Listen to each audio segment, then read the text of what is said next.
Snow is going to fall in London. Oh, no. The Met Office has issued a snow warning from 3 o'clock a.m. in the morning until 8 p.m. in the evening tomorrow. Warning, warning. The warning is for the whole capital, with 3 centimetres expected to fall widely over the southeast. Oh, my God, there's going to be an enormous dump of snow. Dumps. They call them dumps. Big, massive dumps all over. 3 centimetres, that sounds alarming. I'll translate it for you from evil European temperatures. No! Temperatures? Measures. Evil European measures to good old British measures. Here we go, 3 centimetres. You double it and add 32 to get feet. So 3 doubled is 8. 8 plus 32 is 50. Wow. There's going to be 50 feet of snow over London tomorrow. Can you believe that? No. Forecasters warn that a band of heavy snow are going to bring disruption as it moves eastwards, amid fears over rural communities being cut off, power cuts, cancellations to trains, delays on roads, stranded motorists, avalanches in hilly areas, Sky satellite signal lost, emails not received, mobile phones won't work, Twitter will be lost, and Facebook will be down. Oh my God, we're all going to die. A band of rain is going to move eastwards tomorrow and turn to snow, not turn to stone, which is a track by Joe Walsh that no music collection should be without. Rock and roll! Snow levels will gradually rise for many from the west, with East Anglia, Kent and Sussex expected to be worst hit. The Met Office added that flooding is also a major risk for areas this weekend, given the recent wet weather and high river levels for many areas. I expected that sentence to finish at least 3 or 4 words before it actually did. You just never know. The Met Office added that flooding is also a major risk for many areas this weekend, given the recent wet weather and high river levels for many areas. That's more like it. There's also fears that the conditions could affect mobile phone networks. What? Wait, I was kidding. Really? Turns out I finally got something right, even if it's by accident. Correct. So no mobile phone signals. Huh. Places covered by this warning include, but are not limited to, London, Essex, Hertfordshire, Norfolk, Suffolk, Buckinghamshire, Sussex, Hampshire, Kent, Oxfordshire, Bedfordshire, Berkshire, Cambridgeshire, Surrey, Rutland, Lincolnshire and Northamptonshire, which sounds like everywhere to me. Today, people travelling during the lockdown were told to expect more tricky conditions as police persons recalibrated as COVID prefects are issuing fines to people in possession of a snowball without a good reason. I'm sorry, that should read people travelling during lockdown were told to expect more tricky conditions as ice and freezing fog will be all about. Drivers were asked to take care to speed up and tailgate the car in front to lean on their horn and undertake on roundabouts anywhere it's not safe. Of course, if you are driving a 4x4, you will already be doing this, and we appreciate your cooperation. Thank you. Would you like to know the long-range weather forecast? No. Saturday, rain, sleet, snow. And then until the end of this month, blimey, it's practically February. Which means it's almost March. It's spring. It's pretty much summer already. It's quite near autumn. Oh, God, it's winter again. Till the end of this month, rain and strong winds and bright and mostly dry. Rain, strong winds, then bright and mostly dry. Did you get that? Rain, strong winds, then bright and mostly dry. Cold, especially in the north. It might not rain every day in Glasgow. Rubbish. I'll check while you wait. This stupid smartphone doesn't recognise my fingerprint anymore. It's an idiot. One moment. Raining tonight and raining tomorrow and raining on Sunday and raining on Monday. This is Glasgow. And raining on Monday and raining on Tuesday and raining on Wednesday and raining on Thursday and... what? Not raining on Friday or Saturday? Pfft, rubbish. And then raining on Sunday and raining on Monday and raining on Tuesday and raining on Wednesday and raining on Thursday. So you get to dry out on Friday and Saturday when it might also actually be raining, be sunny. What? Yeah. Strange but true. So that's until the end of the month. Rain, strong winds, then bright and mostly dry. Cold in the north. It might not rain every day in Glasgow. Then, for the first 2 weeks of February, you ready? Because February is when it usually gets really, really nasty. Or like last year we can get one day. Was it last year? I think it probably was. It was the only good day in the entirety of last year. You remember that one February day? Oh, it was fabulous. I went to Kew Gardens, me and about 1 million other people. I've never, ever seen it so busy. So, for the first 2 weeks of February, below average temperatures to the north. In the south, above average rainfall and periods of slightly above average temperatures. Periods of slightly above average temperatures? We'll take it. 0345 6060 973. This keen texter says, did you see Kim Jong-un unveil his new submarine? In footage resembling a promotional video for a North Korean Eurovision Song Contest entry, Kim outlined his desires over images of marching goons, tanks and fireworks. It sounds like Trump's dream inauguration. He's sitting there just dreaming of what might have been. Ain't that right, Donny? Don't talk to me that way. Don't talk to... I'm the President of the United States. Don't ever talk to the President that way. Anyway, it ends. Who will Rocket Man threaten to destroy once America has destroyed itself? Well, that is true. America seems to be doing Kim Jong-un's job for it. Donald Trump has beaten Kim Jong-un to it. You're the ruination of that once great nation, Donny. Don't be rude. 0345 6060 973. Here's a call in Fife. Brian. Good evening, Nick. How are you doing? Good, thanks. I've got two exclusives for you. Okay. One is the $500 billion company I did not follow up. Right. And one is a solution to COVID. So your pick. Well, let's have the $500 billion fortune that you haven't got. Right. In 1998, I was at the university laboratory in the UK. I was sent to Switzerland to pick up the World Wide Web, had the first web server in the United Kingdom, and I created Facebook. But I was 5 years ahead of Zuckerberg. There was no mobile phones, no broadband, and adults did not believe in putting their details onto the World Wide Web. Right. So I gave up the idea. Having never actually heard of it. Sorry? They didn't want to put their details on something they'd never actually heard of. Oh, no, they had. I mean, people, but nobody trusted it. And the first person, one of the first people, took the face image of their boss and stuck it on a porn image. And that's why it's called photoshopping. Why is it called photoshopping? Because Photoshop was the application that you used in order to put your boss's face on a porno shot. Disgusting. Yeah, right. Okay, so far so believable. Right, okay. I've posted it on your Twitter feed, so you'll see the picture that no, proves it. I won't, because I don't read my Twitter feed, but go ahead. Okay, second one, do you want... Well, I was the first person to have the World Wide Web. Yeah, that's what I heard, yeah. The absolute first person to have the World Wide Web in the whole wide world. No, in the United Kingdom. Yeah, that's what I said. Right, because it was invented in Switzerland. Yeah, sure. Right, okay. No, the second one is I've got my MP backing me for a solution to COVID. Yes. So the big problem is 62,000 people a day in the United Kingdom catch it because they can't tell it's in the room or the person next to them has it. Yeah, don't tell me. Everybody should breathe out, but not in. Nope. I've got that wrong. True, we've got 3 million people have been vaccinated and 3 million people have had COVID and survived it. But we can't see them. That's 10% of the population. Yeah, so we need tattoos on our forehead. Near enough. Why don't we just wear a coloured wristband that can be seen by CCTV and can be seen by humans? Right, or we could just dress more colourfully. Groovy. Something like that, perhaps.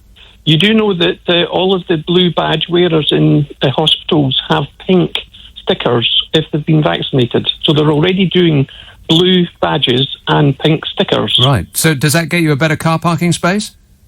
No, it tells you whether you've been vaccinated so you can go into a COVID ward.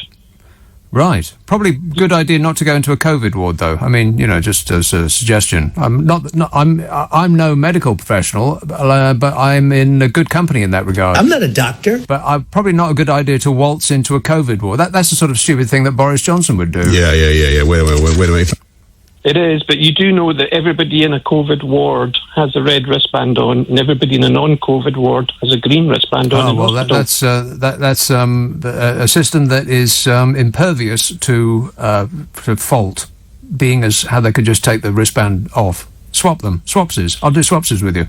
Well, they can't do that on IC units because they can't breathe, so they're on ventilators, so they can hardly move. Right. Sure. Okay, well, you definitely thought all this through. Well, I was at a sort of hospice at a deathbed, and I saw the wristband work. Right. Okay, so don't tell me you invented hospitals. You were the first person in this country to ever invent a hospital. No, I worked in CCTV and surveillance. I downloaded 3 billion tweets for counter-terrorism. Right. Can you see me from where you are now? No. Right, you don't know how many fingers I'm holding up. This text says, oh, please, not the bloke again with the wristbands. He's been on everyone's show with the same idea. Huh, we've got him on heavy rotation, like the new Dua Lipa. Hey, that's a pretty up-to-date musical reference there, kids. Impressive, no? No. Tim says, regarding the awesome orange bigliness... yes, his awesome orange bigliness. The big giant head, yeah. He said, who is now busy climbing down from his former inflammatory rhetoric. Apparently, when he previously encouraged all of his followers to bear arms, he now says he meant for them to receive the vaccine jab. Oh, God, that excruciating toe-curling video that he put out. Please disregard everything I've ever said. It wasn't me. It was somebody else. Looked just like me. Sounded like me. It wasn't me. Please don't lock me up. Can I have my money back? I promise I'll be good. Georgia tweets, nice for Walter Mitty to call in this evening. Invented Facebook my foot. I was completely convinced. Let's have Manchester. Hello, Louise. Hi there, Nick. Hello there, Louise. Yeah, so you're going to have snow. About time. You're always complaining Glasgow has rain. No, I'm not complaining. It's just a fact. I'm just issuing facts. Yeah, and 50 foot, Nick. 50 foot. I think you better get and check your algorithms. I think you might be a bit off kilter there. My algorithms are off kilter. Well, I think so. Maybe just a bit. Right. Don't you think? Well, I don't think so. I mean, you heard me work it out. It's just mental arithmetic. It's simple mental arithmetic. Any idiot could do it. Yeah, 6 8's 42. Once memorised, never forgotten. Correctamundo, as you would say. And also, Glasgow. Every time I go to Glasgow, it never rains, so maybe I should go and stay there. You've never been, have you? I have been. Also at the referendum. You stayed at the referendum? Is that what you said? I was on Sucky Hall Street on the referendum. Right, it was you, was it? It was me. Well, last time I was on Sucky Hall Street.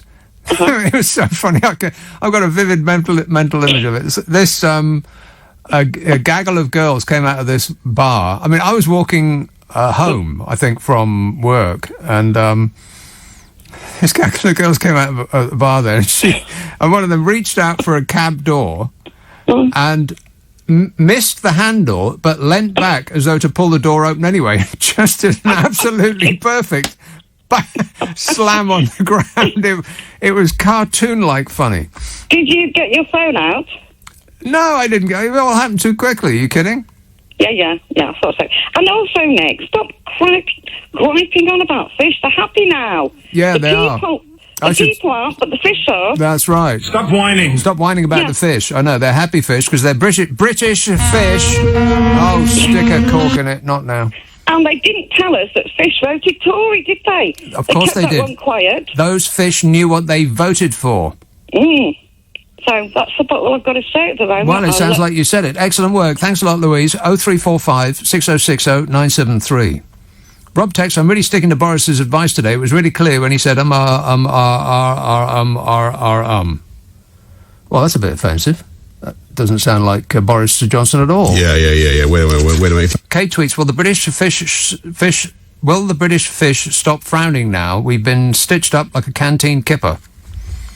God, the fish thing. Who could possibly have seen this coming? I mean, you know the fisheries minister? No. You know, the Minister for Fish? Negative. It's Victoria Prentice. And I know that you're thinking, oh, who? Well, you should have heard of her because she is responsible for our fish. The fish that swim in the briny seas that instantly become our fish the moment they get anywhere near here, as opposed to people, of course, who remain foreigners even if they beach themselves in Bournemouth. Fish, glorious fish, it's fish that won Brexit. Well, it turns out that the Minister for Fish voted for the post-Brexit trade deal with Brussels without wasting time actually reading it. You might have read about some unhappy fisher persons who catch British fish but can't sell the stuff that we get round here to the EU because of Brexit. That mountain of red tape that was going to be put on a bonfire was instead compacted into an impenetrable wall of officialdom that you might have been able to predict if you'd thought about it for 10 seconds. And you know the thing about walls. If there's a concrete wall in front of you, go through it, go over it, go around it, but get to the other side of that wall. She is literally the minister responsible for fish and did not read the trade deal that was all about fish.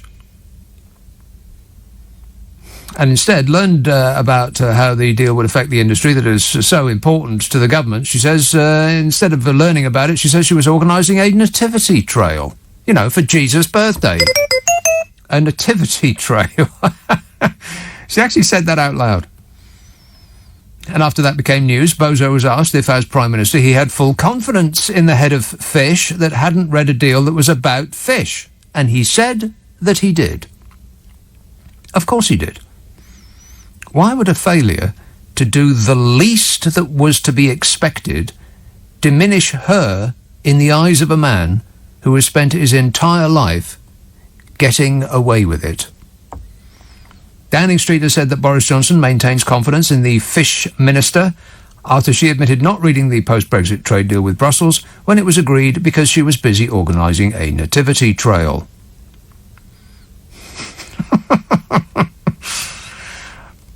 Asked on television if her jaw had dropped when she saw the deal with the EU on Christmas Eve, Victoria Prentice, Minister of the Department for the Environment, Food and Rural Affairs, told the Lords EU Environment Subcommittee, no. The agreement came when we were all very busy on Christmas Eve, in my case, organising the local nativity trail. Well, as long as she wasn't doing something totally unimportant then. And at least the deal that she okayed without looking at it only resulted in massive damage to the very industry that we were supposed to be leaving the EU to help.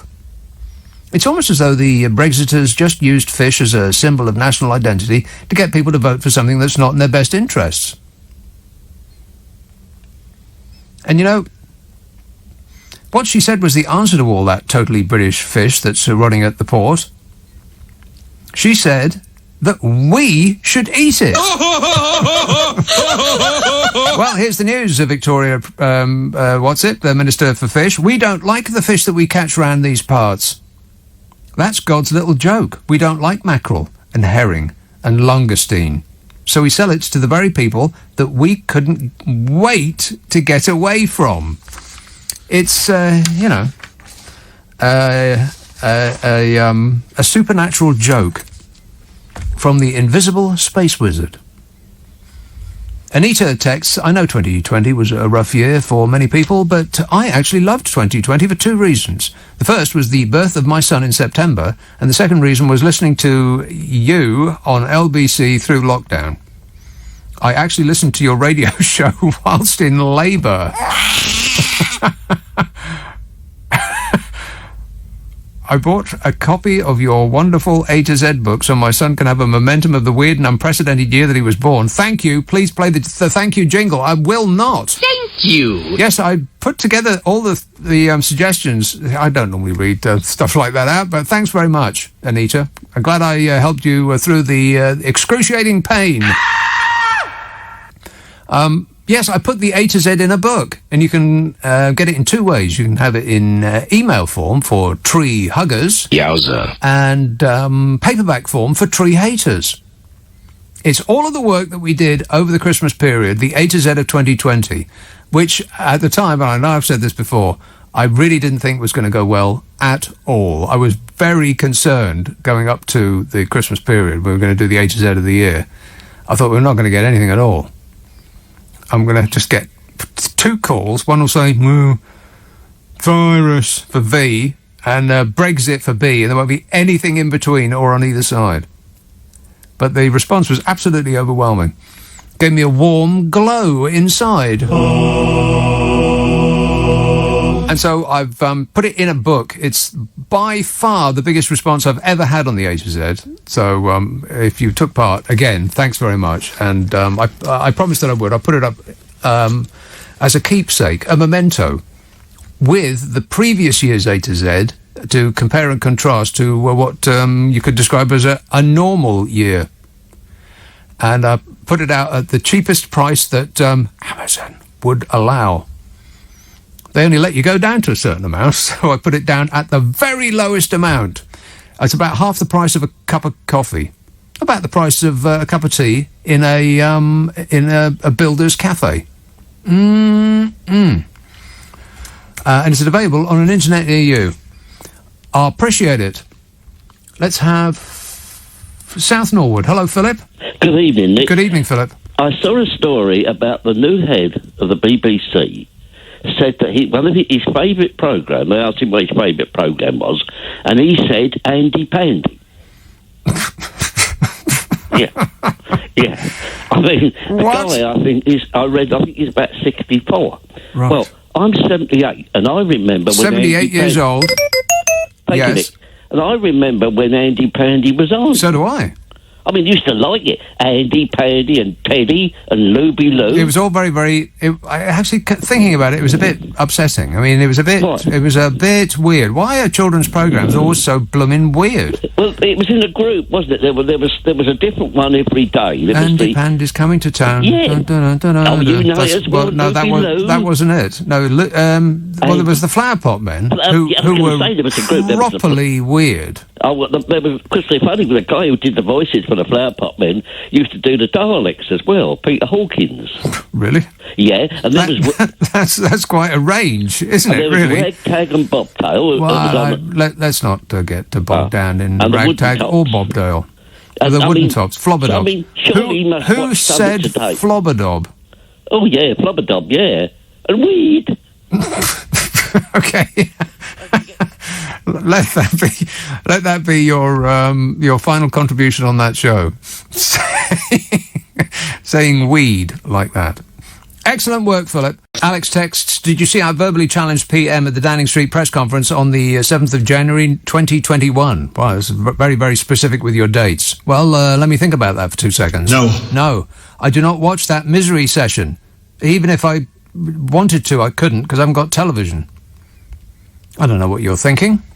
I haven't got television. What? No, because I haven't been plugged in yet. The bloke hasn't come around and squirted television up my flat. I'll miss it. He said, anyway, this time it was the pronunciation of COVID-19 treatments. Boris apparently got to the pronunciation of something wrong, which I know seems hard to believe. Contact tracing, contact tracing. He said tocilizumab and sarilumab. Have you heard this? No, I have not, but I'd like to. I bet my glamorous assistant is all over that straight away, if not sooner. He's nodding his head, which I think means no. Reading, Mark. Hi, Nick. I hope when you moved you took a travel corridor. What is this new word, travel corridor? Didn't we have this a year ago when all those chartered jumbos were coming into Bryce Norton and all the Chinese were getting off with the kids and the buggies? Wasn't that a travel corridor? It seems a little bit on the late side to close the borders now, yes. Yes. I tell you have kept me sane. I just love your program. They're brilliant. I sit here crying. I just absolutely love it. Right. Well, I'm glad to hear that. Thanks a lot, Mark. Cheers, You're mate. welcome. Ta-da. Bye. This would be him without me. Boris Johnson today declared that all arrivals to the UK will have to be testing negative for coronavirus from Monday. So all of the people that arrive between now and Monday, they're, able to just go about the place unmolested? You know, if there is a super soaraway variant from here, there and everywhere, and apparently they're cropping up all over the place, then it seems extremely likely that we're going to get it, doesn't it? I mean, we can't close these borders, not these ones. Too many people come through here. We depend on people coming through here. There's something like, I can't remember exactly what it is, 20 million people go through Heathrow every day. Every day, idiot. Every year. I bet that's right. And as for making sure they all quarantine, oh, please. How are you going to do that, then? New Zealand can do it because there's 6 people live in New Zealand, and that is factually accurate. Correct. 6 people. So they'd spot a stranger. Plus, you don't go to New Zealand to go anywhere else. Boris Johnson declared that all arrivals to the UK will have to be tested negative for coronavirus from Monday. Now, these are tests that that throw up, I think it's 50% false negative, don't they? Something like that. So you might as well just flip a coin to everybody that comes in. Right, yes, you, not you. You know, people that are at a loose end. You can come in, but you definitely can't. Don't be rude. No, Donny, no. Is a bad Donny. So Boris Johnson sprang into action and delivered his resolution only 10 months too late. Well done, Boris. Can you believe it? 10 months the borders have been open. People have just been waltzing through. Other dances are available. At a Downing Street briefing, the PM made sure to pre-ruffle his hair, and amid fears over new mutant strains of the disease, he said that from 4 a.m. in the morning on Monday, all travel corridors will be suspended, and anyone coming to the UK must have proof of a negative test in the previous 72 hours. The price of hooky negative tests has just gone through the roof. Even then, people are still going to have to isolate for 10 days. Or 5 if they have another negative result during that period. Does it sound a bit like they're just making this stuff up? Yes. Yeah, they've got no idea. How do you know that you can't pass it on if you've only been stuck inside for 5 days? They don't even know if you can get 2 vaccines. They don't really know that you can't catch it and pass it on. It might bounce off you, but onto somebody else. They don't even know that yet. They don't know anything about it. Anyway, I'm sure that, Boris Johnson is an expert in every regard. Here we go. Okay. People are going to have to self-isolate for 10 days, even if they have a negative test result. 5 if they have another negative test result during that period. And there will be an exception for the rich coming in 3, 2, 1... They'll call it a wealth creators exception, or Boris Dad's rule, something like that. The new regime will be backed by tougher spot checks and will stay in place until at least February the 15th, by which they probably mean August. And ministers and scientists are going to work out how to manage the threat posed by the mutations of the virus. Oh, please, can we just drop the ministers? Just let the scientists do it. Put Gavin Williamson on the case.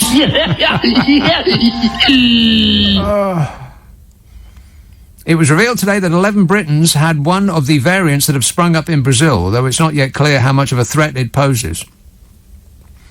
If they know that 11 Britons have had one of the variants that have sprung up in Brazil, then it's here already, and it's going to be spreading about the place like wildfire. Because that's how this stuff goes, isn't it? I mean, once they're in, they're in. Travellers from South America, Portugal, some of Central America and South Africa are already barred from coming into this country. The people from South Africa, just because that accent is just, you just can't live with it, can you? God. If I spoke with a South African accent, I don't think I'd ever open my mouth again. No offence. Meanwhile, there are signs that the UK's COVID resurgence is finally coming under control. 1 in 20 people have been vaccinated. You know, I think the only thing that they have done... I'm hesitating to use this next word because it just does not fit with my perception of this administration. But the one thing that they have done well is the vaccine rollout. I suppose they just sheer dumb luck. They just stumbled into it. Eventually they'll do something right. Everything else they've done wrong, almost as though they were deliberately trying to screw it up. But the vaccine rollout seems to be going very well. I can't believe it. Speaking at a Downing Street briefing, Chief Medical Officer Professor Whitty said coronavirus infections were levelling off thanks to the enormous efforts of Britain following lockdown rules since they began this month. Yeah, well, you know what? We've heard that before, haven't they? Stay indoors, nobody goes out, and then, surprise, surprise, the rate of infection goes down. Well, of course it blooming well does. You don't have to be a scientist to figure that out. I mean, just like Donny, I don't know anything about it. I know nothing. Apart from, the virus, it could be what is it? This, whatever they want to call it. You can call it a germ, you can call it a flu, you can call it a virus. You can call it many different names. I'm not sure anybody even knows what it is. You know what? I've missed him. Haven't you? I mean, okay, he's completely insane and he's a wannabe fascist dictator, and if he ever gets his hands on the levers of power again, we're all in big trouble. I'll bring us into war. But it's almost like losing a pet. I want to know what he's thinking. Don't you? I would actually kind of like to know. I mean, he could be impressing us with his smarts. Trust me, I'm like a smart person. Every day I get up and I turn on Twitter and there's a little less colour in Twitter. There's far fewer capital letters, that's for sure. And a little less lying. I'm a person that wants to tell the truth. I'm an honest person. He lied. But now we'll never know. But let's assume that it is whining. I am the most fabulous whiner. And I'm a whiner, and I keep whining and whining. New York. Hello, David. Hey, it's nice to hear you, and it's nice to be on your show, and I love you. Well, I just wanted to say two things. First of all, I mean, if you're going to ban flights, like you just said, ban them right now. I mean, turn them back at the airport. What's going on? Why wait till Monday? Whoa. Oh, there we go. Somebody is hang on a minute. Somebody is doing things remotely. It's like magic. Have you ever had when your computer breaks down and somebody does things remotely and they take over your computer and the thing starts waving around the screen? It is like a magic trick. It's like there's a ghost in my machine. There's a ghost in the house. Get Ardeen Taylor on the phone and he'll sing it for us.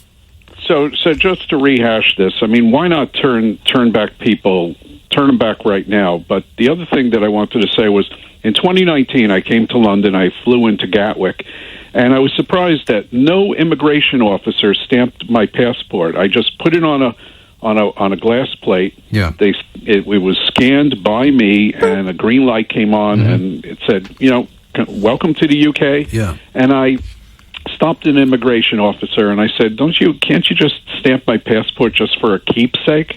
Just so I have it in my passport? Yes. And they said, no, we don't do that anymore. No. So what kind of immigration control do you have there? I don't know. You're very complainy for a New York... Oh, no, wait, that's right. That's your defining characteristic. Moaning and whining. Whinging and whining and moaning. Yeah. Well, I think it used to be the case that they used to stamp passports, but mind you, I haven't really been anywhere outside of Europe for the longest time. It just seems strange to me. Don't you want to look people over and just ask them a question or two, like, why are you here? And Well, if you want to be looked over and asked questions, then take an El Al flight to Tel Aviv, David, and you will all of your dreams will come true. There you go. It's nice talking to you, my friend. Okay, thanks a lot. 0345 6060 973. So that was a complaint that he didn't get a stamp in his passport. Stop whining. This says, my wife bought me a very nice jumper for Christmas, 170 euros. What? 170 euros for a jumper? What did it come in? A bag made of diamonds? He said, I'd ordered a medium, but you got a jumper instead. Or he wanted a seer. Somebody needs to tell his future. And they sent him a jumper. What a major disappointment. Oh, no, I see. He ordered a medium jumper. Oh, but when it arrived, it was too small. So I returned it to Belgium, where it came from, at the end of December. They sent out a large replacement a few days ago. I got a message from DFL that I was going to have to pay import tax in order for it to be delivered from the London depot. I was going to have to pay £65.35. What? Weekends at LBC with David Lammy. Real concern. Can you tell him to stop doing it? That's your fault. I'll phone him immediately. Yeah. Because we had an issue, and so we called up. Unfortunately, a woman was not available, so we had to get a man in, and he's working remotely, but he's taking control of my computer, and there's nothing I can do about it. It is bizarre when you give over your control to somebody else, and your thing starts waving around. He's continuing to play commercial break after commercial break. What is going on? Time to pay it in, or we'll get a bunch of fives. Metaphorically speaking. The stuff I have to put up with, but it's okay. I'll get through it. I'm a professional. Hackney, hello, Richard. An ecstasy of fumbling. Hello, Nick. Yes, sir. Yes, an ecstasy of fumbling. I'm normally quite upbeat when I phone you, Nick, but not today. Oh. I'm just... can we all just be very... I'm very, Take a breath. very Calm tired. down. Be calm. Take a breath. Hold it. And release. Wait. Okay. Hold it. And release. That was just in time, because I was getting little spots in front of my eyes there. Well, that's an added benefit. I'm just getting very tired of the world as it is presented to us by the politicians. Sick up to here. And the world as it actually is. Right. We're constantly being told that this is happening and that is happening, and we're world beating at this and we're world beating at that. Yes. And I walk out the front door, and here in Hackney, I don't see any of that. Well, Hackney. Of course not Hackney. Well, that's a cheap shot. You want to go up the road. Highgate. Better. One of the things that I want to highlight is that I've been to I went to a supermarket. Oh, I've been to a supermarket. They're marvellous, aren't they? They're brilliant, except for the one thing. Have you noticed that very few people wear masks? Rubbish. It's true. Well, you mean the people that work there, or the customers? Bit of both.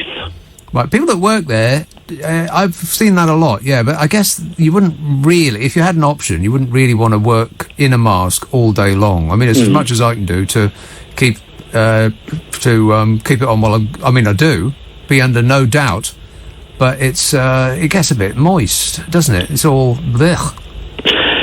I did say to someone recently, and this I think is a new thing, you're about as much use as a moist face mask. Right. I don't like that one. No. Okay. Well, one of the things, I mean, if you say to somebody in a supermarket, excuse me, why is that person over there wandering around without a mask? Yeah. And they say there's nothing we can do. Right.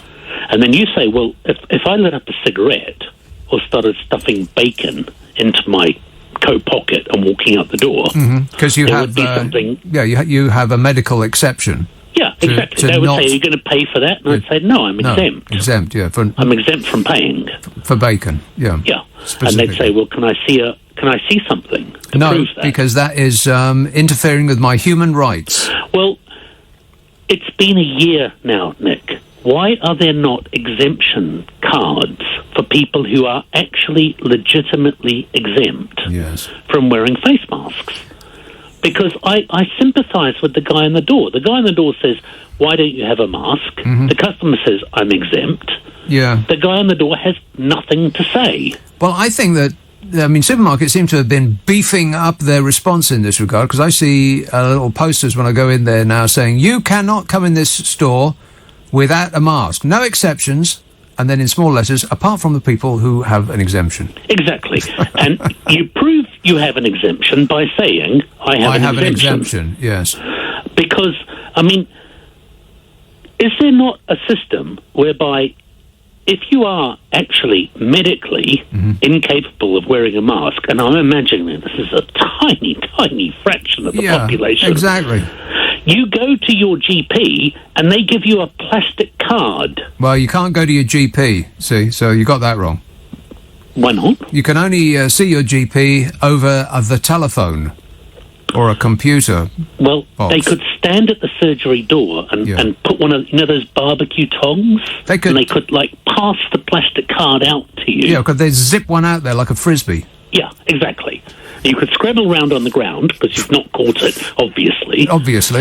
And pick it up, and then you have a card saying, I'm exempt from wearing a mask. You'd be trying to catch it. Meanwhile, your dog would be off with it. Where does the dog come into this? Well, you were only there because you were only allowed to go there because you were taking the dog for a walk. Remember? Oh, of course, yes. That's within 5 miles of your home. No, I'm afraid 5 miles is the wrong answer. We know that because the Prime Minister told us. Well, this is a thing that if you have the virus, yes, you can't go and live in your second home unless you are a confidant of the Prime Minister. Yeah, or and specifically, unless you have one. Yes. That's very important to remember. I think the two are kind of mutually related, aren't they? I mean, do you think that many of the confidants of the Prime Minister don't have a second home? Not one single one. If you need to exercise, you can only go within 5 miles. Turns out you don't need to exercise. I've been going to the gym for, I don't know, like 30 years, something like that. Right. And it turns out you actually don't need to exercise at all. I haven't done virtually any exercise this entire year. And look at me, I am the very picture of the svelte. I couldn't be more wobbly. I wiggle when I jiggle. Are you wearing anything other than elasticated tracksuit pants? No, I haven't worn anything other than elasticated tracksuit pants for a year. I did try on my jeans once, the old jeans that I used to wear. No. What's strange, I have mentioned this before, is that if you leave jeans in a cupboard for a long time, they actually shrink. Did you wash them at any point? No. Because that might have been the problem. No, I think it's the. I think it's that if they stay in a cupboard for a long time, then the moisture in the jeans evaporates to such an extent that they actually shrink a couple of inches on the waist. Isn't that strange? I found the same thing myself. Yeah. Do you know another thing? Is that you can get by with one shot of the vaccine. Well, unless you're the father of the Prime Minister. Oh, right. Then you must get two immediately. You must get two immediately. Yeah. And that's just a little bit of how I'm finding that the real world isn't quite matching up to the world that I'm being told at 5 o'clock every day by the Prime Minister's press briefing. Well, I hate to presage future bad news, but you might also not be entirely delighted with the sunny uplands once we reach them. Prepare yourself for disappointment. What, Brexit? You're joking. Somebody... I mean, we've already got happy fish. What more do we want? Yeah. Oh, Smee, you have outdone yourself. You etoliated twiglet, you. Do you think there might be something wrong? I mean, here's a society. We take young children, young boys mainly, we tear them out of the hearts of their families, we put them into single-sex schools where they are taught Greek classics and English exceptionalism. And other fairy tales, yes. Yeah. and then we parachute them into the top roles in government. Yeah. What could possibly go wrong? Yeah. Where do we? Yeah, exactly.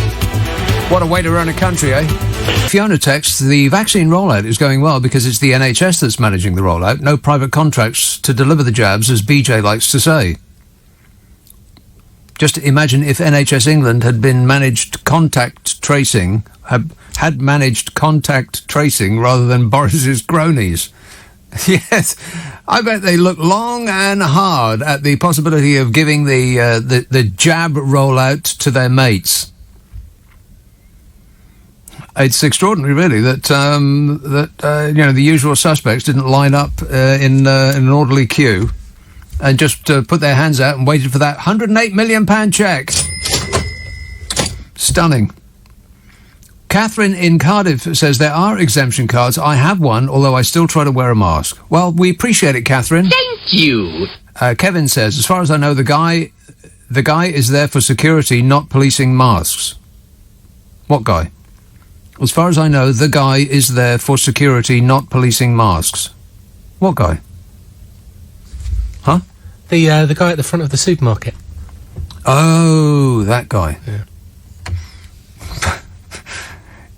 Right. Okay.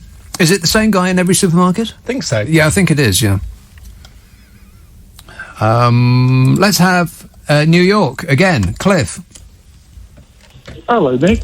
Cliff. Hello. I just wanted to say that although I'm very pleased to see the back of Trump over here, it's already, I'm a bit split because I was watching Joe Biden last night and it's just so boring. It is a little bit dull. Boring. Yeah. But maybe the world could do with a little bit of boring. What do you say? No. We've got to be entertained, and he was filling CNN and everything over here every night, and you need to watch any soap operas or anything. That's right. It's all, I've got to find something else to watch now. It's I watched it for about 5 minutes, and it's that kind of word salad that you can't even get out. And it's all those old, the old words before Trump came along. Walked away for 10 minutes, came back, and he's still drove. Still going on. I'm very highly educated. I know words. I had the best words. He had the best words. He had the best words. That's right. All in capital letters. All in capital letters, shouting. And now we've got 4 years where, the 24-hour news channels are just going to be flat and boring again. He's not going to go away. He will continue to be newsworthy because the news persons will continue to point their cameras at him because he's got charisma. Is he crazy, or is that just the way he acts? He's a little bit crazy, but he does have charisma. He is ratings gold. In much the same way as a car crash is ratings gold. I mean, you can't take your eyes off it, can you? We are all rubberneckers. Yeah. Right now, or were. Right. So have they still got his? Have they still got his name on that hideous black Darth Vader tower of his? Well, he's actually got his name on many towers. A friend of mine used to live in Trump Place up on the Upper West, and that's gone. That went a long time ago. That went almost as soon as he came in. They are trying to remove them. Yeah. But obviously, it's the ones he owns where you can't take it off. And there's the ones where he just licenses it out, although, they have to... they take them down from the ones where he licenses it out. Yes, his brand is poison now, apart from to his special fans. Those people. And those people haven't got any money, so he doesn't care about them. He just pretends to. No, he doesn't. And I think they say that the thing that's got him most is the fact that the PGA have taken away the tournament from his. That is the only thing that's got through to him. No, it's the money. I make $400 million a year, so what difference does it make? It's not the golf; it's the money that he cares about the most. The golf is just the icing on the cake. It's all about the money, honey. I don't know why they didn't just at the beginning just have a whip round and give him like $5 million. He would have gone away. They just did a whip round and gave him $200 million. Yeah.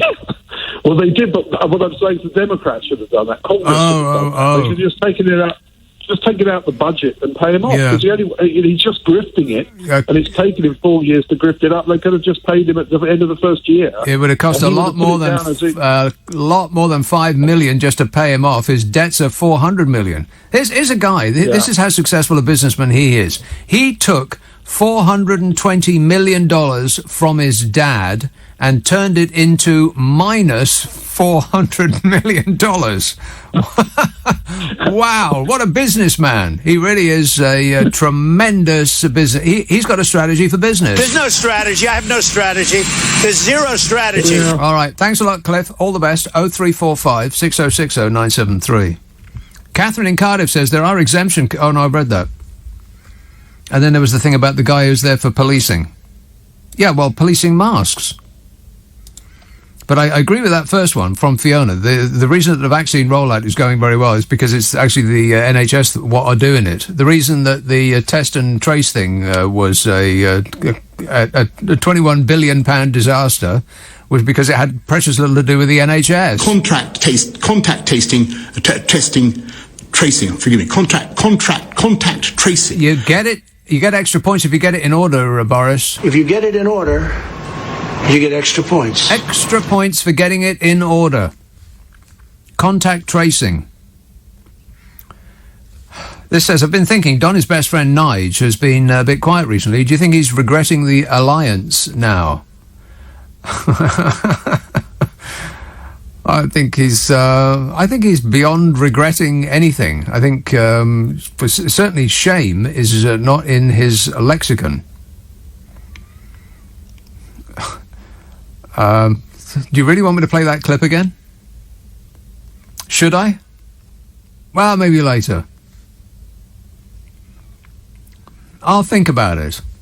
But in the meantime... We've got a few idiots in our party. Here is Woodford. Hello, John.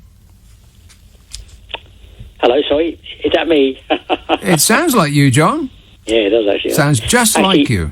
We don't need an aggressive leader in the world we have today, but that wasn't what I rang about. We don't need an aggressive person. It would be nice for the planet just to take a little breath, a little breather before the next fascist dictator comes along, which I'm sure will be any moment now.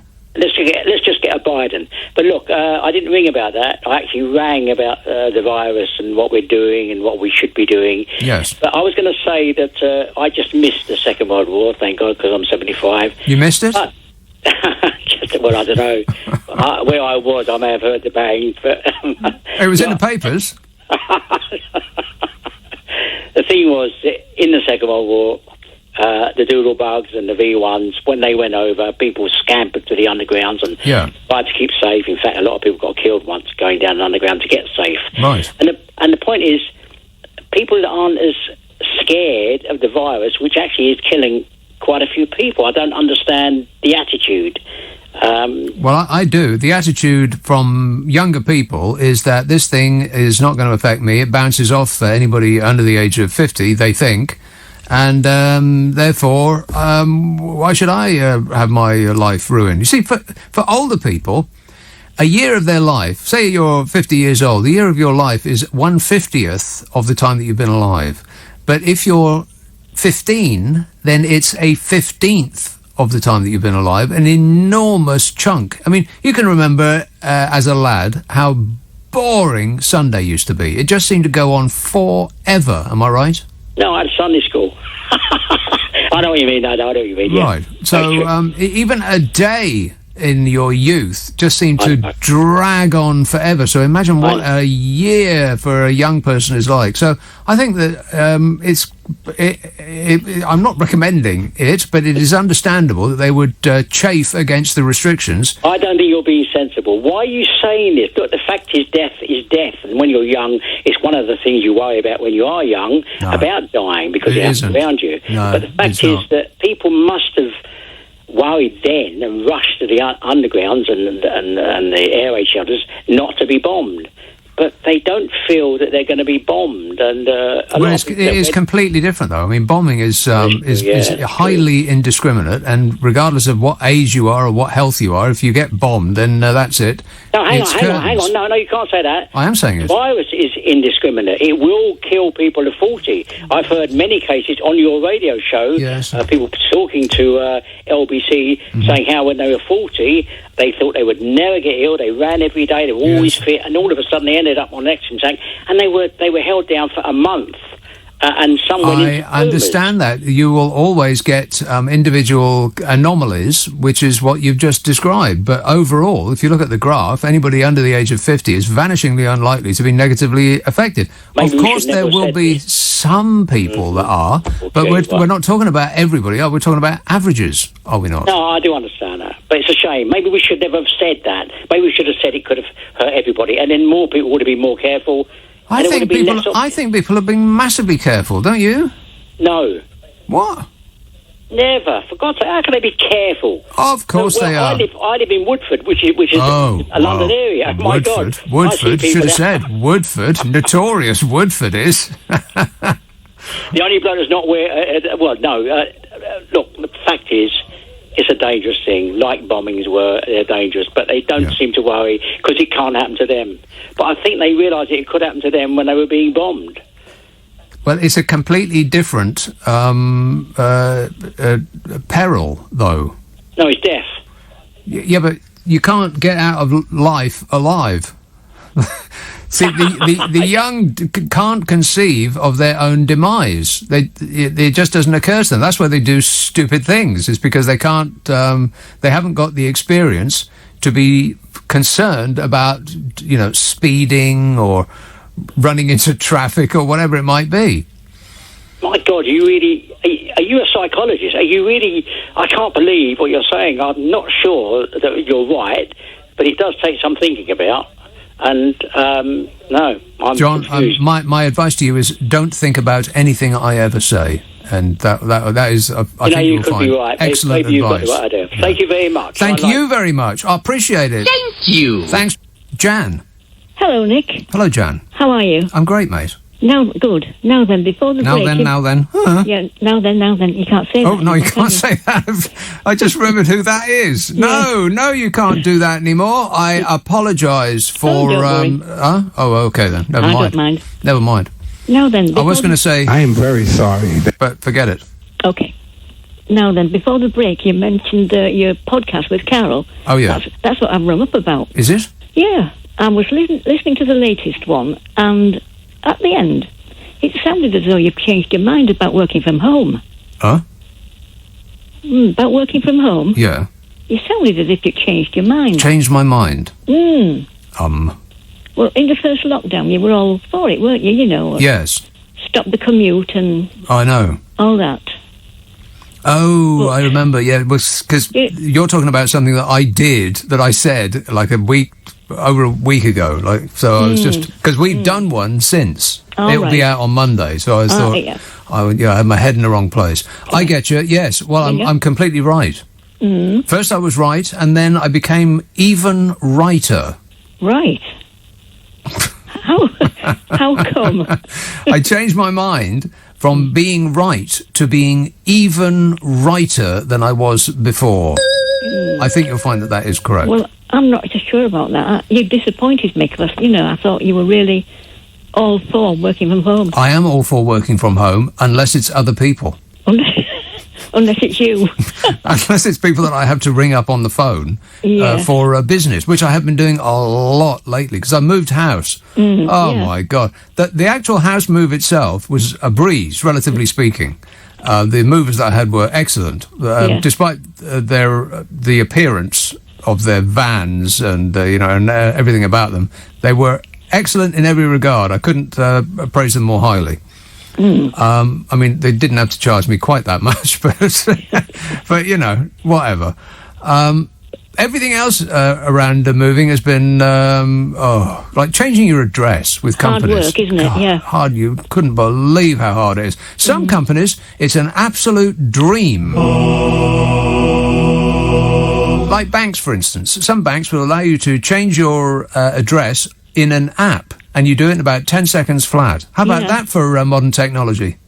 Brilliant. Others, you get to call them up on the phone. Oh my God! Press this for customer service. Press 2 to be kept on hold for 50 minutes, and then hung up on for no apparent reason. And then you forget what you've heard, and you've got to go back to the beginning, don't you? Right. Oh, it's Got to terrible. hang up and then call again to hear the list of options. Yeah, terrible. Now, can I just mention something else? Yes. Might interest you, this. Go on. There was on the Antiques Roadshow about a fortnight ago, they had an old Pink Floyd poster. A Pink Floyd poster? Yeah. Yes. A very, very old one. Which was it? Well, it was for a thing they did at Enfield College in 1967. Huh. And do you know how much it was worth? Well, now, wait a minute, because I'm very good at this sort of thing. How big was the poster? How big was it? Yeah. Oh, let's say it was about... About this big? Yes. Really? It was this big? Wow, that's surprising It was me. about maybe Couple of 3 feet.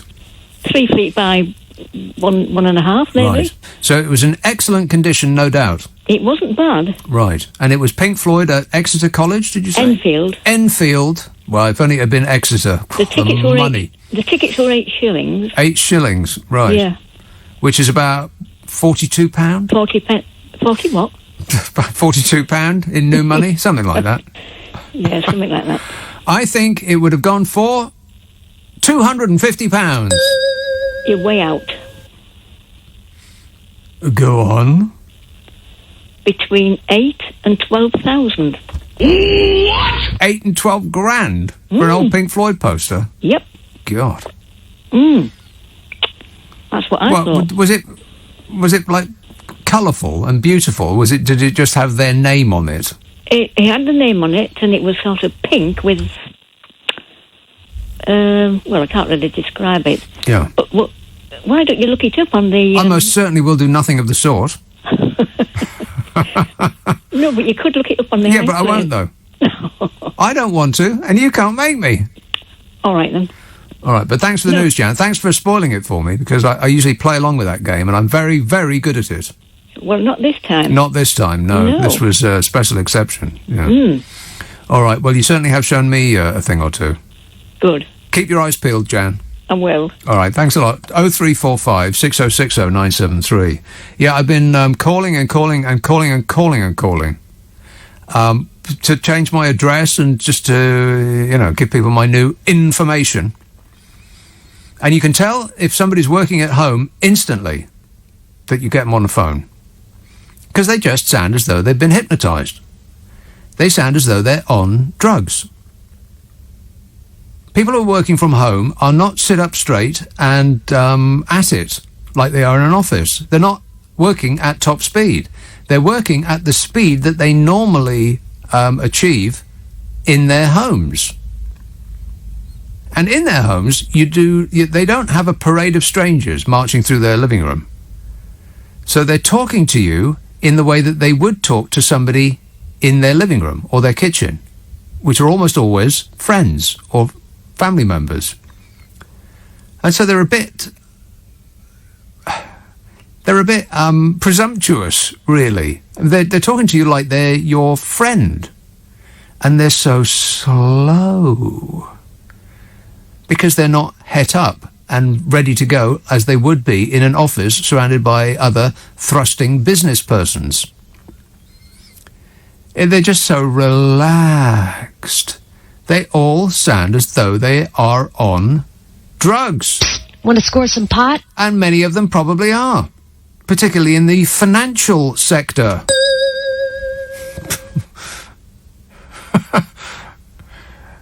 I can tell immediately if I'm talking to somebody in their home.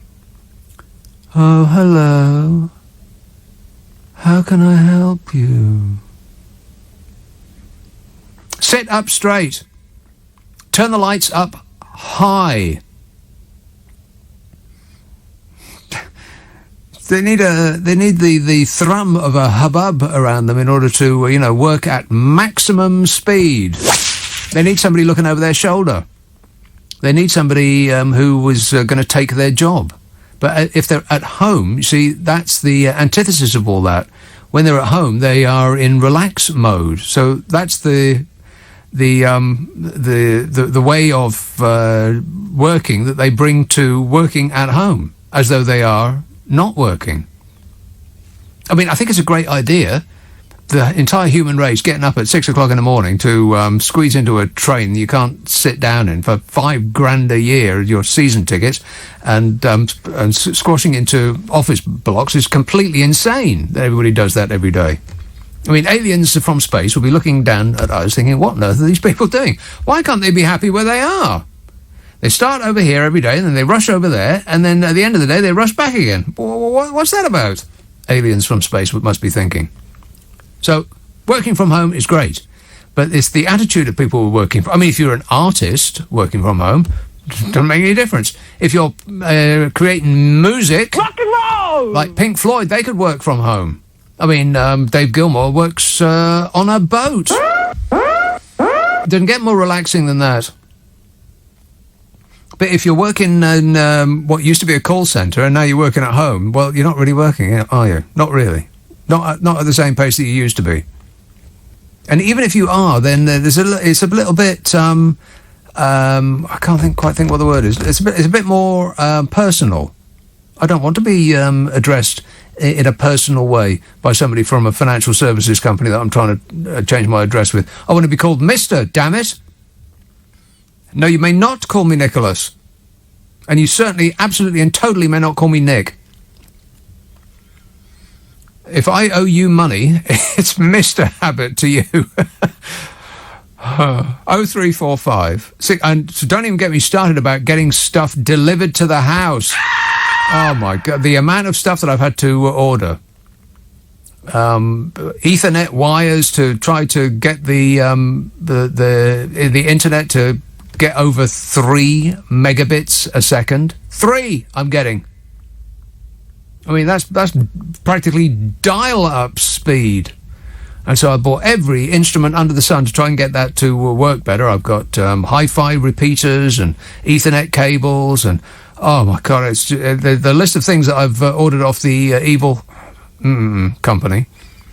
And not one single one has been delivered. Oh, I get the deliveries of the emails, okay. No problem at all with those. They come in a blizzard. We will be delivering your package between 3:58 and 4:58 today. Why so blooming precise? And then at 4:59, I get an email saying, we're sorry we missed you. We will try again tomorrow. Well, you didn't miss me. I've been sitting here waiting for you, staring at the clock, watching the seconds tick of my life tick away while I wait for you to deliver the blooming thing to my house. And the next day, the exact same thing happened. I don't think they actually bothered to deliver anything anymore. They're just in the delivering emails business. It's an I'm gonna company. I was on the phone to a bloke oh, God, look at the time.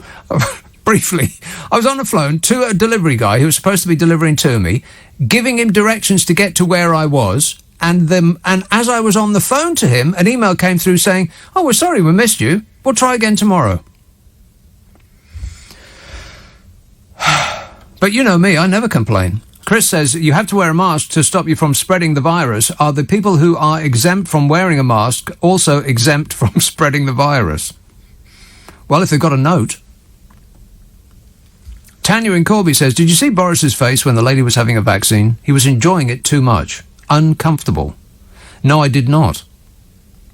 Did he say, just a little pinprick? That'll keep you going for the show. Lambeth, hello, AJ.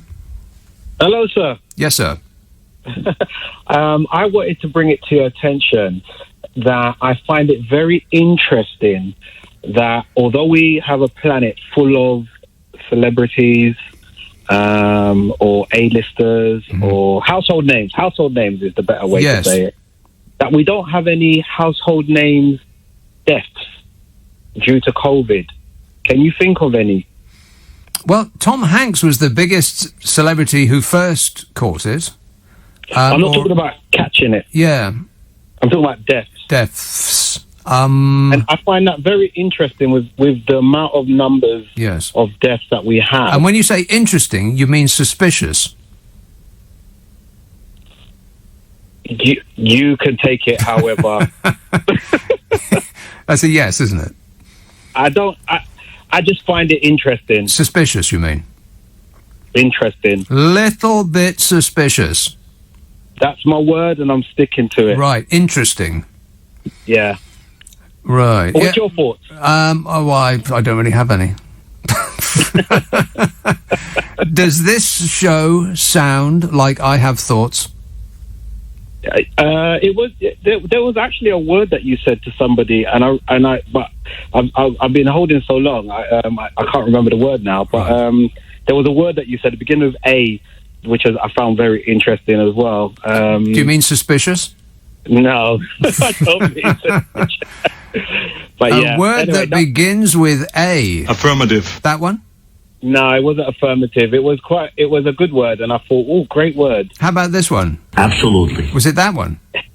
I'll have to go back in the archives. Right. Can I say hello to someone? No. 0345 6060 97. But thanks for asking. So polite. Thank you. What a polite person. 0345 6060 973. You can text. I had no idea I was going to say that.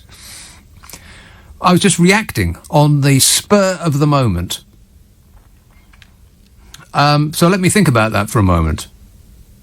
No. Chris says, you have to wear... No, I've read that. Tanya in Corby said, no, I've read that. Fran, I'm way ahead of schedule. I'm doing very well. No? No. Fran says, why did you move house if it's not too personal a question? Because my last one was on fire. This says, my girlfriend keeps questioning why there isn't any footage of you anywhere on the internet. She is convinced you're a stooge because your voice doesn't match your headshot on the LBC app. Yeah, well, that's because that's not me. I bought a frame in a charity shop, and it came with that picture. That's not me on the LBC app. In real life, I look much better than that. Let's have Brighton. John. Oh, hello, Nick. John. Yeah. You really shouldn't move, and then you wouldn't have all these problems. Well, that is true. Yeah. I did it to myself. Yeah. Yeah. Okay. I think it's a good thing to have a boring president. Yeah. I think I think most Americans would like that. I think everyone's exhausted with Donald Trump. I'm not sure that most Americans... Well, maybe a squeak. I mean, all of the Democrats want a different leader, and a tiny number of Republicans do, because that party is not the Republican Party anymore. It's a cult designed around the hero worship of a man in pancake makeup with bottle blonde hair and hairspray, who is apparently the world's most macho man.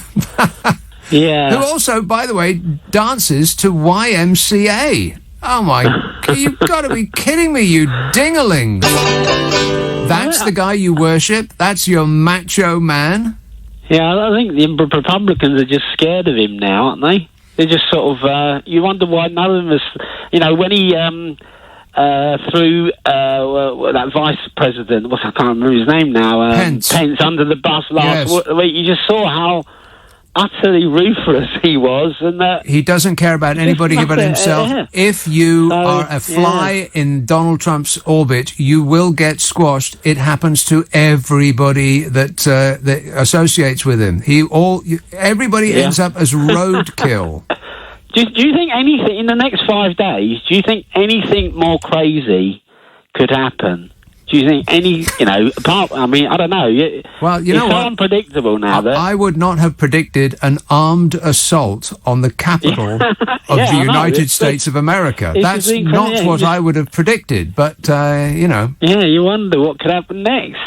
Martial law. I also would not have predicted that Republicans inside the Capitol building would have ushered those armed protesters in and told them where to find people like Nancy Pelosi.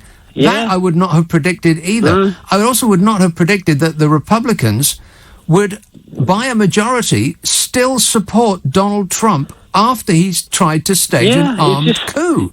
It's incredible. Amazing what is happening. It's just mind-boggling, yeah. And one of the other amazing thing, when I watched the invasion, just watching all these weirdo misfits, they're walking between the ropes into the entrance hall. Yeah. And I just thought they're still sticking to the ropes. They're not. Can you imagine if that crowd had been black? Yeah, they would have machine gunned them on the steps. Dead people everywhere. Yeah. I think so. Yeah, or very badly injured anyway. Those boogaloo dingalings actually beat a policeman to death. At least one policeman died at their hands. I thought that it was supposed to be the party of law and order. I thought that they were all for the police and the military and all of the rest of it. Yeah. God, America has lost its mind, and it lost its mind because of the influence of a ludicrous painted clown off the telly. Amazing. I actually tuned into some of the radio stations in America, and some of these talk shows, and it was just incredible listening to them. The right wing ones just. Well, most of the talk shows in America excusing what was going on there. Yeah, exactly. They're still doing it. They're still doing it now. Yeah. Yeah. Incredible. And you know what people think, just as Americans thought a short while ago, people in this country think it couldn't possibly happen here. Well, guess what? Yes, it can, because there's a significant number of people in this country that would, I'm absolutely convinced of it, would love to have a strongman dictator take over, as long as presumably he or she, possibly, really sticks it to the Liberals. Yeah. I'm absolutely convinced that there's a significant number of people, a large majority, I'll pick a number out of the air, 30%. I think that 30% of the people in this country would relish a strong-armed dictator taking over. Yeah. Well, hope not. Anyway, hope it doesn't happen. If you're living in Brighton, John, you're going to be first to know about it. Believe me, they're going to clean up Brighton straight away, if not sooner. I would say he's incompetent, but I don't want to do that because that's not nice. Thanks, Donny. You're the worst president that has ever existed. Don't be rude. Bill texts, why do we need paper passports? We should be able to create a photo card with all our details on a chip. Even a blue card would be better than a book. On a chip... Affirmative. Yeah, well, as soon as you get the vaccine, of course, you will get a chip delivered into your brain by Bill Gates. That's a true fact. And even if it isn't, that doesn't prevent it from being correct. Yeah, well... I tell you what else should have been sorted out by now. Passwords. Bloomin' passwords. Ugh. I mean, they sort of did it a bit with fingerprints. Now you can get into most things on your phone, apps and such, with a fingerprint. Unless the fingerprint sensor breaks, which mine has. Now it doesn't. My idiot smartphone doesn't recognise my fingerprint anymore. It's me, you idiot. I know it's me. But it should be something better than that, shouldn't it? I mean, we should have got beyond that. Like your eyeballs or something. You should be able to just look at it and it recognise your eyeballs. This text says, you're ordering from... What the hell is wrong with you, hypocrite? You do realise other more ethical computer stores are available online and will deliver in almost the same time frame as... Maybe you'd have to wait an additional 24 hours for it. Patience, man. Believe me. I went out of my way to order from British stores with actual physical shops. I spent an enormous amount of time trying to source everything I needed from something other than... But there's some things that you just can't get anywhere without, queuing outside the door to a shop that's closed. And, by the way, the people that weren't they couldn't deliver either. 5 deliveries in 2 days I missed. I'm sitting there at home. Where am I going to be? There's nowhere to go. So I'm sitting at home, waiting, expectantly, looking at the clock. They tell you the hour, the precise hour, down to the last second, that they won't deliver your parcel in. Delivery people aren't in the delivery business anymore. They're in the sending out apology emails business. 5 in 2 days. Not one single one arrived where I was. We're very sorry that we couldn't be bothered to find your front door and ring your doorbell. We won't be bothering to deliver it again because we've done that twice now. So you're screwed. Have a nice day. Nottingham, Sharif. Hello, I'm not in Nottingham. Well, oh no, you're in Notting Hill. I am. No, actually, I've just moved back from Bath. But you know, my name is Sheriff. Is a nickname. My name's John, but makes no difference. Right. It makes no matter. Right. I was going to say to you that we all want a strong dictator, as you suggested. But we don't. But you know, your fellow. I think I would bet money that at least that about 30% of the population want a strong dictator to come along, as long as he brooks no argument from what they believe in. Indeed. But you know, your fellow earlier on, he was ringing up and said nobody has died of any note. I mean, Yes. Tim Brooke Taylor died, didn't he? Did he die of COVID? Yes. Are you sure? Yes. And a few of the goodies did. One of the Chuckle brothers went of it as well, Little and Large. Right. Your caller might not reckon them very high on the canon of comedy, but they're still people. Yes. They are indeed. They were indeed still people. Yeah, that is undeniable. I didn't realise that they died of the thing. They did, unfortunately. Right, okay. They did. I mean, honestly, I'll tell you something. We spoke a while ago. It's been a while since I've spoken to you because I moved to Bath and came back again. The mendaciousness. Do they not have phones in Bath? I tried ringing you a couple of times, but we had really bad internet access. Right. It was like a third world country. Yeah, tell me about it. But anyway, blimey, O'Reilly. Anyway, but it's lovely to hear you again, clearly, without you cutting out. Yes, coming through loud as a bell. Loud as a bell. So what tier are we at now? A friend of mine, an actor friend of mine, has just told me that he just come out of jail, intensive care from COVID. Right. I've lost a few people through this thing that everyone thinks is an imaginary disease, which scares the life out of me. I don't know what's the matter with them. I'm not sure that everyone thinks it's an imaginary disease. Maybe you need to choose other friends, if that's how you feel. Well, it's just the people, you talk to them and you just think they're normal. They look like you and me, but there's something else. There's something missing. Right. Tell me about it. I do a talk show. You don't need to tell me. I mean, ordinarily you'd cross the street to avoid a lot of people, and you definitely wouldn't hang around in a bus stop with them. But doing a talk show is just often it's a parade. But this friend of mine, he was okay. He was heading home to his family and stuff, and he keeled over. And before he knew it, he woke up and he had a doctor standing over him saying, "Who do you want to be your next of kin, and do you want a resuscitation?" Thing going on, sort of thing. A recitation? What they were going to do? Resuscitation. Going to have a concert. That's nice. Sorry, do you know what I'm trying to talk to you? My cat has just walked under my feet and just caused me a problem. He's a bugger. Caused you a problem? He has. I tripped over him, and it's very difficult to communicate when the cat goes between your feet. Yes. Well, you become discombobulated. Yes, apparently so. Yeah. But anyway, no, he was offered a DNR. DNR, kind of right? Do not resuscitate thing. And resuscitate. Yes. Yeah, sort of thing. So, and that happened within like a 2-day period. He was okay, but it amazes me these individuals that keep talking about this thing being a hoax, and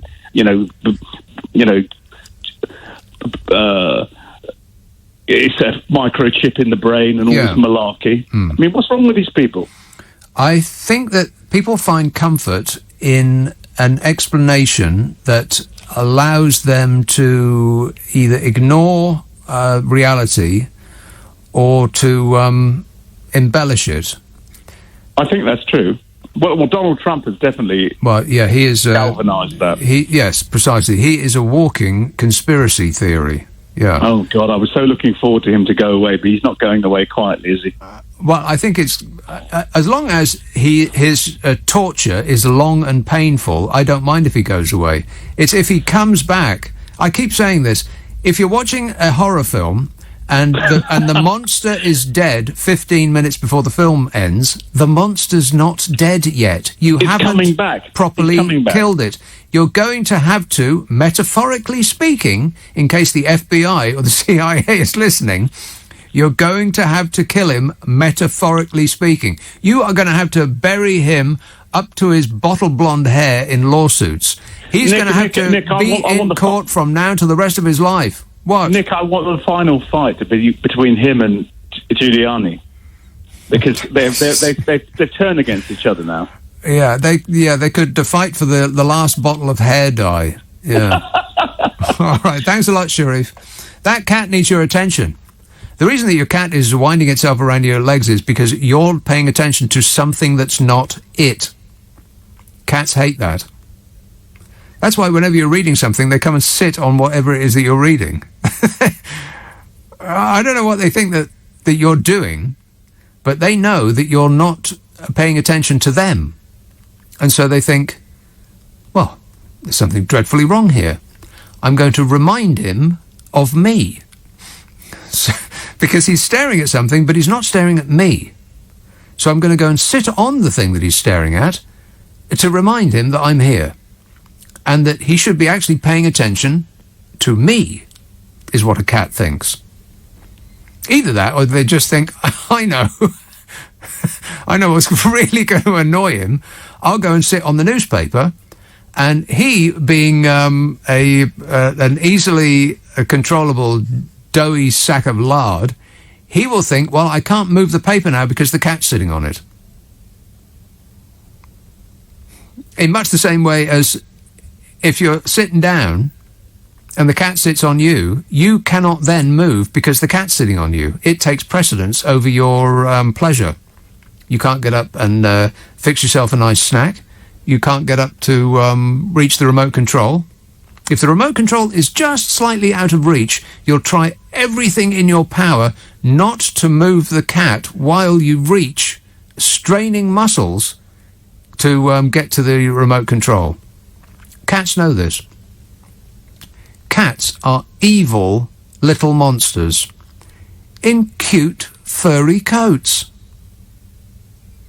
Don't let him get away with it. You know they're always going to get away with it. The cats talk to us in ways that they don't talk to other cats. I mean, that's commonly known, right? They have meows that they use to get our attention that they never use for any other thing. Cats do not meow to each other. They meow at us. And they meow at us. They've figured out how to twang our heartstrings. And it is to meow like a baby. They've figured out, probably by either... what is that picture? Somebody sent it in. It's... Well, why are you showing it at me? Just take it off my screen right now. I'm trying to talk about cats. I've lost my train of thought now. Was that your intention? Great guy's a good guy. He's a good person. Thanks, Donny. You're the worst. You're the worst human being that has ever lived. Is that an exaggeration? No, I don't think so. I think I'm safe there. Duncan, well, maybe not has ever lived, that is currently living. Yeah, that's more like it. What do you think, Melania? I don't care. Not bothered. Duncan texts, hi Nick, can I just put the spring back into Sid Little's step in regard to your earlier caller's comments on his demise, as I regularly see him in bright jumpers and big glasses shopping in Asda here in Fleetwood. Yes, the reports of Sid Little's death have been somewhat exaggerated. I'm sure he's doing just fine. Harge texts, Tim Brooke-Taylor from The Goodies sadly died of COVID, one of the first celebrities that I recall. And James says Barry Chuckle died in 2018, unless he was an extremely early adopter of the virus. That bloke on the phone has made a terrible mistake. An error. Wrong. Let's have Sevenoaks. Mark. Hi. I'd like to say that just because Trump is on his way out doesn't mean to say we're going to be lacking in fake news. Many, many commentators have been saying that the public has no appetite for another referendum on membership of the EU. But a Twitter poll showed that 62% of them do. Twitter poll? Yes. A Twitter poll? A poll on Twitter? Indeed. How many people? I have no idea. 6? But obviously it's not a huge number. No. Of the last election, of course, 53% said that they want another vote. But the poll was on Clyde Bull's programme. I asked him whether he had any evidence for his assertion that people don't want another vote, and he said it was the people who spoke to him.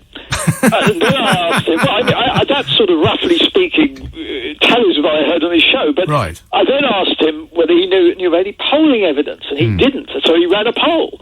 And I know polling evidence because the last general election, more people voted for parties that did not want to leave the EU than voted for parties that did want to leave the EU. That's right, 53%. And those parties wanted another referendum. Yes. Well, you know who else wanted another referendum? We should have a second referendum. You know who? Yes, because of the 5 million who voted in the petition to scrap Article 50, it is the policy of his party to hold a referendum 10 years after the last one, 2026. The arguments that UKIP stands for aren't valid? Yes. Yes, I think the reason why lots of commentators are saying this is because it's being pushed by both the Conservative Party and the Labour Party. The Conservative Party don't want another referendum because they will lose it in the sense that we will go back in. And the Labour Party are being influenced by a small number of people in marginal constituencies which have undue influence due to our voting system. Can't we wait to bathe in the glory of our sunny uplands? I don't know about you, but I think that this country is much better since we left the European Union. I mean, there's the... Exactly. And the people have been saying we have to wait to see where, how Brexit will work out. Well, of course. The way I see it, I don't have to wait long to know whether I'm going to lose my freedom of movement because I've already lost it. Yes. And, of course, that goes for a lot of other people, which is very inconvenient for me. And the fish thing? Yeah, well... I think that's typical of the way in which the Brexiters have organised Brexit. They just haven't. Organised it? Yeah, exactly. Organised. Yeah, they need to get organised. Yes. All right, good work. Thanks a lot, Mark. Keep your eyes peeled. Shoppers have complained of empty shelves in UK supermarkets. This is part of the benefits of Brexit. We're all going to starve to death. Shoppers have complained of empty shelves in UK supermarkets with alcohol and staples including broccoli, tomatoes and cheese all missing, as new Brexit rules hampered lorry drivers bringing in food from the EU and left truckers stranded at Dover for 3 days or more. Wait. What? No alcohol? What? Cauliflower packs, citrus fruit, aubergines, courgettes, mushrooms, strawberries, raspberries, melons, blueberries, all missing from the shelves, but never mind about that. Because wine, champagne, cognac and German beer are missing too. Oh, no. And tomatoes and olive oil and mozzarella are showing as unavailable. Tomatoes, olive oil, mozzarella. Well, you know what that makes, don't you? Pizza. No booze and no pizza. Frozen food is also now a low at some stores, including cod and prawns from Iceland. The place, not the shop. And Norway, while British exports to the continent, including fresh fish, are left to rot on Scottish docks because of delays at ports. Brexit. These are the sunny uplands that we were promised.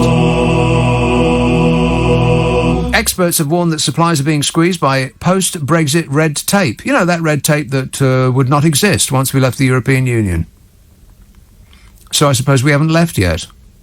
Can't have done. That's disappointing. I thought we had. This news just in. We have left. The problem is that we haven't had enough time to prepare.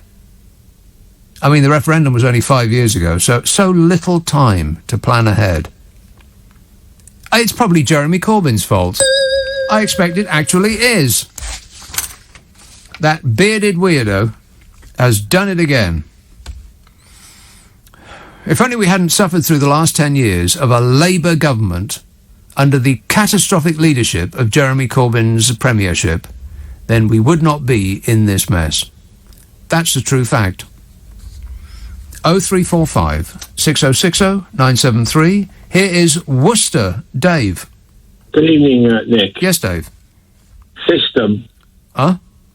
The system. The system. These people, Biden, rogue, Mr. Trump, gone rogue elite, it's the system. These people are just symptoms of the system. Of the disease. An evil system. Yeah. A system that has pushed so much wealth into so few hands. I make $400 million a year, so what difference does it make?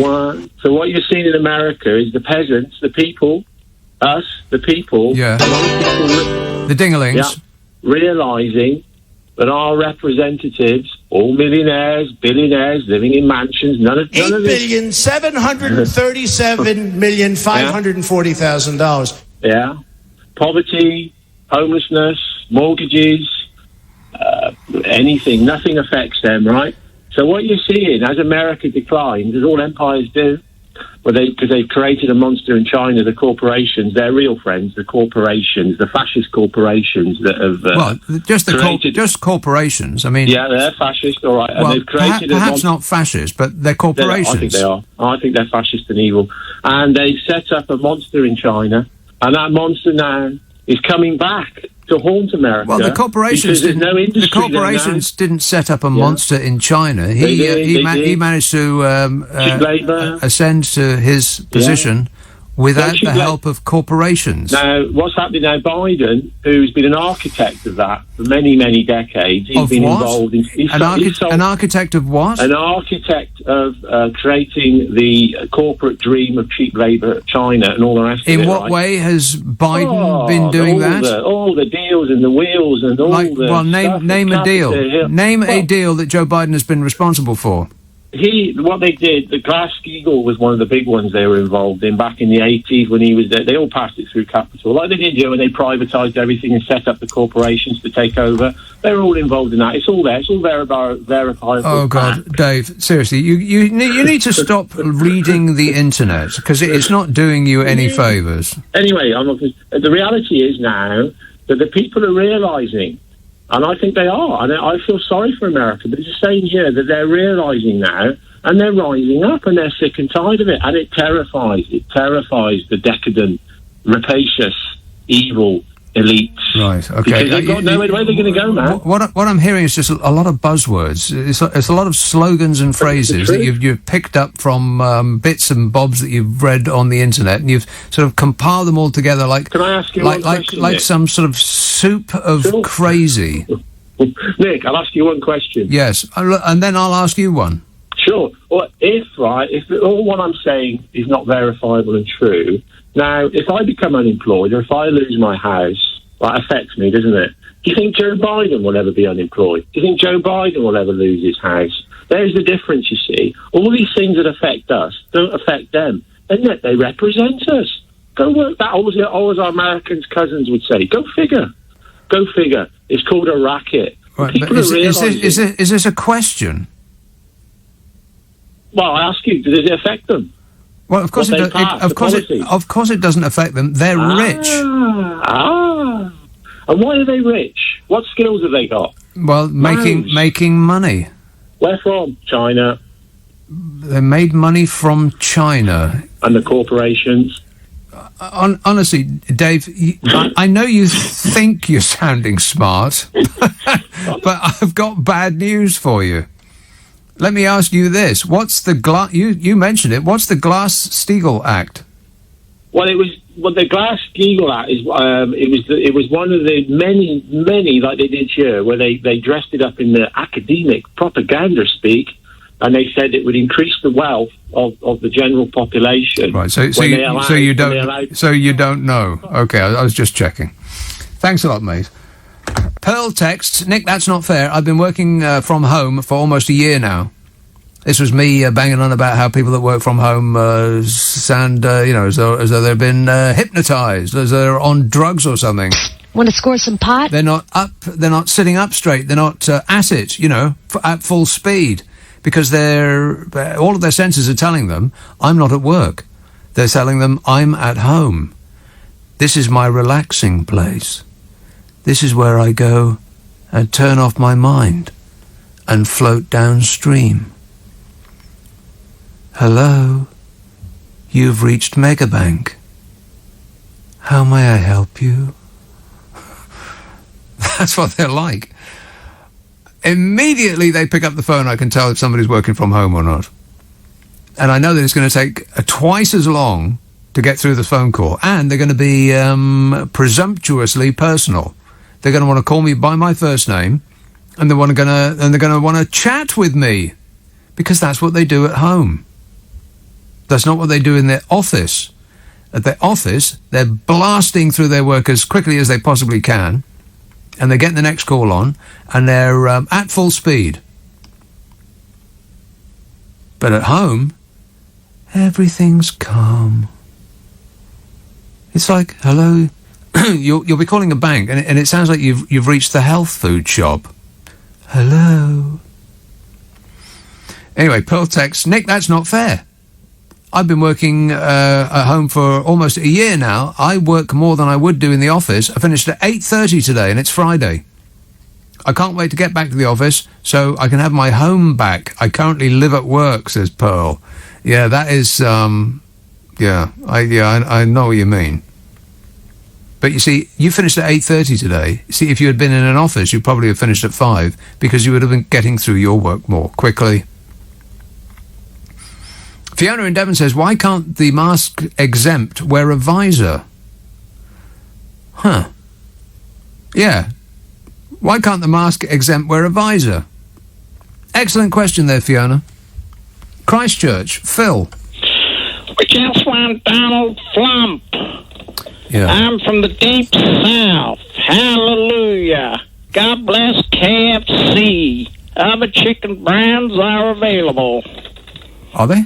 How can a country that's put men on the moon vote for a nincompoop like that? A nincompoop? Yeah. I'm like a smart person. I think you'll find that he is a smart person. He told us himself. Oh, is he? Yeah. Well, anyway, what you said about empty shelves in supermarkets is fake news. Is it? Yeah. Because I've been down there, I bought pizzas and everything. There's everything on the shelves, yeah. What else is on the shelf then? Loads of stuff. Well, like what? Well, whatever you want, basically. Well, what did you buy? Oh, well, I like burgers and chips. Pizza, burgers and chips? Yeah. Oh, my God. So it's like, that's the 5 food groups. Yeah. Do you like vegetables at all? Any vegetables at all? Or does a burger count as a vegetable now? I like veggie burgers occasionally, right. yeah. Mm-hmm. Okay, right. So burgers or veggie burgers and pizza, yeah. Yeah. Right. Anything American, basically. Okay. All right, thanks a lot, mate. 0345 6060 973. Aaron texts, 53 million newly registered US voters since 2016, but 25 million of them didn't vote. Why? No idea.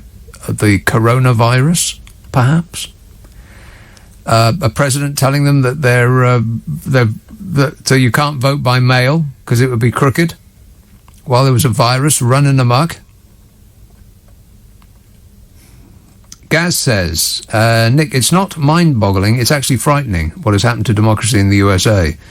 It is actually terrifying to think that, because you watch the History Channel and you see, Hitler and Mussolini and Stalin and all those people, and you think, well, because it's so far removed and they're in black and white, which also makes it seem far removed, you think, well, they must have had something extra special to be able to pull the country with them like that. But actually, they were ineffectual weeds who managed, by some mystical prestidigitation, to pull, not the whole country, a significant minority. It's usually about 30%, there or thereabouts. That's all you really need. As long as other parties split the remaining vote, you only need about 30% to take over a country. 30% of utterly committed people, one-issue obsessives, to take over a country. Other people who have other things on their minds aren't so determined to go out and vote, or determined to prevent other people from going out and vote. And that's, I think, the lesson that we should learn is that you don't have to be some sort of mystical strongman. You can project the image of somebody who is a strongman, even if you yourself are an ineffectual failure and a weakling. And that's Donald Trump up and down. I ask again, Trump fans who think that he is... I mean, he had one of his cronies go on TV the other day and say that Donald Trump was the most masculine man who has ever been president. A man who wears pancake makeup, who gets his hair colour from a bottle, and has enough hairspray in it to punch a hole in the ozone layer, and who dances to YMCA by the Village People, that's your macho man? Are you kidding me? He's the opposite of what people think he is, his fans. And yet, he managed to bowl in this painted clown off the television. He just rolled in off TV and took over the world's most powerful and rich political party. In about 5 seconds, he just blasted them all out. All of his competition, he just bulldozed out of the way, just by being loud on television. That's all it takes. That's the scary part. And everything that people thought about him is completely true. He is... To be that popular and that insufferably narcissistic is a terrible combination. And like I keep saying, the Democrats are going to have to put him away, metaphorically speaking. They're going to have to bury him and people that are like him. All of his enablers, they're going to have to go away. Otherwise, they're going to come back and they're going to bite their face off. That's what's going to happen. Somebody will come along who is much quieter spoken, more family friendly. They'll seem more reasonable, and yet they'll still think the same things, and they'll be paid for by the same people, who, by the way, are the same billionaires that brought us Brexit and Boris Johnson. They're the same handful of billionaires. You want to talk about conspiracy theory? There is a coup, a worldwide coup going on, like a slow one, right now. And it's not Donald Trump, it's the people behind Donald Trump. Donald Trump was what they used as the clown waving his arms around at the front of the stage while they got on with the business of taking over the world behind him. They just didn't think that he would become so uncontrollable.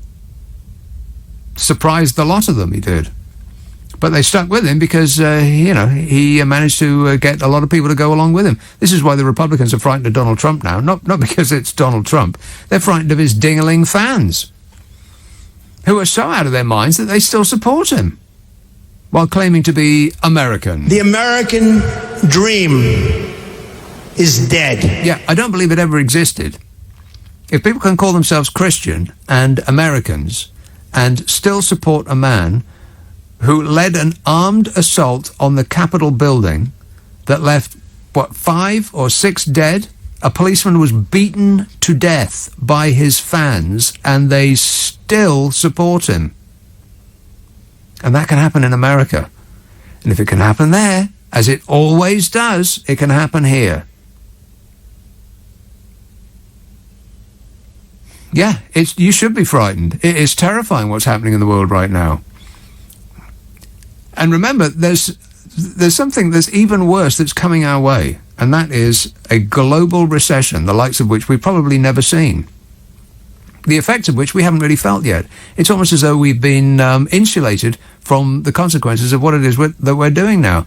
We haven't experienced the full magnitude of what's occurred over the past couple of years. Because, Rishi's been doling out the money, and all the shops have been put into hibernation. But when we eventually come out of this, assuming that the new variant doesn't fell the lot of us, when we come out, then the economic landscape is going to be absolutely ripe for somebody like Donald Trump to come along. I mean, that's what that's the ashes of the German economy is what Hitler stepped out of, and ditto Mussolini. So there's that, and there's also, don't forget, the tidal wave, the tsunami wave of whatever the consequence of climate change is going to be. It doesn't really matter whether you believe it or not. When your furniture is floating out of your windows, then whether you believe it or not is neither here nor there. So there's disasters coming at us, the likes of which the humankind has probably never experienced. And those circumstances are utterly ripe for somebody like Donald Trump to come along. And just because he has been momentarily put out like the cat doesn't mean to say that either he or somebody precisely like him is going to come along and take over America or here.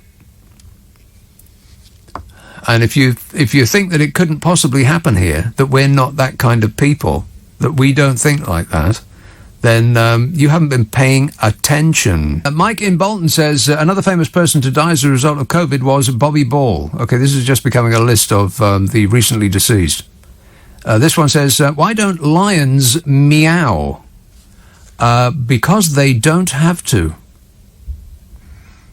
If they want you to do something, they'll just show up and you'll do it. Mostly running away.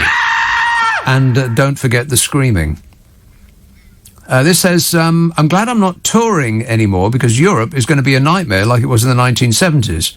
You had to get a visa for every country and you got stopped at each border. It'll be a nightmare and the cost will be more expensive than it is now.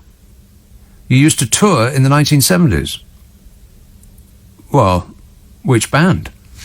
ELP? Are you a member of Santana? The Celebrated Artists Band, perhaps? Is it Poco? Were you in Medicine Head? How about the sensational Alex Harvey Band? Rock and roll! Who are you? Who? Worst Who song ever. That's actually true. Apart from Squeezebox, of course, but, that goes without saying. Mansfield, hello, Jenny. Hello, Nick, you all right? Yes, good, thanks. Right, so this is a bit strange what I'm going to talk about at the moment. So last November I had a letter regarding my 3-yearly checkup for my breast screening. Okay? Yeah. Made the appointment and we sorted it all out for the 27th of January. Got a couple of phone calls, missed them the other day from the hospital, phoned the hospital and said, I don't know why you're ringing me for, can anybody tell me? No, we can't tell you. Oh, so if I don't give my details, you don't even know who's rang me? No idea. Okay. Got a letter today. At your request, we have cancelled your appointment and we made another one. I said, well, I haven't asked you to cancel the appointment. Yes. So then they said, right, okay, let me just talk to my colleague. So I said, okay. Got back to me and I said, well, I'll tell you what, let's just do early February because I've got some dates available. Oh, we can't do it then at the mobile unit because then we're going to have to invite you into the hospital. I said, well, with respect, I don't want to go into the hospital. No. So I don't know why it's something that they would think of doing to close a mobile unit and then invite people to go into a hospital. Don't go into a hospital. Surely they would. No. Definitely not. So why invite more people in? That does make sense to me. Does it make sense to me? So I said, okay, I'll do it. So anyway, it's next week, sorted. And I said, but then in 3 years' time, if you invite me to hospital, hopefully it'll be a different situation and I'll come in. Yeah, well, maybe we'll be through this in 3 years, but I wouldn't bank on it. well, when she said that, oh, no, we can't do it then, I said, do you mean I can't do it at all? She said, no, you can still have it done. I went, oh, my goodness. So, no, I just don't know why they would close a mobile unit and then invite people to go into hospital. Why increase the footfall? Why? Yes. I don't get it. Who's been in charge of that one? Yeah, these are excellent questions to which I have no answer. Pass, exactly. But I wish you all the best. Thanks a lot, Jenny. No problem. Cheers. Bye-bye, my love. Ta-da. Bye-bye. 0345 6060 973. Tony texts, I dislike your lefty politics. But I love your humour. Keep going. Oh, all right then. If I must. Lefty politics. What specifically is it that you dislike about what I've said so far? I'm just telling you the facts, ma'am. Battersea, Jake. Oh, hi, Nick. It's so nice to talk to you. Jake, are we on speakerphone? Oh, yes. Oh, my God. Yes. God, blimey, I'm a novice to this, I'm afraid. It's worse than I thought. It really is much worse.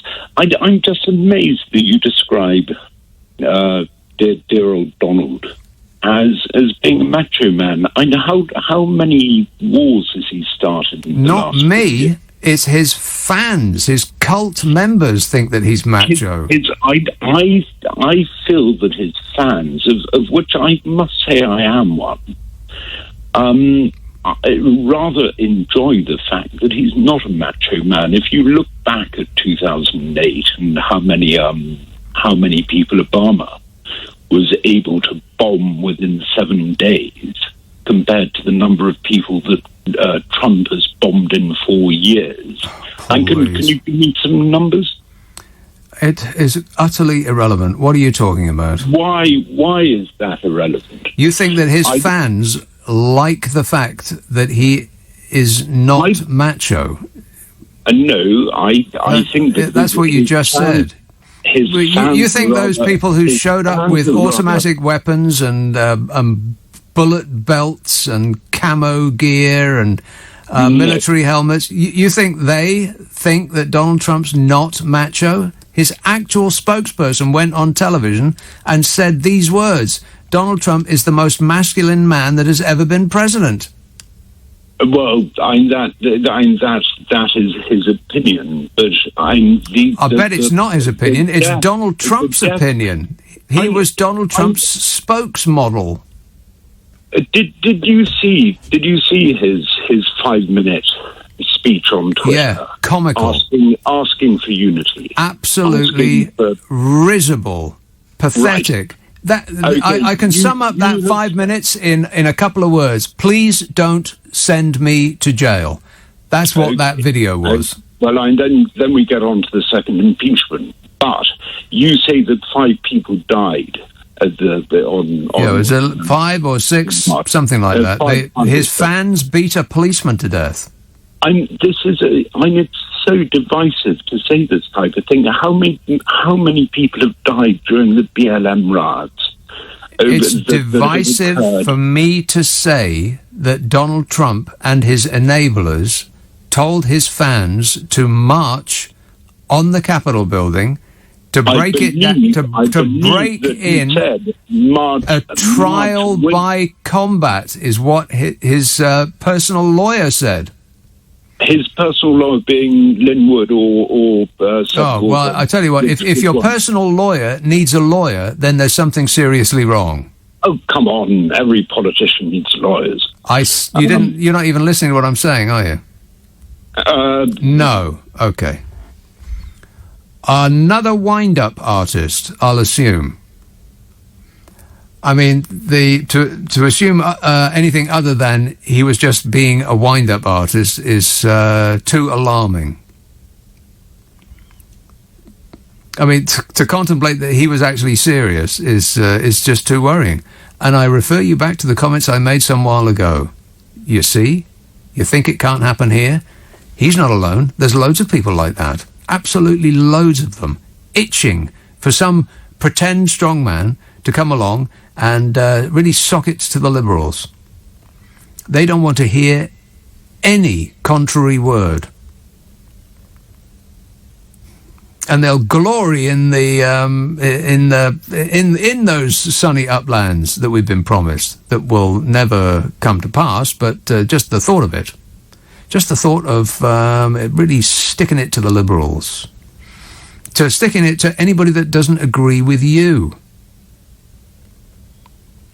And it's not the first time that I've heard that. Oh well, Obama bombed more people. But from people who actually like it when presidents bomb people, complaining about something that they actually like.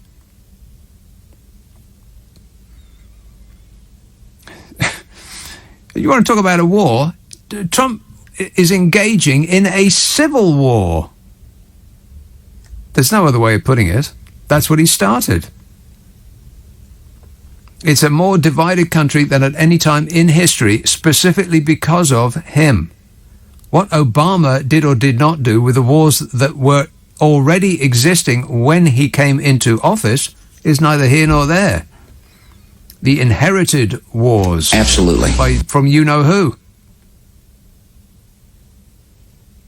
I mean, the Middle East didn't get mixed up on its own. Partly it was us, by drawing lines on a map with a ruler and saying, there you go, that'll do. And then it was America constantly getting stuck in, trying to win a war, which I don't think they have done since Vietnam. And they didn't win that one. Great films, though.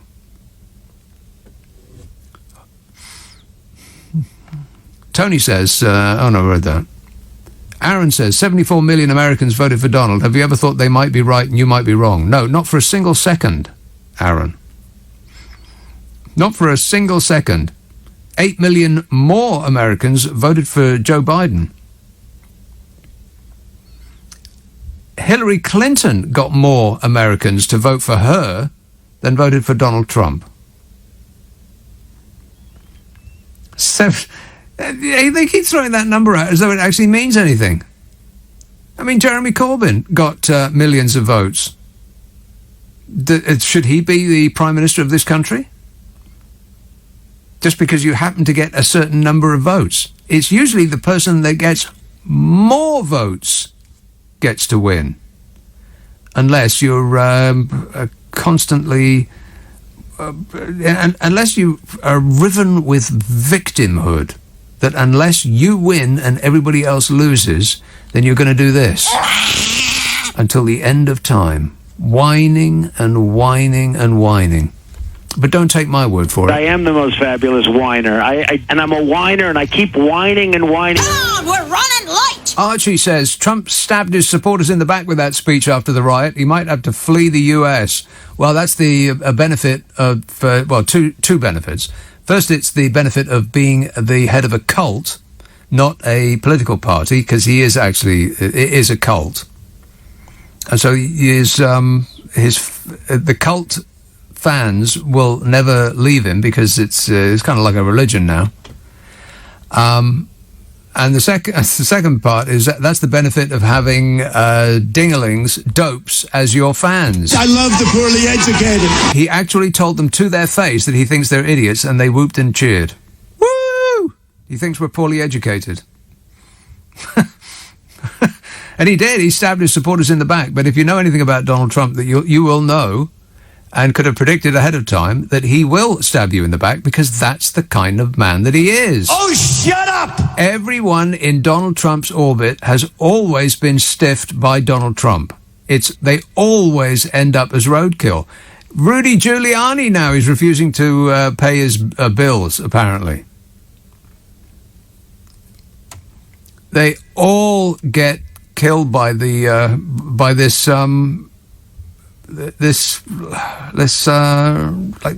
steamroller that is Donald Trump. I'd have to say the only positive thing I can think to say about him is that he is by far the best con artist I've ever seen. He fleeced his fans for something of the order of $200 million, telling them that he needed the money to fight the steal. You know, we're going to fight the steal. We're going to take our country back. And they're so dumb that they sent him over $200 million. If they only knew what he actually thought of them, it might stop them. It might, stop them short. They might stroke their straggly beards and think about it for a second. Boy, have you people been had. Hillingdon. Hello, Janet. Hello. I think for Steamroller, we megalomaniac. But what you were saying earlier really rang a bell with me. I was a history teacher for a long time. I'm retired now. And when you said about hoping to be able to control Trump, that's exactly what they said about Hitler. Right. All the Weimar Republic leaders who wanted to make sure that they stayed in power and that, to go against communists in Germany at that time, thought that Hitler, because he had the power, because he had the populist support. Yeah. The charisma. The charisma, yes. The ability to make the great speeches, which he did. Yeah. Even though he was, as you say, conning people all the time, because every time he talked about people, the increasing employment and all the rest of it, it's easy to manipulate figures. And it's interesting, isn't it, that Trump took, like many of his phrases, directly from Hitler. Make America great again is a steal from make Germany great again. It's the again part that's beautiful, isn't it? Yes. As though the reason that you are not experiencing life as you want it is because it used to be the case that you could enjoy your best life ever, but now, for some reason, out with your control. Because there's a scapegoat. There's a scapegoat that you can blame. An easily identifiable minority of people. Yeah. Exactly, and that's exactly what's happened there. The only difference is, of course, now we... in America as well as here, and you say it could happen here, we have a much stronger media and we have a much stronger press. No, I know really. There's a right-wing press. I know that, but there are media still voices. is run by 4 offshore billionaires. That's true. The majority of them, by the way, were Trump and still are Trump backers. I know. It's frightening. But we do still have people who are prepared to stand up, especially in this country, I hope. I like your optimism, but I think it's misplaced, because if it can happen in America, if Donald Trump can come in and take over the world's richest and most powerful political party in about 10 seconds flat, then it can definitely happen here. That's true, but look at McCarthy. In America, they had McCarthy in the early 50s, and we never had that because we didn't allow that to happen. I hope that we have a fairer system here. Well, I wouldn't pin my hopes on just because we didn't have a McCarthy. Then no such thing can ever happen here. I'm just giving an example of things that have happened in America that haven't happened here.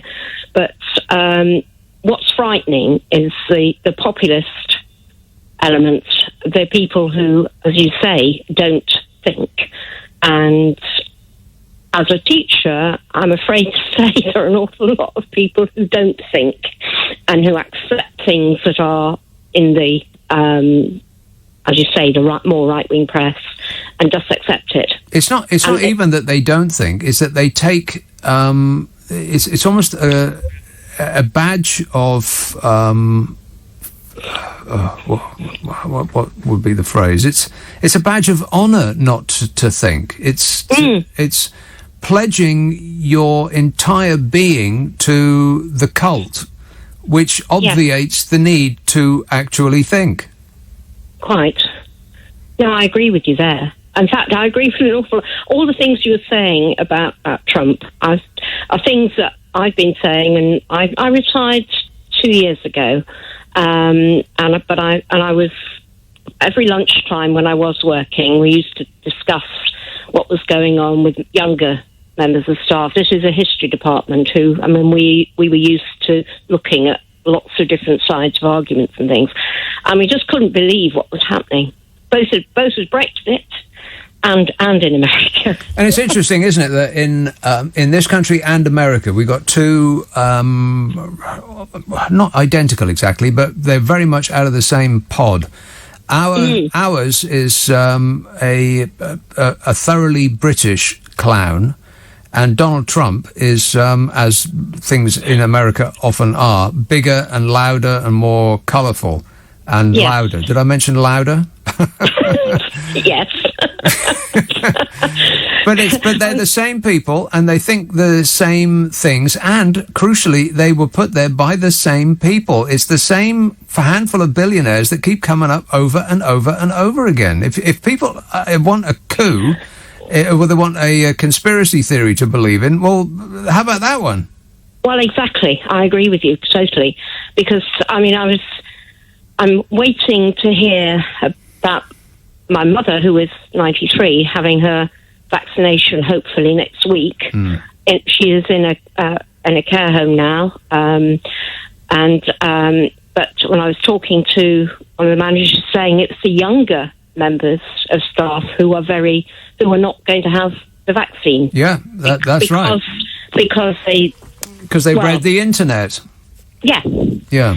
They can't, and they don't think about the benefits. If they think that, if they're prepared to believe those kind of ding-a-ling theories, then they're absolutely prepared to get behind a charismatic leader who will tell them that the reason their life hasn't gone well is because of those people over there. It's such a rewarding belief to have, and it works every time. With a certain number of people. You only got to get 30% of the population to think, yeah, that's the reason that I'm not living the life that I dreamed of. It's those people. Yes, and those ideas happen in lots and lots of places. It's enormously comfortable place to be, yeah. To know who to blame. Until the reality sinks in. Well, yeah, I don't think reality does sink in, because once you've gone that far, it's too much loss of face to admit that you have been duped. So you go all in, like a poker player. The other thing about Trump is there's no getting around it. Is actually funny. I mean, just as an end, and thanks a lot, Janet. I enjoyed that. Cheers. Just to close, the thing about Trump is he is on top of all of that nightmare, boiling, narcissistic rage. He is also occasionally disarmingly funny. And it was 30 or 35 questions. The first questions are very easy. The last questions are much more difficult. Like a memory question, it's like you'll go person, woman, man, camera, TV. So they say, could you repeat that? So I said, yeah. So it's woman, man, camera, TV. Okay, that's very good. If you get it in order, you get extra points. Okay, now he's asking you other questions, and then 10 minutes, 15, 20 minutes later, they say, remember the first question? Not the first, but the 10th question? Give us that again. Can you do that again? And you go, woman, man, person, camera, TV. If you get it in order, you get extra points. They said nobody gets it in order. It's actually not that easy, but for me it was easy. See? Nobody gets it except for him. It was easy for him. He's a great guy. He's a good guy. He's a good person. Thanks, Donny. You're the best. You're the best, worst president ever. And we'll shortly be saying bye-bye. Matt Hancock was seen covered in mud while carrying a rugby ball through a London park this afternoon and not wearing a mask to cover the smirk on his face the day after Boris Johnson pleaded with the nation to stay at home this weekend. What? The Prime Minister yesterday released a video calling on the public to think twice before leaving the house, and his actual health secretary heard that and assumed it had nothing to do with him. It was for the little people, not leprechauns. Bozo carefully ruffled his hair because his image is oh so very important to him, and urged everybody to behave as though they have it. Not sex appeal. The coronavirus. He warned that asymptomatic silent spreaders are unwittingly fueling the crisis, and the next person infected could be you. And his witless health secretary could be one of those unwitting people. But Bozo's instructions did little to put off the actual health secretary, who was filmed casually walking through Queen's Park in North London, if you please, while carrying a rugby ball. In the clip, Matt Hancock, who is not wearing a mask, smiles as a member of the public who remarks at a member of the public who remarks how muddy he is. He's been playing in the dirt. Disgusting. The witness told Mail Online, I was there at about 3:30 this afternoon. Suddenly I saw Matt Hancock. He was there playing rugby with his son, I think.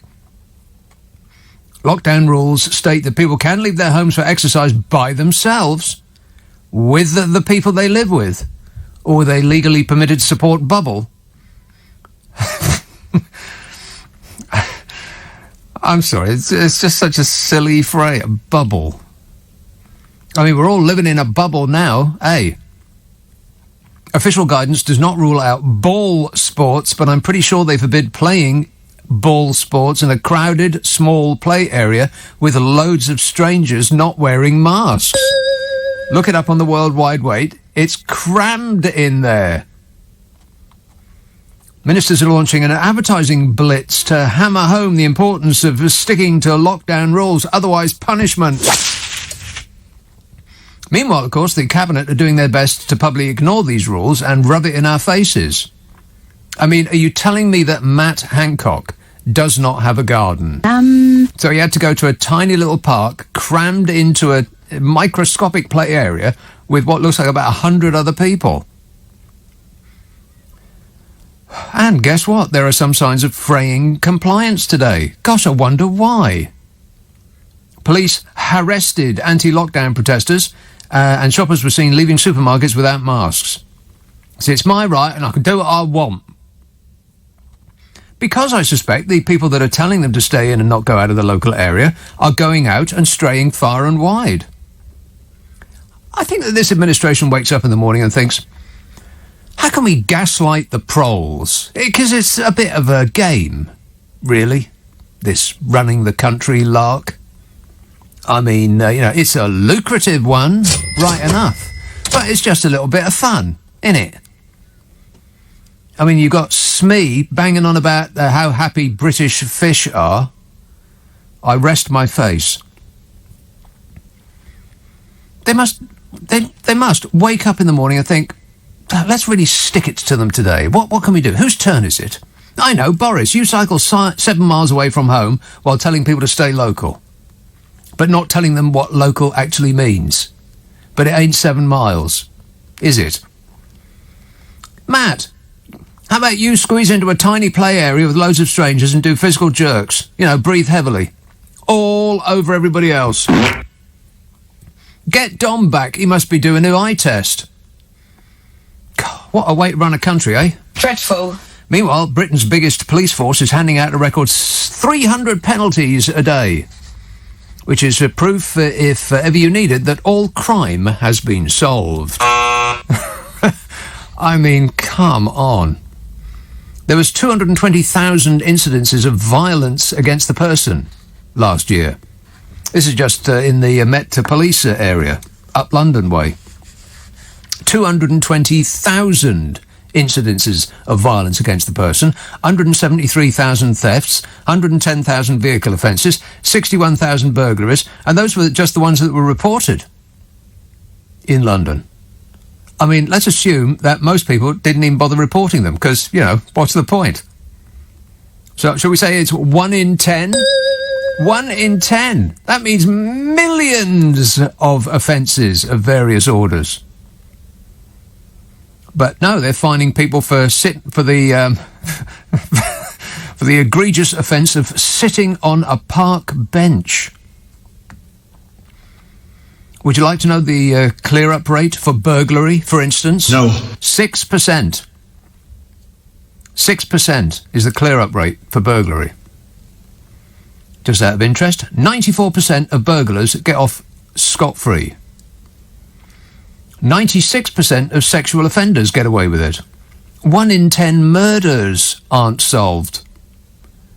And on those stellar figures, our police persons have now been repurposed as park bench monitors. Well, the whole world's gone crazy. And at 300 penalties issued a day, that is whatever it is. God, I don't know.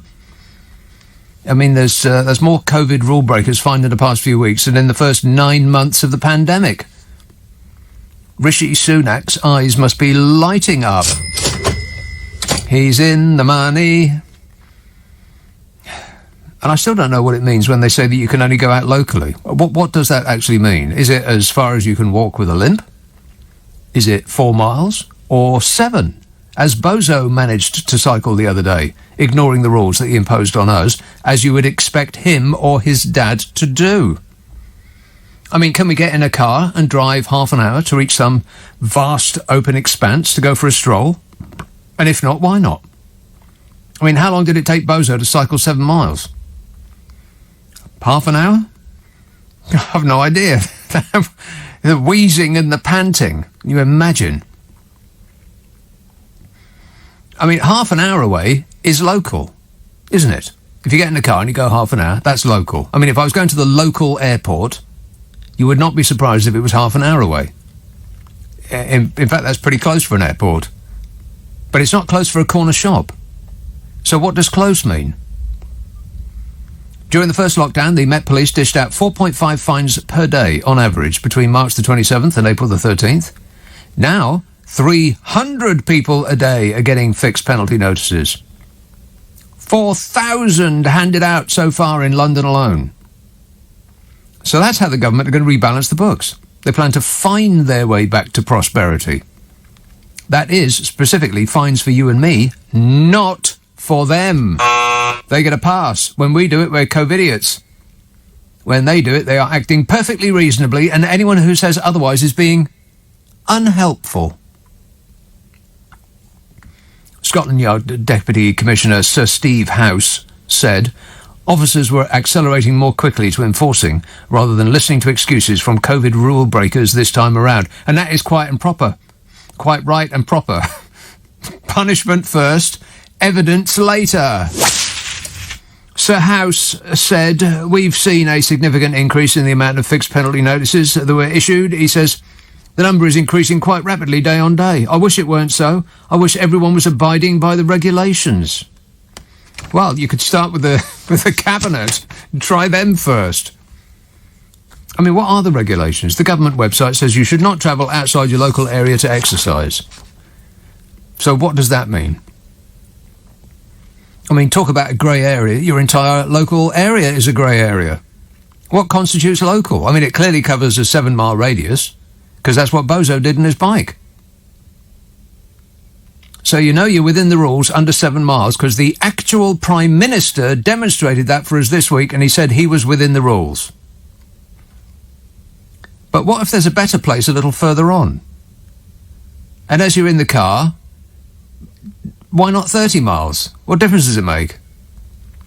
I mean, we're going for a walk, not an orgy. Disgusting. The government instructions say if you live for somewhere where there is nowhere safe to exercise in your immediate environ, then you may take a short drive to a nearby park or similar. Well, what's a short drive? I mean, where in this country is there nowhere to exercise safely locally? I mean, you can walk safely anywhere. With the possible exception of some areas of Beeston in Leeds. I think you'll find that that is correct. It says you should not drive to beauty spots for walks if you are able to exercise closer to home. You must confine yourself to ugly spots, which is where Beeston in Leeds comes in again. Met Commissioner Dame Dick has ordered officers to take a more hardline approach during this lockdown, saying it is preposterous to suggest that the public would be unaware of the need to follow the rules. Rubbish. The people who are setting the rules aren't following the rules. They're setting them deliberately vaguely and then breaking what a reasonable person in the street would assume that meant. It's like it's designed to confuse. Yesterday, her deputy, Sir House, said it was clear that the public are not taking the rules as seriously this time around, and police have been asked by the government to step up enforcement. And, you know what, I don't see that, I'm afraid. I mean, maybe it's just where I go. Maybe I need to get out of my bubble. But we're being told that we have to stay in our bubble, so what can I do?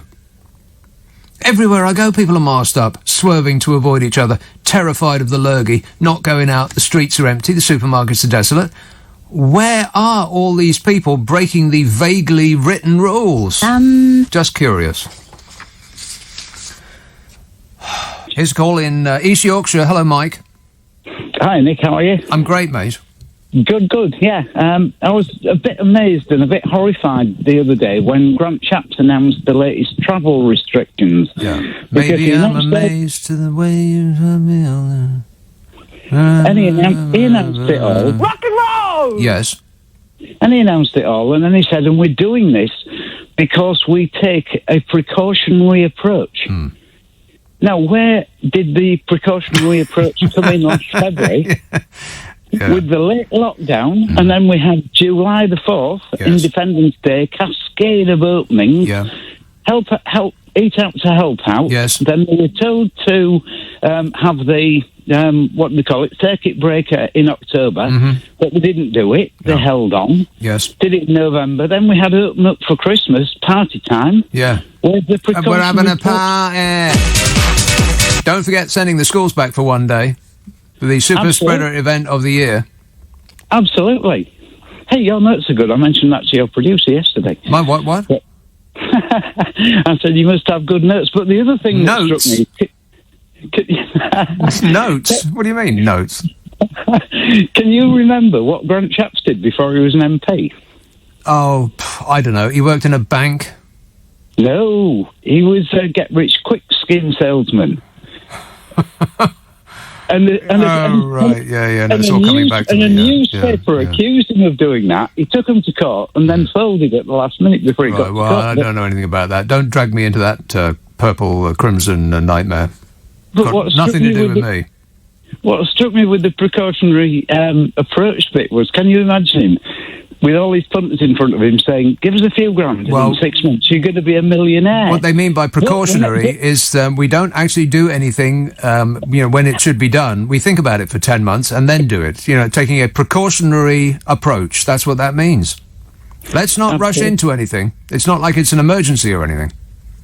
Absolutely. So what you're basically saying is, give us a few grand, 6 months you're a millionaire, but when you're making your decision, take a precautionary approach. Exactly, precautionary approach. Precisely right. In other news, Grant Shapps said that he is the last person the public should listen to for travel advice, which is quite right and proper, because travel advice involves transport issues and that has nothing to do with his job, being as he is the actual transport secretary. What? He claims not to know anything about his actual job because he was the one that was caught out by his own rules when he closed the travel corridor with Spain when he was in Spain. I mean, can you think of anything that sounds more like sawing off the branch that you are sitting on, apart from sawing off the branch that you are sitting on? Grant Shapps was asked if it was wise for pensioners who have received a coronavirus vaccine to book summer holidays. Well, let's think about that for 10 seconds. No. No, of course not. I tell you what, why don't you book yourself a cruise? What could possibly go wrong? A holiday? Are you out of your minds? Grant Shapps, when asked that, said, I am the last person you should take travel advice from. Can they hear themselves? He says, I remember about this time last year, or a little bit later, being asked whether I would book a summer holiday. We then had the travel corridors, and I did book. I went to Spain with my family, and within an hour of getting there, I myself put Spain out of the travel corridors, meaning that I needed to come home and start my quarantine, leaving my family there. He abandoned his family in a disease pit.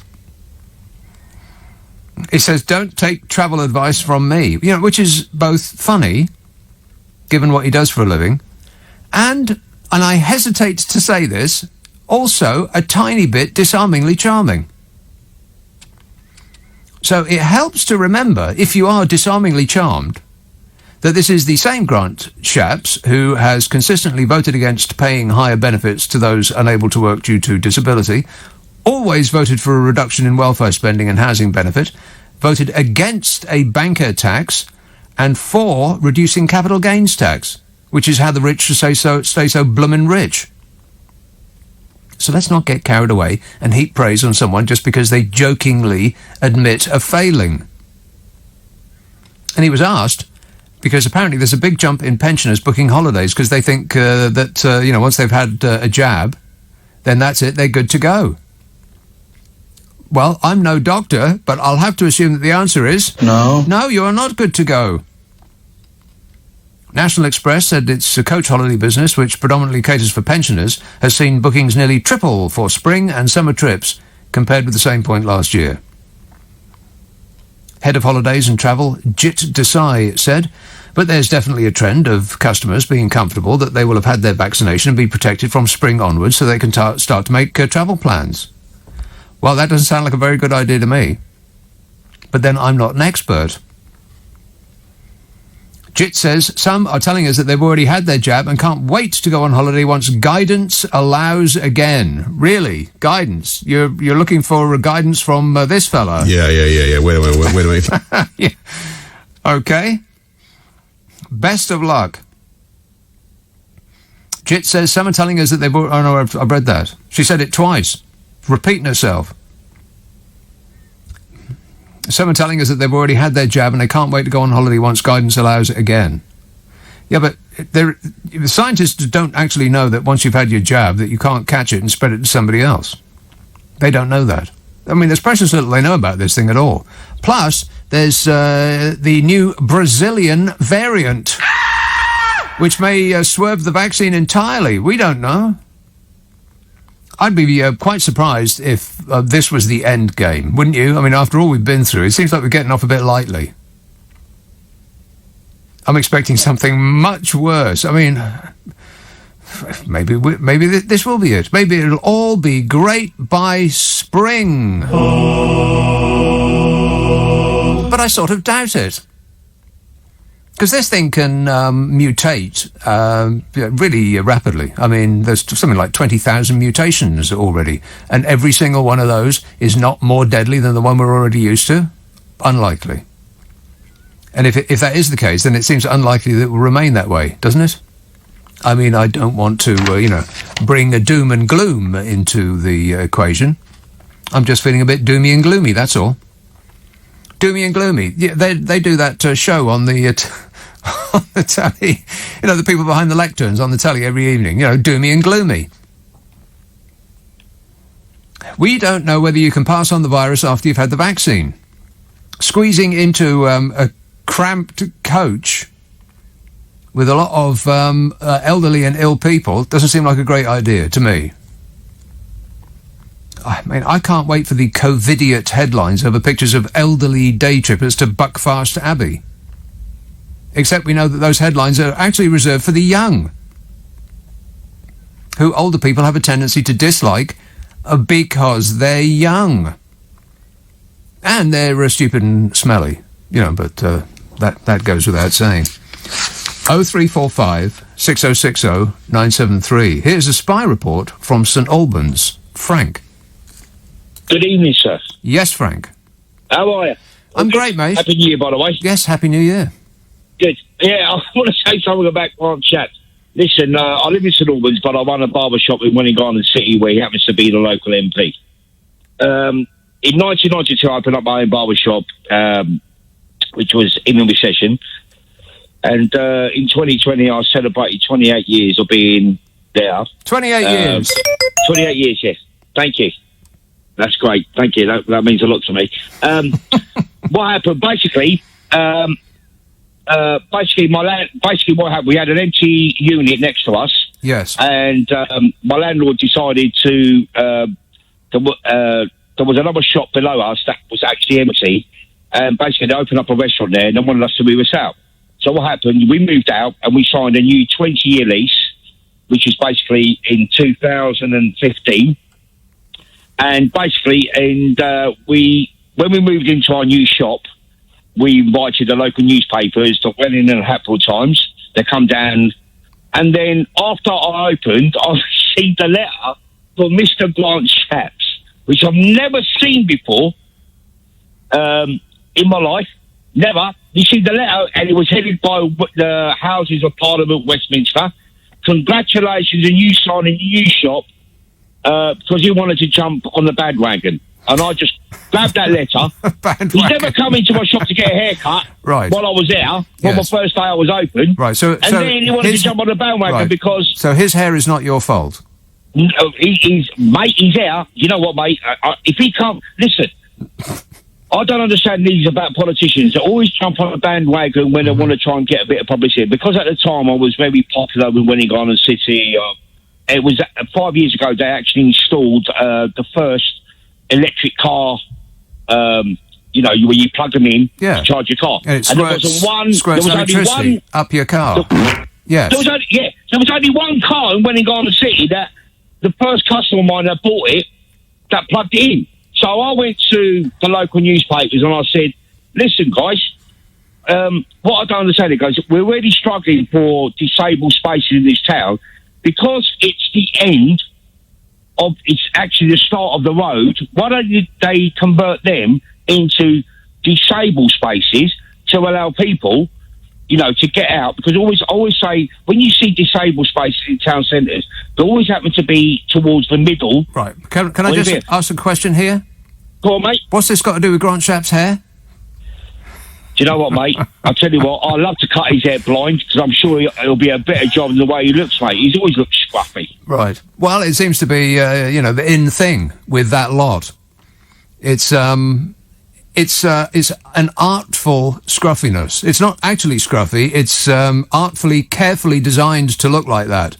Here, Frank, I'm going to have to go, but thanks for that story, whatever that was. This says, rule breakers, Nick, they're all in their cars. Have you seen the volume of cars on the roads these days? Yes, I have. And it surprises me, because there's nobody in the streets. There's nobody walking about, mooching about the place. But they are all in their cars, and I'm wondering, where are you going? Do you know where you're going to? There's nothing open. Where are you going? The only thing that's open is supermarkets. And I know that people aren't dashing around at 8 o'clock in the evening going to a supermarket. You just aren't. So what's the dealio? Yeah, I'm mystified by that. It was chock-a-block coming here this evening. I've got no idea where everyone's going, but they're going somewhere, or just nowhere, maybe. They're just like driving around, looking at the outside. Yeah, you remember outside, don't you? No. This says, if you moved house, have you got a garden gnome yet? No. I'd sort of like a garden gnome ironically. I'd like an ironic garden gnome, but I sort of wouldn't as well, because they're a bit freaky. There's just something a little bit disturbing about a garden gnome. Plus, other people might not realise that it's an ironic garden gnome. Apparently when I was a kid, very, very small, I crawled into the next door's garden and was delighted at the sight of a whole host of garden gnomes. And so I thought, I'm going to play with these. And I pulled them from where they were sat and piled them up in the middle of the garden. And was having a great time until my mum realised that I was, where is he? Next door, I'd crawled through the fence. And so she freaked out and went and got me and saw the pile of garden gnomes. And she didn't know where they went. But, of course, there were indentations in the grass where each one had sat.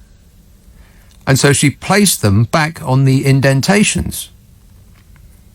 But it's very unlikely that she placed them in the correct order.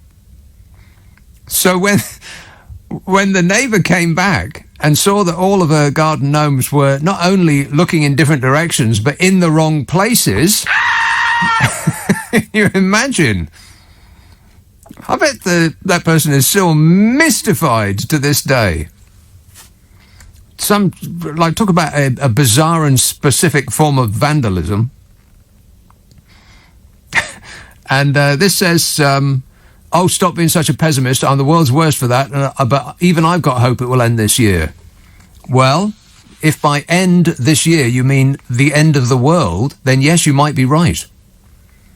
Because here's another story. Experts believe that the Earth has been overdue a mass extinction event for more than 30 million years. Oh, no. They worked out that catastrophic global incidents come roughly every 27 million years. And we haven't had one for a dog's age. Catastrophic events such as meteor strikes and eruptions follow a cycle, say experts. Which makes sense. Everything that we know in nature follows a cycle, doesn't it? It's all waves. It comes and it goes. Meteors fly through space on specific routes, and some could be on their way here right now. I mean, after the year that we have just had, would you be remotely surprised? US researchers concluded that an extinction comet shower occurs every 26 to 30 million years when they pass through the galaxy. Of course, we're moving through the galaxy as well. We're spinning and moving around the sun, and the sun is moving through the galaxy. I think I've got that right. Get that space hippie on the phone and he'll explain it to us. Oh, everything is so amazing. He can send me to sleep in about 10 seconds flat. Put that show on, and I'm snoring before, pretty much before the theme music's over. Look at the sky. Oh, everything's amazing. Scientists found all 8 of the coinciding mass extinctions on land and in the oceans matched times of flood basalt eruptions. I don't know what you're saying. You're thinking, what's a flood basalt eruption?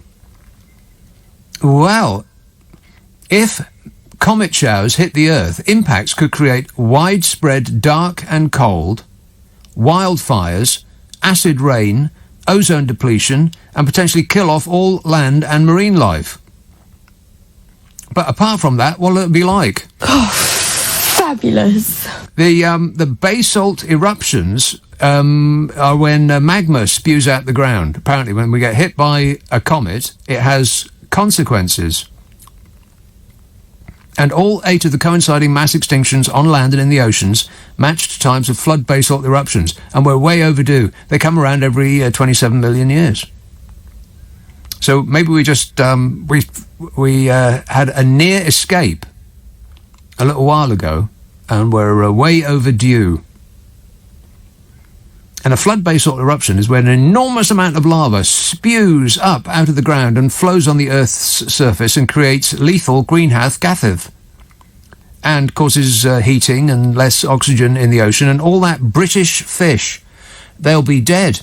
But because they're British, they'll be all the happier for it. What do you think, Smee? You're better informed than I am. I don't know anything. Professor Mike out of the New York University's Department of Biology said, it seems that large body impacts and the pulses of internal Earth activity that create flood basalt volcanism may be marching to the same 27 million year drumbeat as the extinctions, perhaps paced by our orbit in the galaxy. We are in a very dangerous part of space.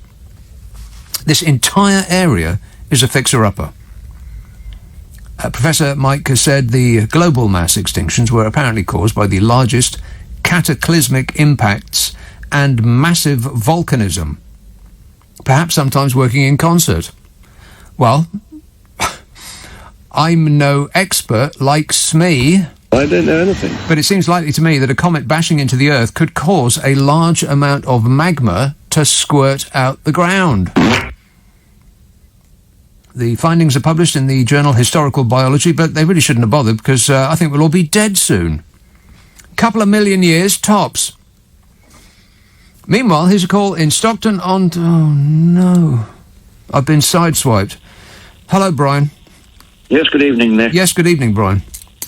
Well, the world's coming to an end tonight. You know, you're so down, Nick, aren't you, about everything? Yes. No, the main thing in the news is, what is the main thing to get on top of this virus? Matt Hancock wandering about a park, smirking and breathing all over innocent bystanders. No, we'll talk about the main picture. What is the main thing? Donald Trump leaving office, and we can't wait to see the back of him. Bye-bye. It is the rollout of the vaccination, isn't it? Yes. The rollout of the vaccine. The rollout of the vaccinations. And you've never mentioned it one Brian, you don't listen to this show, do you? The reason You is- have the reason such selective hearing. Yesterday, on this very show, I was actually praising the government for their efforts in this regard. I actually said that they were doing well. In fact, better than other countries. But you didn't hear that because all you hear is what you want to hear. You excruciating man, you. What did you spend 30 seconds on it, did you? No. When you went to your war again? I don't know. I didn't put a timer on it, but I did, for quite a considerable number of minutes I was talking about how well we were doing. The media's time is, the main media, and these shows like yours, your time is about up. GB News is going to get released soon. GB News, it's coming on air. It's on a lot of channels, and the fight back is happening. It's going to happen.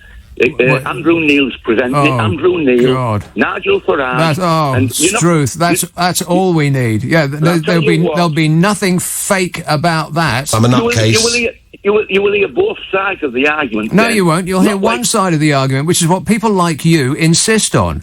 Any time you hear the other side of an argument, you flip your puce wig and do your nut. You're not remotely interested in both sides of the argument. You're not interested in balance.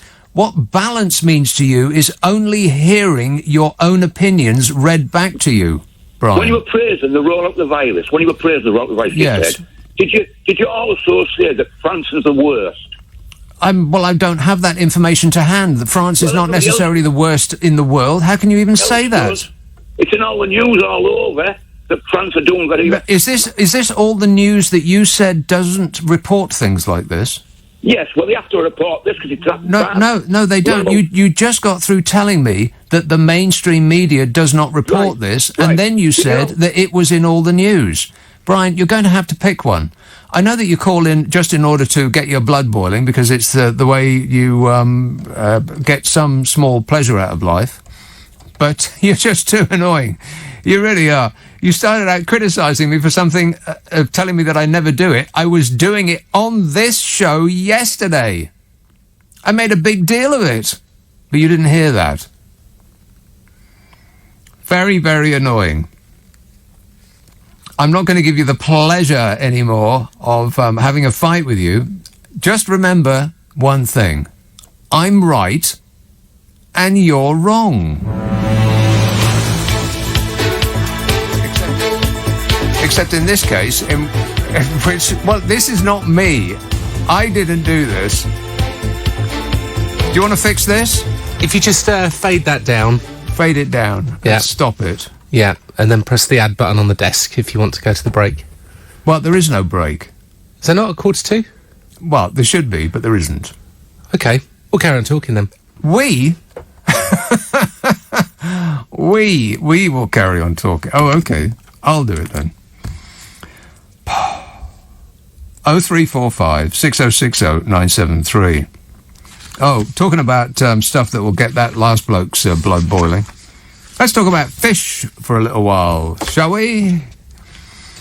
Seafood firms in Scotland are just days from collapse. You know, these are British fish, and all the happier for it.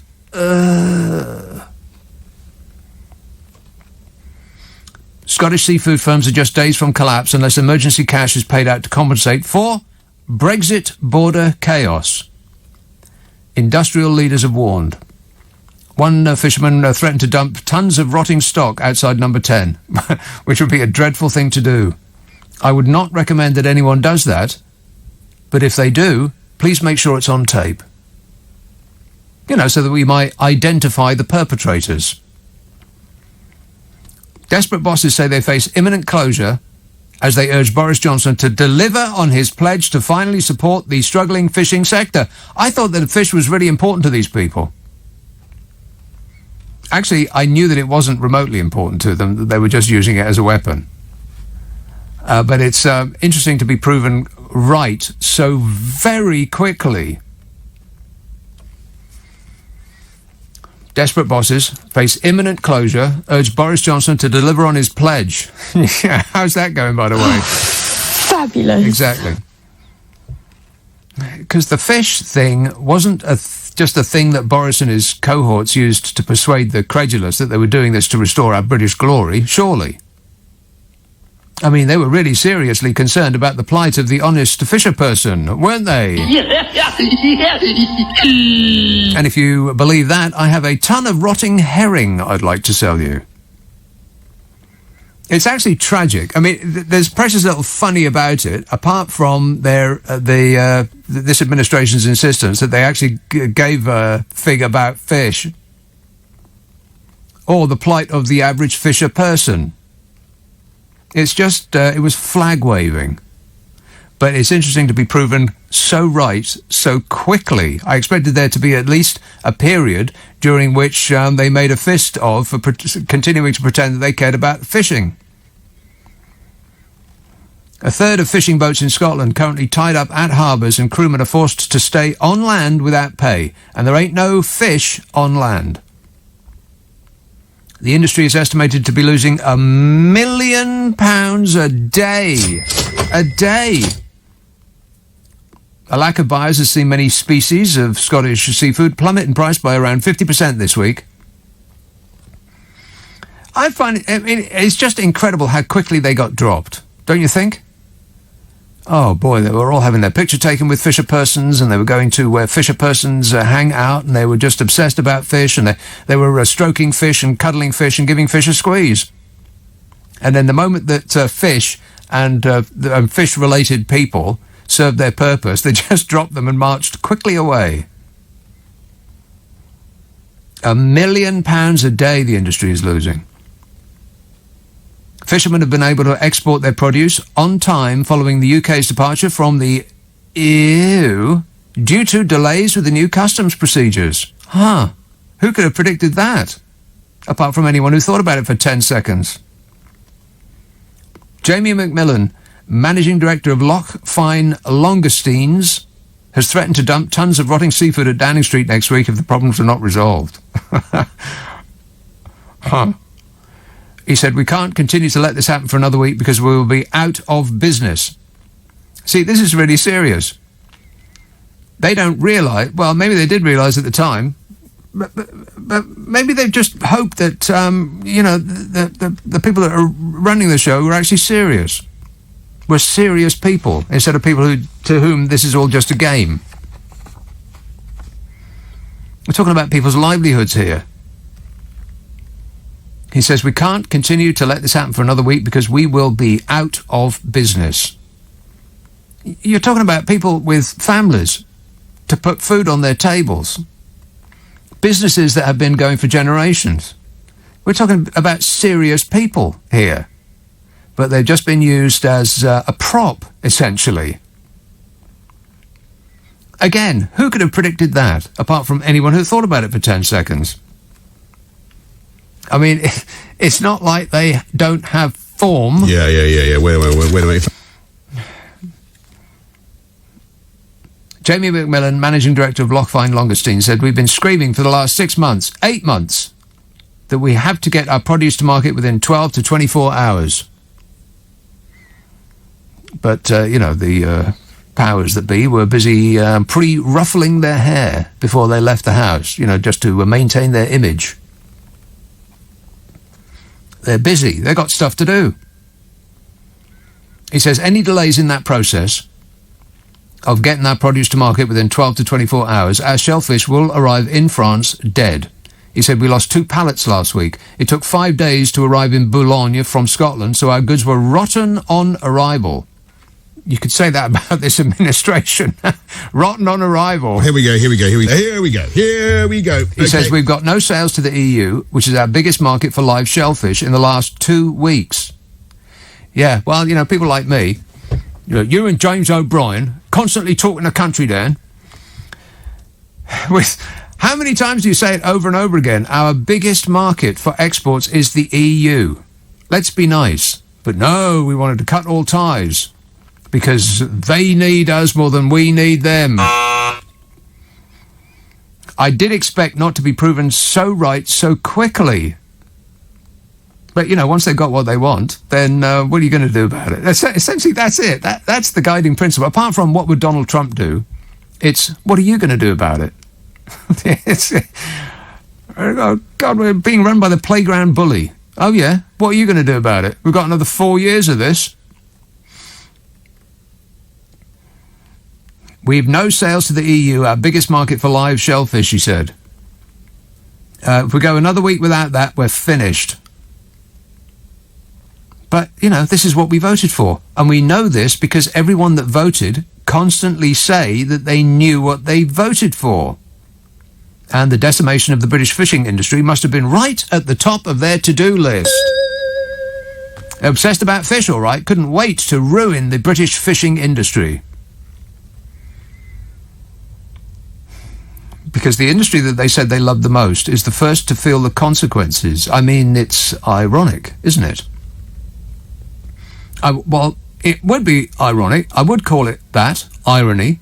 But I bet most of the Scottish fishing industry didn't vote for Brexit, so I don't want to make light of their plight. Unlike a certain bespectacled stick insect, that collection of tics and affectations who think this is all jolly amusing and chortle on about how we've got our fish back and they're British fish and better and happier because of it. And then he sat back down, absolutely delighted with himself, as though this is all a game to him, which, of course, it is. A game in which he wins and we lose. It's the best game of all, if you can pull it off. And the good people of North East Somerset keep voting for him for some unfathomable reason, so that he can keep pulling it off. Plus, better fish. That's what he said. Better fish. Better. I mean, do all these people go to the same school for effete dunces? Because there's that other one. They're better fish than the Norwegians and better than the Icelandic and better than the French because we've got much better fish than every single one of them.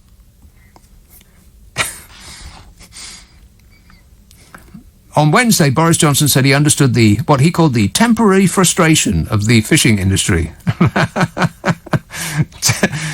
Here's a recording of that temporary frustration. They're pulling their hair out. He pledged to provide compensation. Oh, right, okay. Well, the compensation will be those sunny uplands that we will be hoving into view any minute. Unless that was a promise that they don't intend fulfilling as well. I can't wait. Sunny uplands, won't that be great? And if you think, by the way, that, it's got nothing to do with us, it's all the fault of the evil European Empire, then, no. Donna Fordyce, Chief Executive of Seafood Scotland, will set you straight. She said, trying to navigate the system that we have at the moment is like pushing water uphill. And it's not improving. You know, the big to-do they made about on New Year's Day. Oh, well, see? It's marvellous. No problems at all. There's a lorry there that just got into France. You see, things are moving tremendously well, just as we predicted. On what was probably the quietest day of the entire year, New Year's Day. I mean, who drives about in a lorry on New Year's Day? What would you do it for? So, yes, it may have gone smoothly on New Year's Day, partly because the government were busting a gut in order for it to do just that. Just get immediate headlines at the very beginning, and then people will think, oh, well, see, no problem. Brexit is just as fantastic as they promised it would be. On day 2, however, not so much. And what are we in now? 14th day in. There or thereabouts. What day is it? 16th, something like that. 16th, it's halfway through January. Blimey, it's pretty much February already, which means it's Easter. We're in the middle of summer. Trying to navigate the system we have at the moment is like pushing water uphill, says Donna Fordyce, Chief Executive of Seafood Scotland. But as she's an expert in possession of facts, nobody is remotely interested in anything she has to say. She says getting anything out of the UK into the EU is being achieved by luck rather than design. Much like I was saying yesterday about our success with the vaccinations. by sheer dumb luck, if they keep enacting policy after policy, you'd think just by the law of averages, eventually they'll get something right. And we seem to be getting something right with the vaccinations. They seem to be going particularly well, as I was saying at length yesterday. But this, not so much. Donna Fordyce, Chief Executive of Seafood Scotland, said, in the meantime, businesses have been operating for generations. The people that work for them and their families and communities are bearing the brunt of the issues. She says everyone has their sleeves rolled up, desperately trying to help companies meet the requirements for export. But at the heart of it, the UK system needs fixed. It's not the EU. Orkney and Shetland Lib Dem MP Alistair Carmichael said, for years this government has promised our fishing industry a sea of opportunity. But today our boats are tied up in the harbour, their propellers filled with red tape manufactured in Whitehall. A spokesman for the Rural Economy Secretary Fergus Ewing said the Tories are 100% to blame for the catastrophe now facing the Scottish seafood sector, and their shameful bid to try to shift the blame won't fool anyone. Oh, I think it will. It'll fool the very people that were fooled the first time, who will never admit that all this was not as described to them. Too much loss of face. I bet they'll start blaming Remainers. In other news, they have actually started to blame Remainers, who are at fault from all of this, because Remainers didn't make plans to deal with the red tape. I would say it's comical, but actually it's tragic. It's not even tragicomic, it's just tragic. Never mind, limited numbers in stores and queuing outside. This currently doesn't happen in the two main shops in Stubbington. No such place exists. You're making it up. I think that they are queuing outside stores. Well, they are up my way. There actually isn't very many people in the supermarkets these days. I really find that surprising. I mean, I know a lot of people are getting deliveries, but not that many. You can't get a slot apart from anything else. So where is everybody? Where's everybody getting their food? Because supermarkets used to be absolutely rammed. Do you remember? Back in the good days, it were grand when I were a lad. People used to be squeezing into supermarkets, particularly on a Saturday and a Sunday, but they're just deserted every time you go there anymore.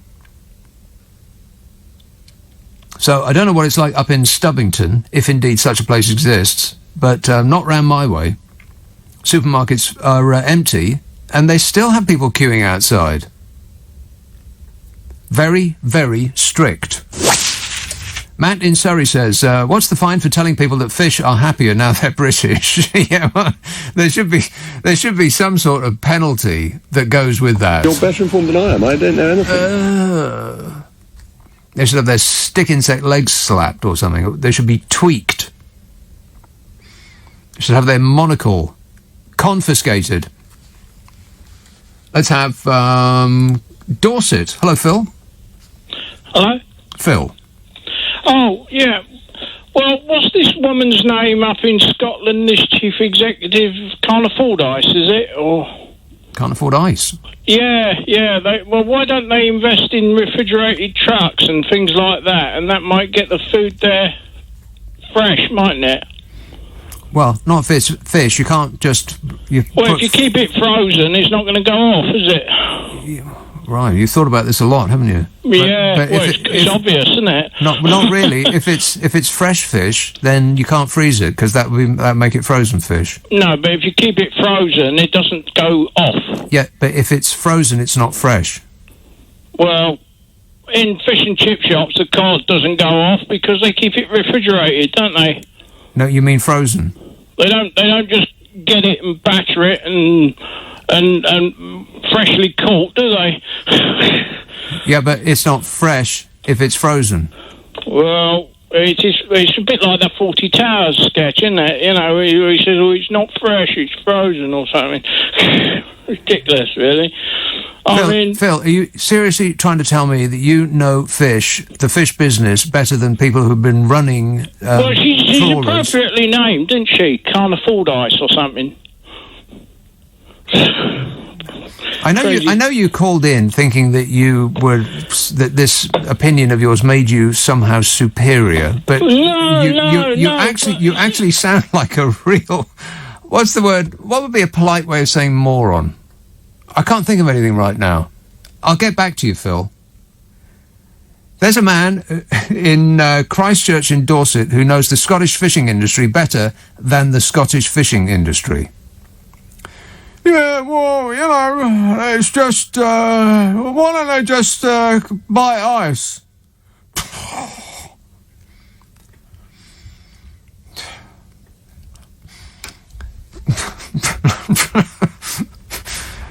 I mean, really? I know everybody thinks that they're so superior, where they just come up, oh, I know, I'll get her with this one. Can't you afford ice, then?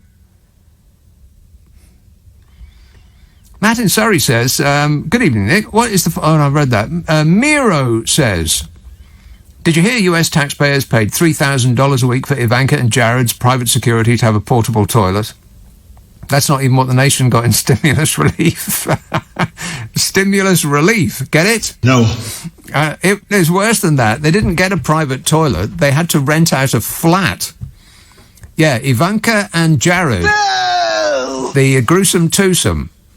They, of course, have the American people pay for their permanent security detail at their house, which I think, from memory, has something like 7 bathrooms. But the security detail was forbidden to use any of said bathrooms because, Disgusting. And so they made them, at the American people's expense, rent a flat nearby just so their security detail could use the toilet. That's the kind of people that they're dealing with over there. And most right-thinking American people can't wait to see the back of them. Bye-bye. And they don't have too long to wait. Let's see what this one's like. Ilford. Hello, Peter. Hello, Nick. Nick, I phoned up quickly to try and get on while you were still talking to the last chap.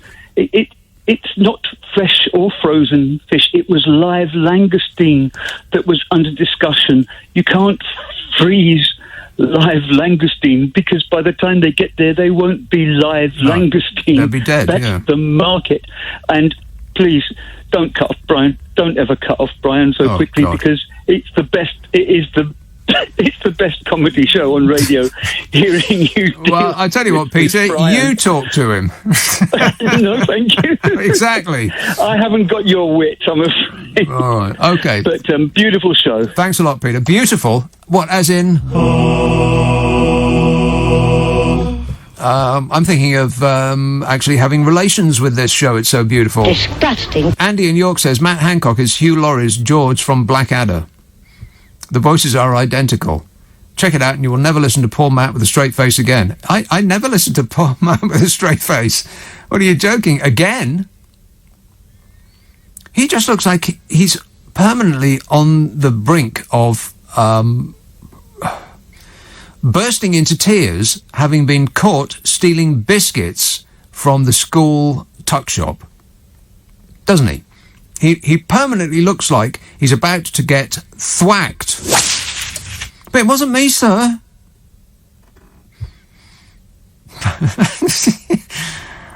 It's the cabinet of no talents. It must be the worst government of all time. Tell me a worse government than this one. There isn't one. You vote for a clown, you get a circus. Oh, here we go. Okay. He's Donald Trump's mini-me. But, you know, we knew who we were voting for. Apparently, we keep being told that over and over again, so I guess that must be true. This says, surely if you go out on your own, but inside your bubble, you can't be infected with COVID or pass it on. We should all have a personal bubble. Well, if this gets any worse, I think we all will have a personal bubble, an actual real one, like one of those Zumba balls. What are they called? The Zumba ball. Zumba? A Zumba ball. Yeah, Zumba. We'll all be stuck inside one of those hermetically sealed balls. Because if this Brazilian variant becomes a thing, then... I mean, if one comes along that can swerve the vaccine, then we're back at square one. I would be very surprised if this all ended soon, wouldn't you? I mean, really. But, let's not get bogged down in depression and misery, because there's other things to talk about, other pleasant, happier things like, there's the football. That's all we got left. I think that football is pretty much all we got left. That and alcohol. Oh, there was a story about alcohol. One moment, please. I'll find it. Here we go. Alcohol. You want to talk about booze? Booze. 1 in 5 people spent £66 or more a month on alcohol during the coronavirus. Sounds like I've consumed 66 quid's worth of it before I started this show. 1 in 5 spent £66 or more a month on alcohol during the coronavirus pandemic so far. And when I read that, I thought, blimey, that doesn't seem so much. I must be a right alky, but it's £66 more a month. Not £66 a month, it's £66 more than they would have done before. A study undertaken by a financial services company, which would dearly love me to read their name out on the radio, revealed that 71% of people had upped their spending in 2020. Well, what else have we got to do? Of course we have. The AA... all right, I'll read it out. Undertaken by the AA Financial Services. 71 people, they said, had upped their spending in 2020. That's Automobile Association Financial Services, not Alcoholics Anonymous Financial Services, by the way. They don't exist. It'd be pretty interesting if they did, though, wouldn't it? Alcohol was found to be the item a significant number of people had splurged on the most, which makes it sound like they've thrown up on it. Splurged? Oh. A significant number of people splurged on alcohol. All over the flower bed, I bet. Lockdown has led to an unprecedented... Is that word again? It must be the word of last year, unprecedented. There was so much that was unprecedented, including, but not limited to, a surge in alcohol consumption. 4 in 10 households said they'd drunk more than they had before. And 6 in 10 households are lying about it. I mean, seriously, it's all we got left. I've developed an interest in making cocktails, me. I'm now an expert. As long as it just involves adding lemon juice or lime juice to spirits. That's all I've got. Other than that, I'm lost. I mean, it seems a bit of a weird thing to say my hobby is mixing alcoholic drinks, but, what else am I going to do? Read books? Let's have a call in Manchester. James. Oh, hello, Nick. You do make me laugh. You keep me going. I find your sarcasm and wit amazing. Thanks, James. Nick, just on the alcohol front thing, we'll talk about lots of things tonight, but on the alcohol front thing, like you, I read some ridiculous report on, oh dear, shock, horror, alcohol sales in supermarkets are up 2/3. What is going on? I just wondered, Nick, if ever any of these geniuses, these analytic geniuses and, analysts that we have today, ever wondered why? Has it never occurred to them that all the bars, nightclubs and pubs and off-license are closed? No, I think what they're saying is that people are spending more in total, regardless of where it is that they're buying is. I mean, I know the point the point that you are making is obvious, that if people aren't going to a pub, then they're spending more money in a supermarket. Sorry? Yes? No, I was saying, the Prime Minister that has done more U-turns than a learner driver on the M6, doesn't realise that the whole country's in lockdown and they've got nothing else to do but drink. Yes. I think that was the point that I was making. Yeah, we haven't got anything else. That's all we've got left. Booze. Well, the point being is that, you know, you don't have to be an alcoholic to live in the kind of society that we're in to very suddenly become an alcoholic, because you can't go anywhere, you can't work anywhere, you can't visit your family, you can't jog. Granny, if you walk out with her, is going to get arrested for having a cup of coffee in the park. And yeah, but apart from that... It's just ridiculous. If you take out with you a cup of coffee, the plod classes it as a picnic, and you're immediately in the back of a Black Maria, and then we've got a complete divorce of all mentality, sensibility, police force that doesn't, equally, like the Prime Minister, doesn't have a clue what day it is. Yeah, but just look on the bright side, though, James. What's that? I don't know. Get back to me when you find it. Thanks a lot, mate. 0345 6060 973. Glenn texts, the fish problem is being caused by the French, not letting our goods through. Right. Except the actual Scottish fishing industry say that it isn't, that it's the fault of the UK authorities. But what would the Scottish fishing industry know about the Scottish fishing industry compared to you, Glenn, a certified expert? That's the way it's going to go. Everything, all consequences of Brexit will be the fault of somebody else. Brexit would have been fantastic if only it hadn't been for those darn Europeans, or, I don't know, Jeremy Corbyn, or me. Almost certainly James O'Brien. Got to be his fault. No! Yeah. Never be the fault of the actual thing itself. Brexit. Brexit will not be the fault of any of the no, damn it, I've got to walk down one of these cul-de-sacs and I can't think of the word I'm going for. Consequences. That's it. Brexit will not be the fault of any of the consequences of Brexit. That will never happen. Not to the people that are still true believers. They joined a cult. And that will continue from now until the end of time. Fortunately for the current administration, they have the shield of COVID to hide behind.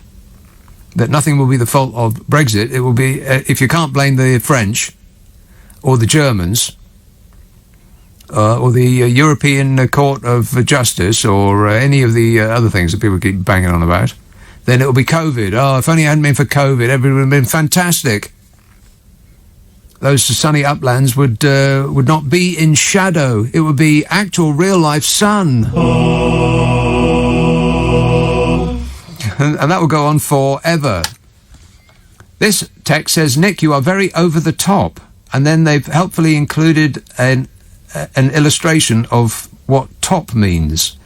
A box with the word top in it and an arrow pointing at the top. I know what top means. Nick, you are very over-the-top, opinionated, and it's all about you. Me. No.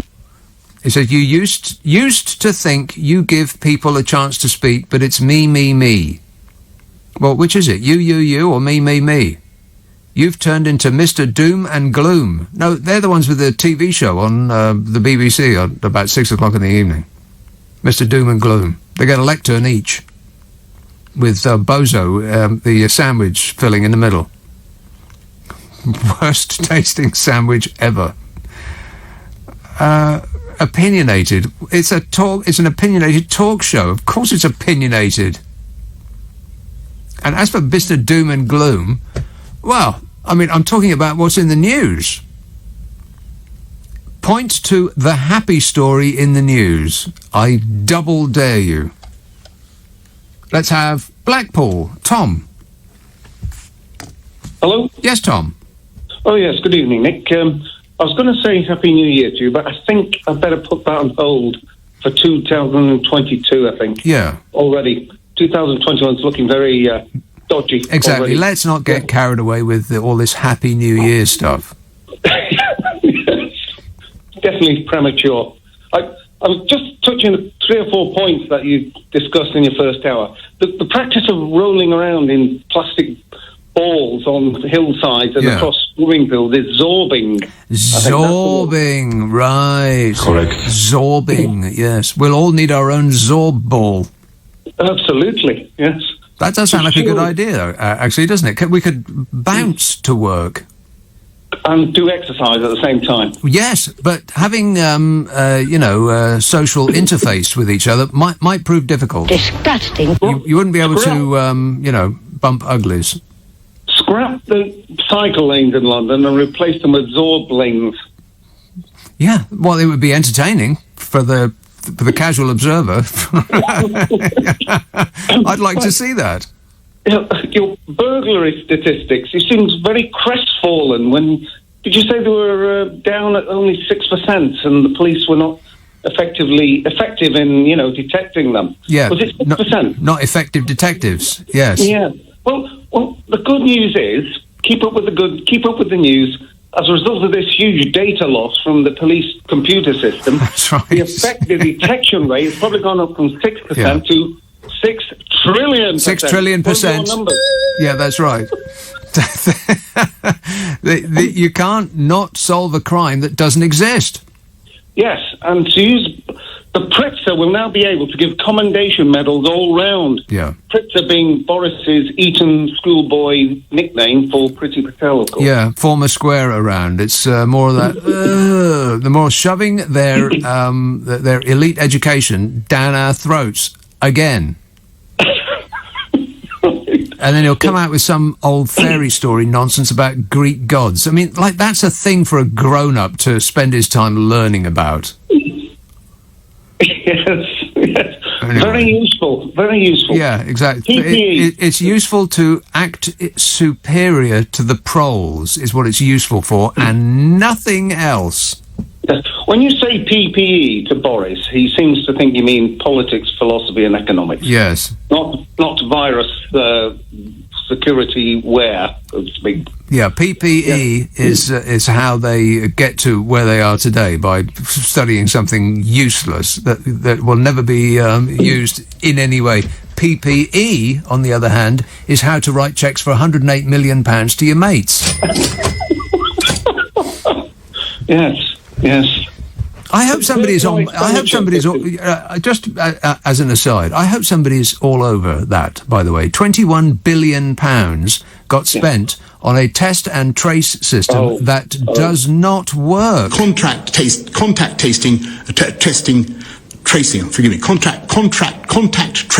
And they just sprayed our money over everybody they've ever met. Their neighbours, their friends, their relatives, their donors, particularly their donors. Yes. I said this the other day. I think that donating money to the Conservative Party must be the best financial investment that has ever existed. I mean, it pays back in boatloads. Forget about investing in the share market. Yeah. Invest in your friends.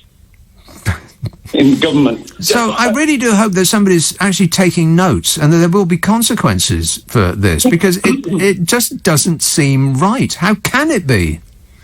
South Korea got a test and trace system up working in about 10 seconds flat, but last February, South Korea had a working test and trace system, and I think it cost them about £1.50. We spent £21 billion. Much of it we have got absolutely no idea where it went, because they're keeping it a secret. And who's taking notes about this? Yes. And you've got a densely populated place like Singapore, and I don't think that's ever been in the news for very high infection rates or death rates either. So they must have got something similar working on that very densely populated little island as well. Yeah, because Singapore, like London, is all coming and going. I mean, it's all in and out. I don't know whether they managed to shut the borders. All they had to do was think it up and do it. 10 months later, thought, hey, you know what would be a good idea? Stopping people with disease coming into the country. No, people were screaming about that in February. Yeah. I seem to remember. Yes. I just sort of mentioned one other thing. These flood basalts that the scientists are worried about, we have no need to worry about them, because any meteorite impact that's powerful enough to crack the Earth's crust and let these basalts out, yes, the impact will wipe out all other higher life forms on the surface of the planet, and all you'll be left with is Trump supporters crawling over what's left of the Rocky Mountains and the coronavirus. Right. Trump supporters. Don't be rude. Yeah. All right, thanks a lot, Tom. Sounds suspiciously like a listener with material to me. Oh yes, hello. Good evening, Nick. Harry. I was just wondering, some of these people who've been phoning in doing helpful suggestions. You mentioned this fresh and frozen business. Yes. Well, I had this debate in the 80s over fresh milk. If you buy milk, it says on it fresh milk. Yes. But the bottle is like been in the system about a week. Well, nowadays 10 days it's been in the system sometimes. Are you sure? Well, it's at least a week. You look at the date on your milk.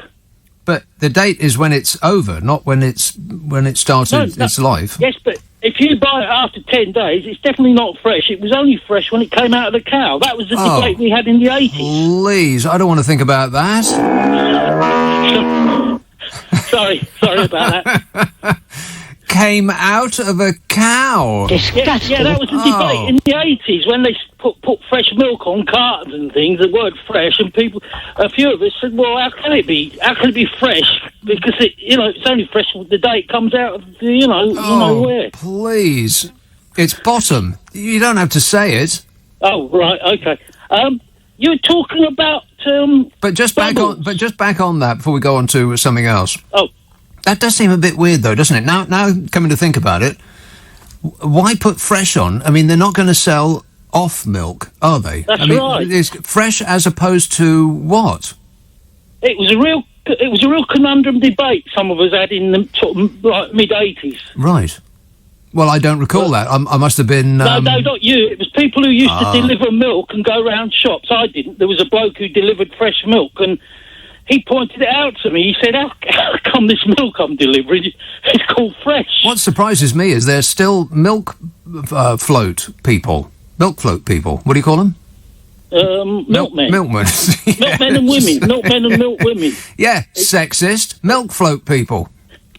Well, I didn't want to go down the milk woman, but you might start the wrong way on exactly. That. Don't even start. No, but they still exist. Getting up at 4 o'clock in the morning to 3 o'clock. Yeah, to rattle your Ernie in his ghostly milk cart. Oh, there was that story only a few months ago. Some posh people in the village somewhere complained there was some bloke loitering around at 2:30 in the morning. When it was checked out by the police, it was the milkman. The milkman, yeah. Yeah, they got so used to not bothering with the milkman, and they moved to the out of town area that still had a transit van milk delivery. Yeah. This bloke, they wondered why he was wandering around in the dark, and it was the milkman. Isn't it funny that the milk float, which has been around since at least the 60s, was electric. They've had electric vehicles on the road every single day, everywhere in the country, and only now, decades later, 50 years later, is it becoming, a thing. That's surprising, isn't it? Like, why were milk floats electric? Was it because they were quiet? Stop start at 3 o'clock in the morning. You don't want to wake people up.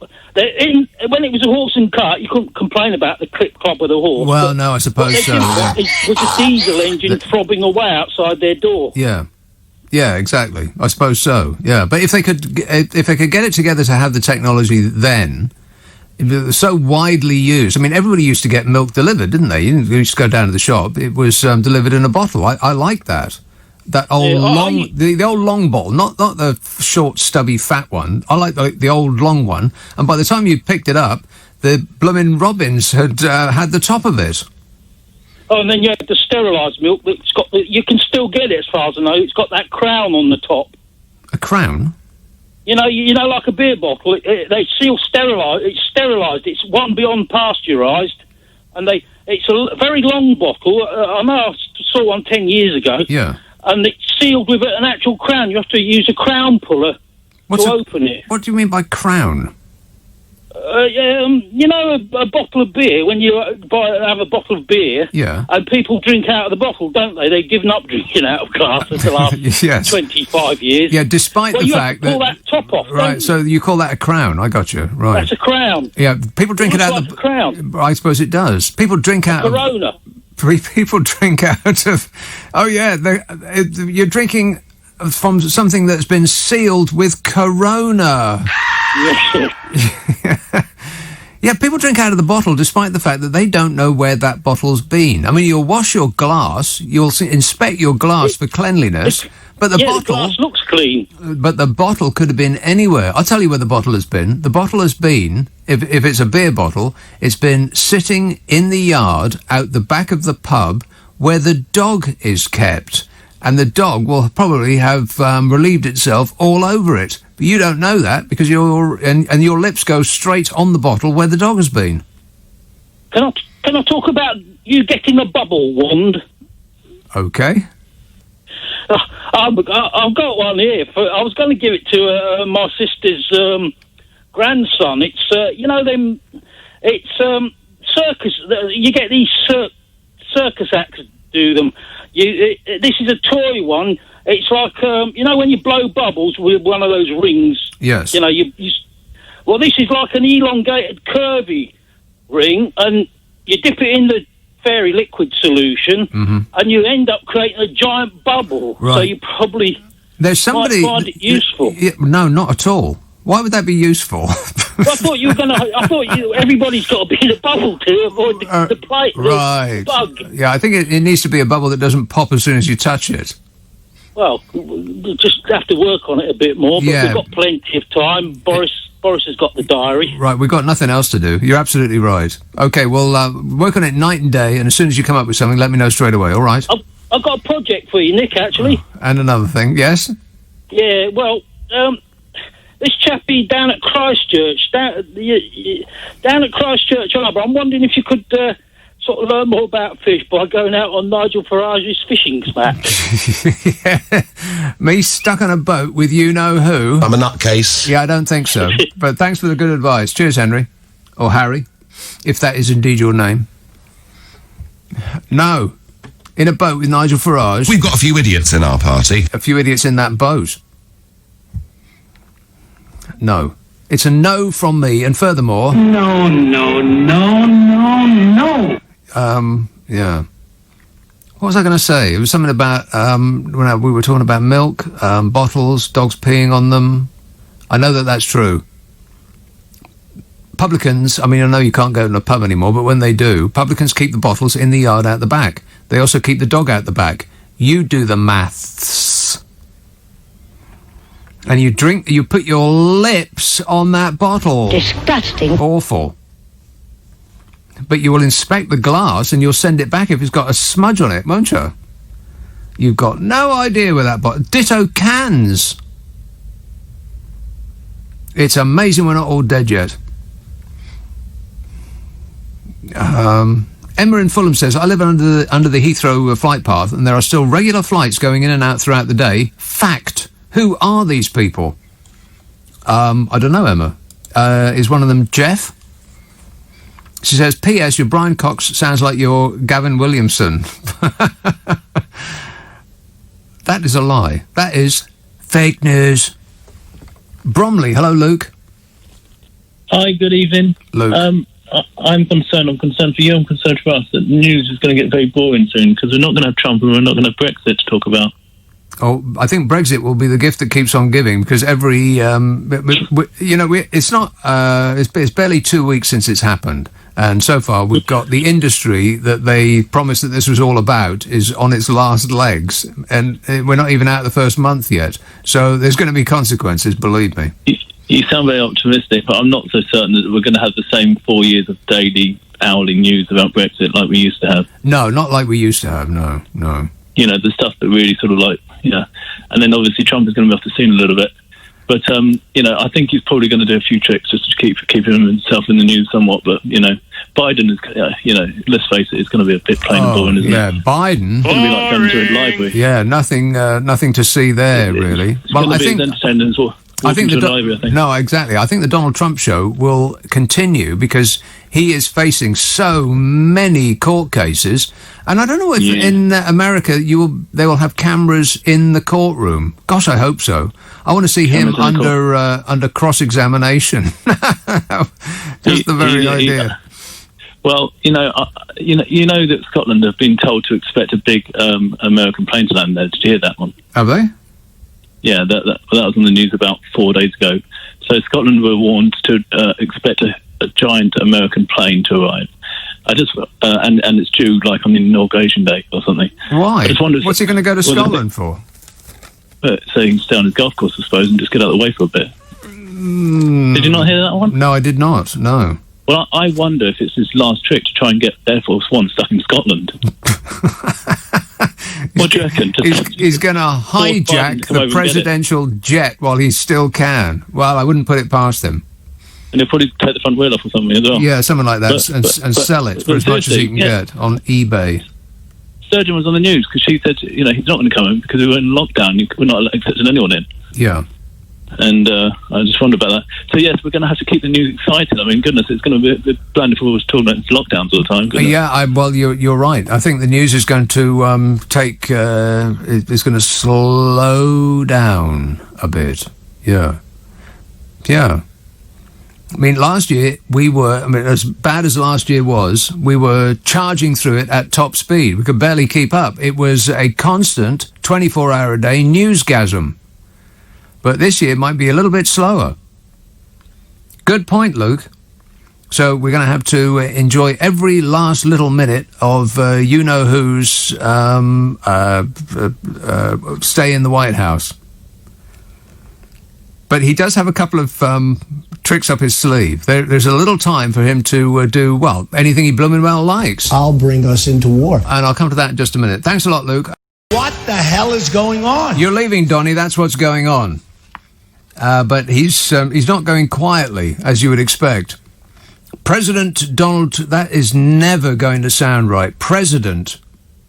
I'm president. Can you believe it? No. Frankly, we're still stunned. That made-up clown off the telly, President Donald Trump, will hold an unprecedented... There's that word again. Unprecedented. An unprecedented farewell event at Joint Base Andrews. Joint Base Andrews. It's like an air base, I guess. JBA. You know JBA. That's where Donito Mussolini is going to hold an unprecedented farewell event. He's throwing an event for himself. And it's going to be on the morning of Joe Biden's inauguration. Of course it is. Competing events, just as you would expect. He's not going to show up because, he's a big, whining baby. On the morning of Joe Biden's inauguration, he's going to have an unprecedented farewell event for himself. And then he's going to leave town before his moron fans start shooting up the place. Trump's farewell will take place at the base outside Washington, where Air Force One is headquartered, just before he hijacks it and has it flown to Scotland, apparently.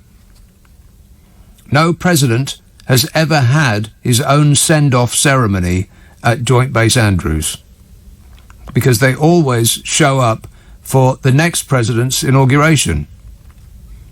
I mean, Obama showed up for Donny's. And by the way, so did you-know-who. Absolutely. Him. He was there.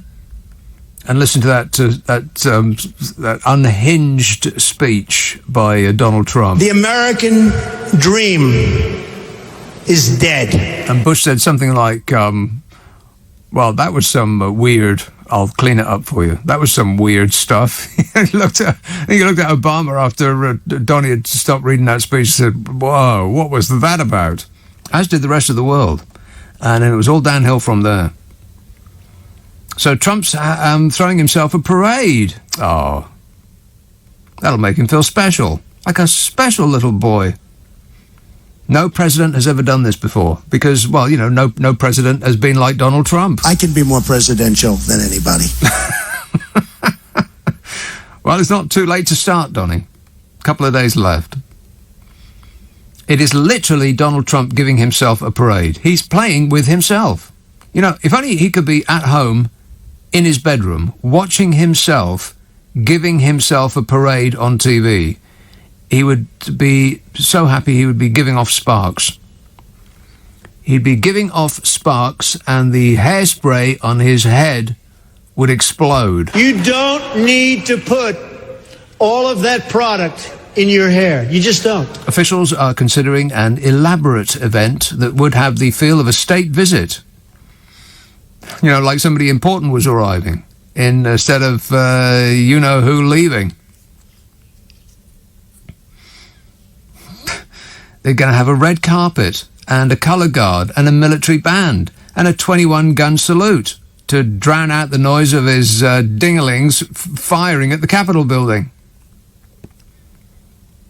And this is what officials are discussing, according to the Associated Press. And by officials are considering this, what they mean is that Donito Mussolini told them to do it. I want fireworks and a marching band, and I want pole dancers and strippers, and I want a lot of people, very important people, to call me sir, and chicken wings in a bucket, and do you want anything, Melania? I don't care. Doesn't care. He then plans to fly to, not Scotland, but Mar-a-Lago, where he will get booed slightly less than if he went back to New York, where they really hate him. And then he'll go into the world's biggest strop before Joe Biden takes the oath of office at noon, which is when Joe Biden will become the nation's 46th president. And the world will resemble normality once again. Ish. The timing makes it unlikely that Trump and First Lady Melania will host Joe and Jill Biden for coffee, which is apparently a tradition by the outgoing first couple for their replacements on the morning of the inauguration. Trump will instead sit in a corner and whine. I am the most fabulous whiner. And I'm a whiner, and I keep whining and whining. The Bidens are going to be staying across the street from the White House at Blair House, which is the official guest residence. Some White House advisors have urged Trump to host Biden for a White House meeting ahead of Inauguration Day, but Trump would have to be a grown-up, not a pathetic baby, so there's absolutely no chance of that. But he's planning to issue more pardons before leaving, and is considering the unprecedented, that word again, the unprecedented option of pardoning himself. I mean, can you imagine such a thing? He's going to pardon himself.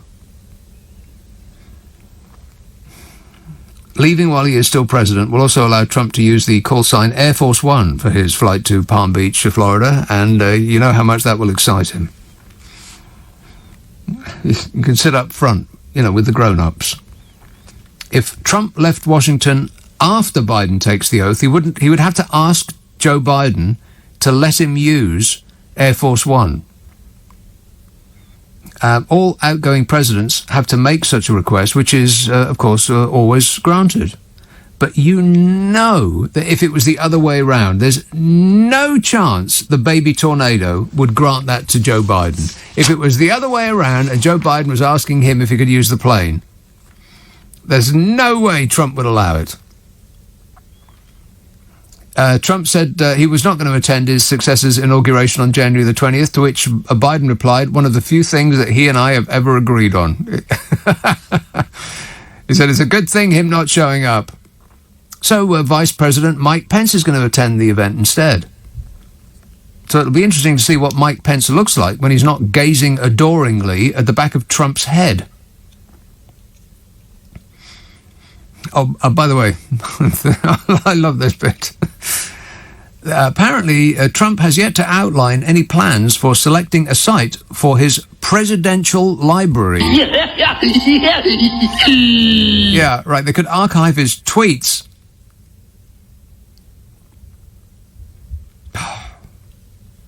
Apparently, he hasn't said he isn't going to run for the White House again in 2024. But that opportunity could be closed if the Senate impeaches him. There's a second impeachment trial, as you know, and if convicted, Trump could be barred by the Senate from running for federal office ever again. And he could be stripped of his pension. Oh, please do that. Because despite everything that he says, he ain't got no money. I make $400 million a year, so what difference does it make? Yeah, sure you do. And all it would take for that to happen, to strip him of his security and his pension and denude him generally, is for 17 Republican senators to actually acquire a backbone and vote for what their party used to pretend to believe in, law and order. But as they don't believe in that any more than they believe in the phony the phony religionists among them pretend to be guided by Jesus while doing the opposite of everything that Jesus did, you know, caring for the poor and needy, that sort of thing. They vote against that all the time and then use religion as a weapon. You know, the Republicans who rolled over and let Trump take control are frightened of him because he prioritizes revenge above everything else, like a playground bully. He doesn't let anything go. Seethes forever. So, Republicans, you have to take this opportunity to bury him. If he gets impeached, he can't run for president again, and he can't come back to haunt you. His fans will die away. They'll move on when it finally dawns on them that Trump is not sent from God to save them from black people moving into their neighborhood, and the Republicans will be free of Trump. On the other hand, they could give him a pass, and he could continue to destroy the Republican Party from within. So actually, you know, I think I prefer that option. Give him a pass. Like a horror film. It will be, the call is coming from inside the house. I don't believe I've ever met him. I'm pretty sure I didn't meet him, and I just don't know anything about him. Thanks, Donny. You're the best. Russell in Walthamstow says, Nick, I went to Lidl today, empty, yet the roads are full. Are they all leaving? I think actually people are. Haven't we lost over 1 million people? In not through not through the lurgy. I think they've just gone. People that used, well, it's kind of understandable, isn't it? When you've got a major pandemic, that people would want to go home. But we will miss them when they're gone, and that when it's too late to stop them going, they're gone already. Like over 1 million people have just upped sticks and gone. Where have they gone? I've got absolutely no idea. But if the jobs that they were doing weren't being extinguished by our reaction to the virus, then we would really miss them. I think it will be, I think that the lack of workers doing jobs that we don't want to do, that will be ameliorated by the fact that those jobs don't exist anymore. Gordon in Hampstead says, Ted Heath's government was pretty bad. Ditto Anthony Eden. Well, I don't remember either of those two things, but certainly in my lifetime, there's absolutely nothing that compares with this lot. And on that subject, John says, it's a jolly wheeze for Boris Johnson. Well, I'm sure it's less of a jolly wheeze than he expected it to be, because of you know what. But I'm sure they are still ensuring that they make out like bandits. Here we go. Okay. And having as much fun as they possibly can. What's this? People leaving London article. Why are you giving me that? Yes, you were just talking about it. Yeah, but I can't click on it. Oh, can't you? Can I? If you hold down the control key on your keyboard and then click it. Oh, I've got to touch the keyboard? Yeah. Oh, the keyboard? Disgusting. No, I'd have to clean the keyboard before I touch it. If you click it and then it will come up underneath and you can click the picture. I click the picture? Yeah. Like magic, there it is. Where did everyone go? London's population is officially falling. Says, we value your privacy. Oh, God, here we go. Agree, more options. Shall I agree or do more options? Yeah, you can agree. Oh, I just agree. I always agree. The stuff that I must have signed up for. Does anybody actually read the things that you sign up for? No. No, you just sign it because, you know, you're busy. Busy doing nothing the whole day long, way too busy to actually read the things that you legally sign for. For the first time since 1988, London's population is officially in decline. That's the finding in a new report from the accountants PricewaterhouseCoopers. They've added it up, and this is the conclusion. It says the news might come as a surprise to anyone who was out and about in the capital pre-March 2020, packed pubs, heaving tubes, endless restaurant queues, etc. But a combination of factors is now contributing to the exodus of people from London, with the suggestion that the city's population could drop by as much as 300,000 over the next year. What? 300,000. That sounds great. That's 300,000 people who are not in the queue ahead of me. COVID has had a major part to play, and so on. It's a long article, but anyway, the upshot is, would you like to subscribe? No thanks. I just find that incredibly annoying. All these windows that keep popping up, it's just infuriating, isn't it? You can't read anything without windows popping up saying, would you like to do this and would you like to do that?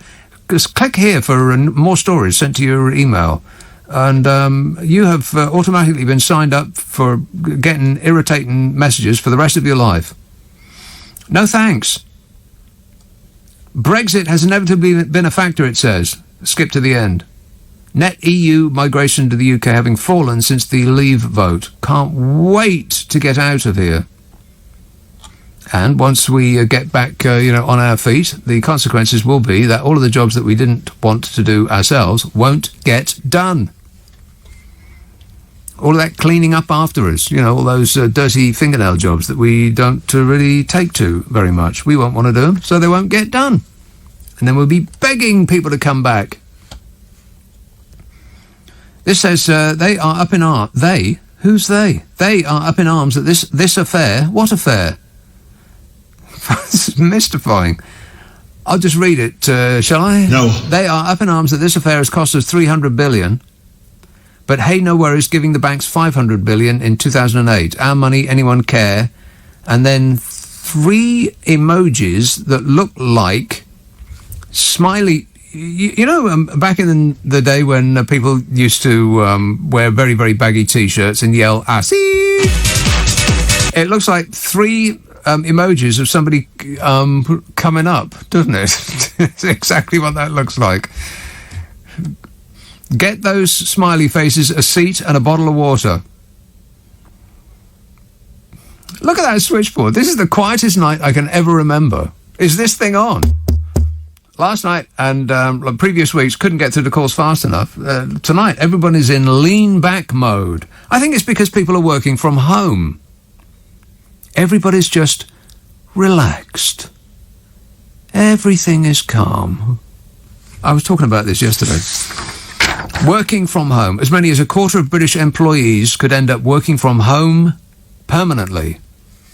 This entire country is going to seem like we've been, we're on some sort of hallucinogen, like we're on drugs.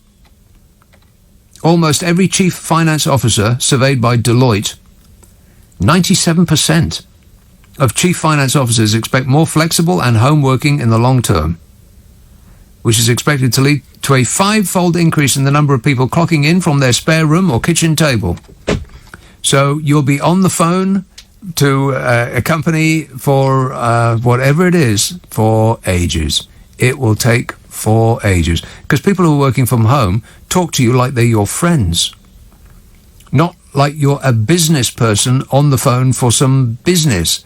They think that they're in a mindset when they're at home that you are their friend, because that's what they do when they're at home. They chit chat to their mum and they chit chat to their mates, and they're in relaxed mode, and that's how you catch them when you talk to somebody on the phone who's working from home. They're very calm, like that. Like they got up, at the crack of 10 and fixed themselves a cocktail. Booze.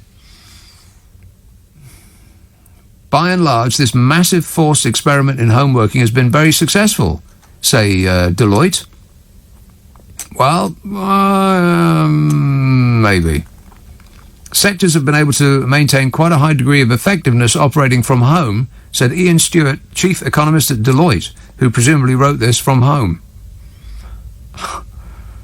I don't know. It infuriates me because because I've just moved home, so the amount of people that I have to talk to on the phone has been absolutely massive. And like I was saying yesterday, I can tell immediately if I'm talking to somebody from home. Because they're not sitting up straight and they're not working at maximum capacity. They're not charging through the call. They're trying to be chummy and matey. I'm sure they're not consciously doing it. It's just that subconsciously their brain is thinking, I'm at home, therefore I'm not working now. This is my relaxing space. And if you're talking to somebody at the organic health store, then that's one thing. But if you're talking to somebody from the credit card company and they're acting like that, that's something else entirely. Everything just takes so long. And the apologies. Oh, we are having to work remotely, so some calls are taking longer to answer than normal. Please bear with us at this difficult time. Well, if everybody's working from home and it's still the same number of people, why is it taking longer? People working from home sound like they've been tranquilised. People working in offices, they're sharp, they're fast, they're getting through the calls as quickly as possible, like they're under scrutiny and will be punished for laggardly behaviour. But when they're at home, they sound like they've greeted the day with a cocktail. It's all, oh, hi, hello, change of address? Oh, I don't know really. I'm working from home. Working remotely from the planet stupor. I mean, I get the working from home thing. It's great. No commute. You get up at 8:45, not 6:45. And you make your own sandwich for 10 pence instead of having some stranger make it in conditions unknown for £4.50. If you saw that stranger making your sandwich, you probably wouldn't eat it. You know, but I doubt that people are actually getting as much done. I just don't believe it. Or at the very least, I doubt that they're getting as much done in the same amount of time. I bet their day, to do the same amount of work, is stretching. So that they used to maybe finish at 5 o'clock on the nose, and now it's 6:30, and they're getting the same amount of work done. Because they're working slowly. And we have pretty bad... what's it called? Our work rate, our efficiency rate is pretty bad. What's that? Production. Our productivity rate. Productivity, that's it. It sounds like I'm working from home. Our productivity is abysmal in this country. And I know that people like Dominic, Dominic Raab. No! He said that the people of this country, the good workers of this country, were work-shy layabouts, words to that effect. Him and Prissy Patel, they wrote a book saying pretty much those exact words. When we get to work, we don't do anything in this country. He said British workers are a shower. He actually said that. Well, it's productivity is not because of a lazy British worker.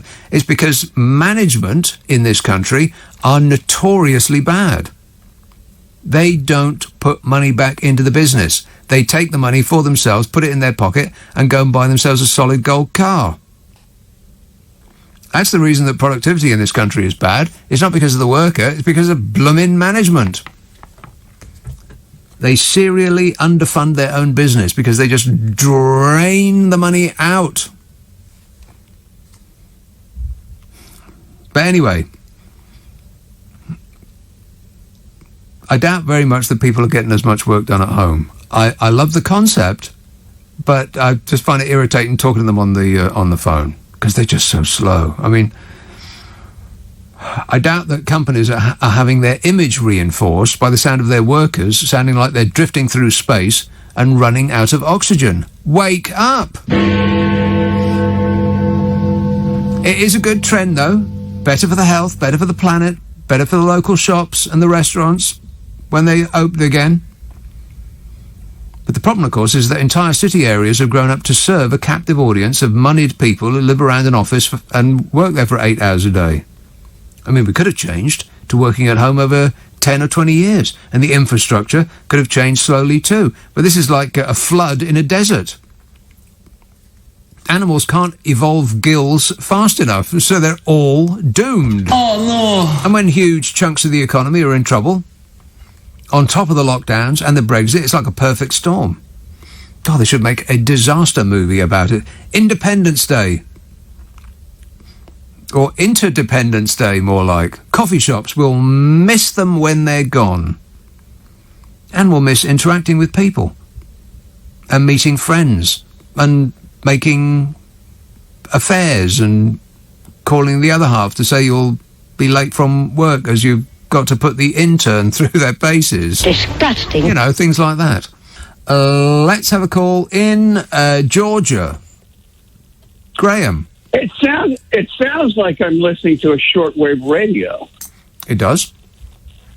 Anyway, anytime I call a business, they may be working at home, but generally they're from either India or the Philippines. Yes. I don't know if that's the case in the UK. Occasionally, yes, but there has been a move to bring the call centres back. That's a good move. Well, yes, I suppose so, depending. Of course, you can't go into a call centre now because, it's a big office with people yelling into microphones. So they're all working at home now. Yeah.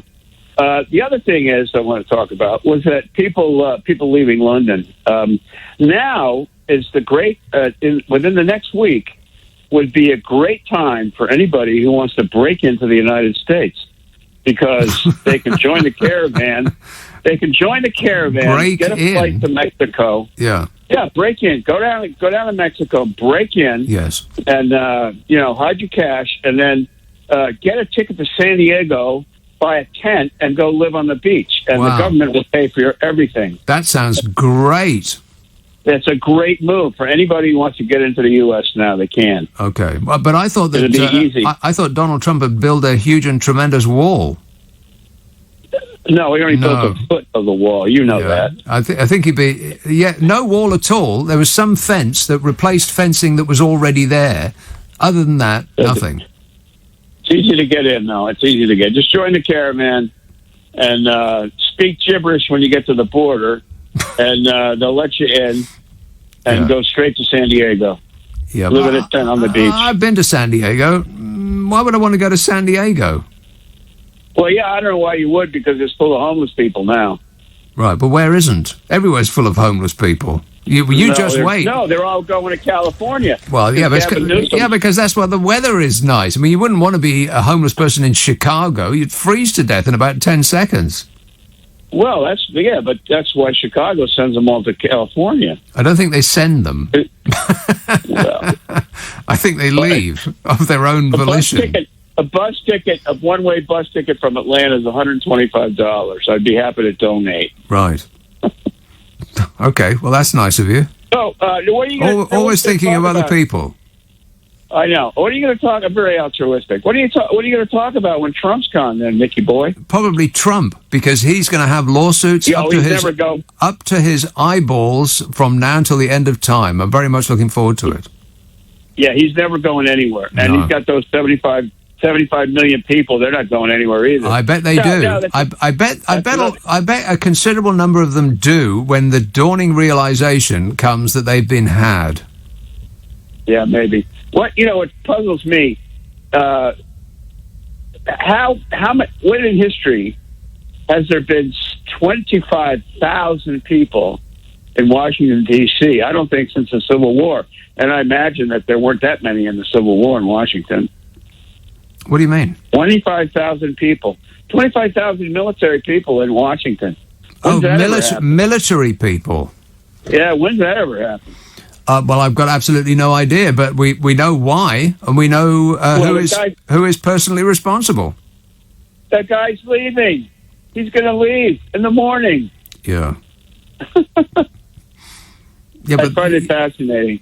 Well, yeah, fascinating. This is to put it mildly. Yes, it's absolutely. I don't mean, it's riveting. I don't mean the hat either. No, well, neither did I.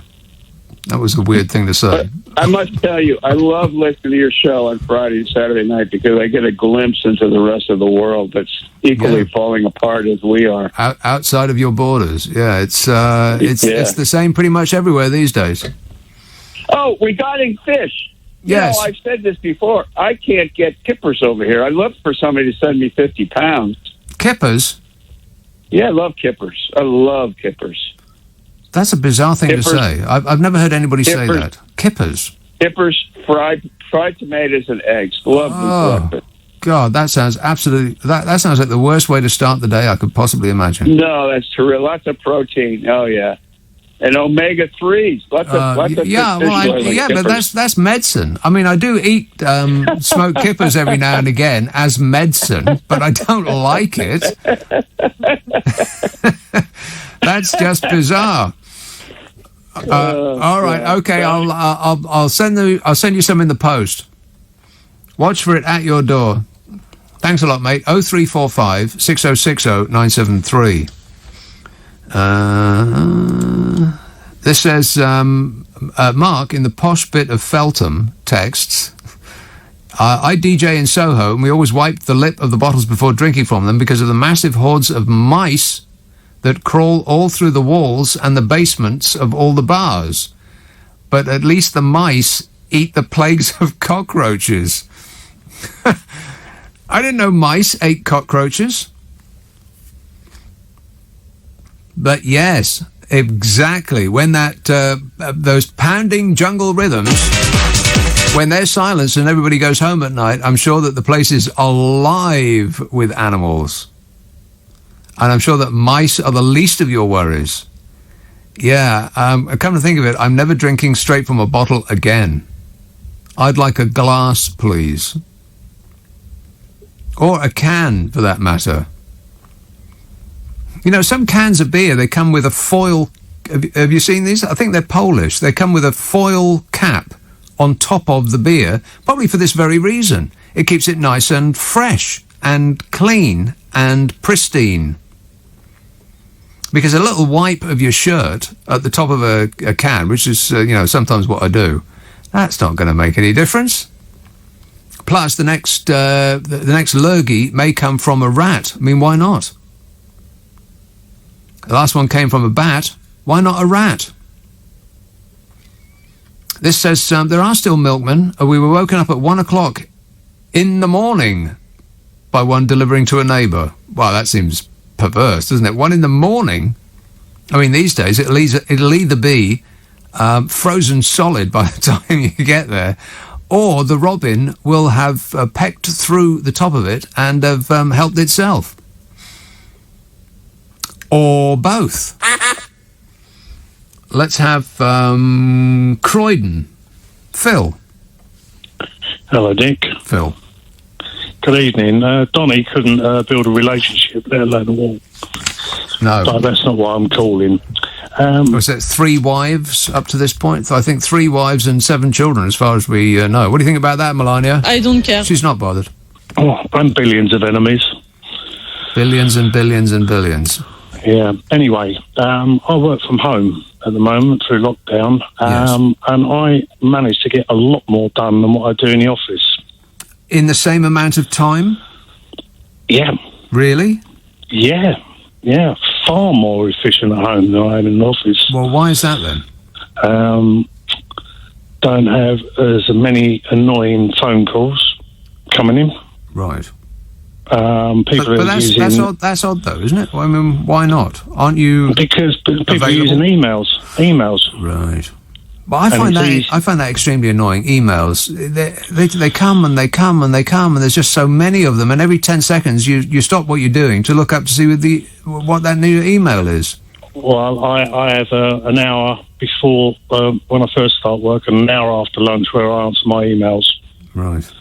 That seems like a... Now, be honest. Those emails that you're answering, they're a complete waste of time. You could get by without answering any of those emails. Businesses, enormous businesses, the biggest businesses the world has ever seen, started and flourished before the invention of emails.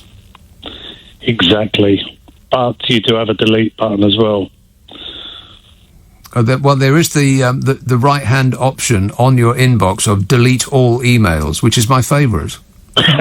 Just get rid of the lot in one go. Seriously, though, this has been going this way for a long time anyway, and it's just been given a gentle shove by the lurgy, because people back in the 90s and the early 2000s were hot desking and using little units. A company called Regus actually were giving out little units, and it was basically people were not having offices, and they were going in one day a week hot desking. The rest of the time they was working from home anyway. Yeah, there's a lot of things that have been fast forwarded by the lurgy that could have happened slowly, and the infrastructure could have grown up around them, and the consequences of the change would have been all positive, probably. I mean, a little bit negative. All change affects some things badly, but because it's been so fast, there's going to be a massive fallout because of it.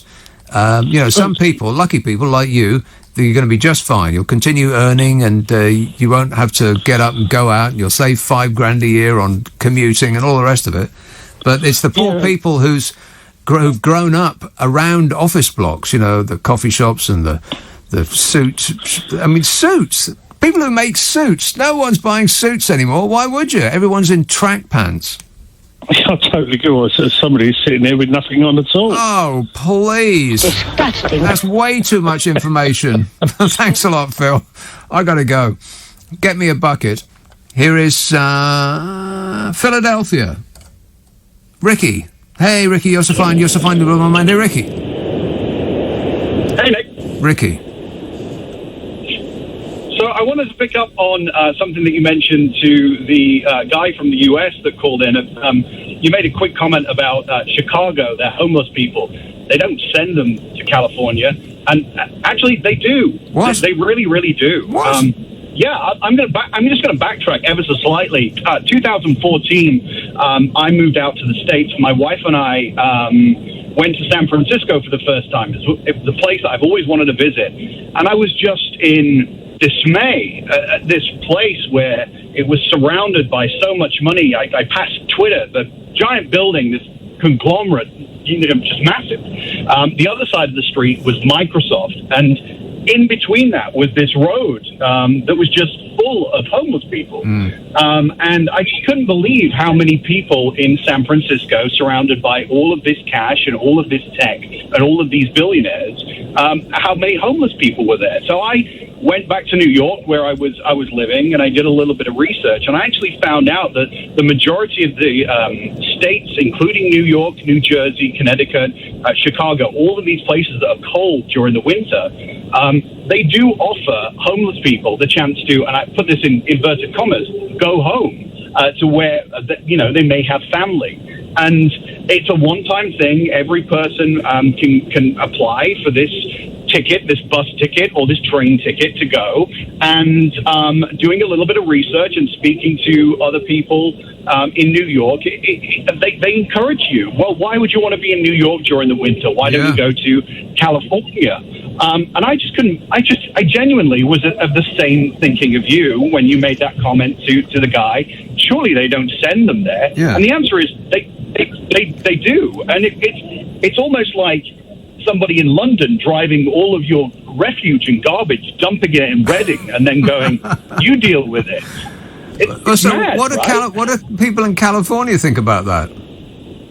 Well, obviously, I doubt they're very pleased. I lived in California for a very brief period. I didn't really have many conversations, but I was just shocked at, I don't know if you've ever been to San Francisco. I've lived in New York. There's plenty of homeless people around. I lived in Notting Hill for a long time.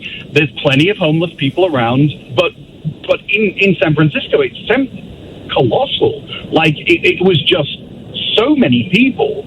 And of course, San Francisco is beautiful all year round. It's in the 30s, and it gets as cold as 18. So sure, why not? It's a lovely place to be homeless, I guess. But I was just shocked that certain states literally send people and go, there you go, California, it's now your problem.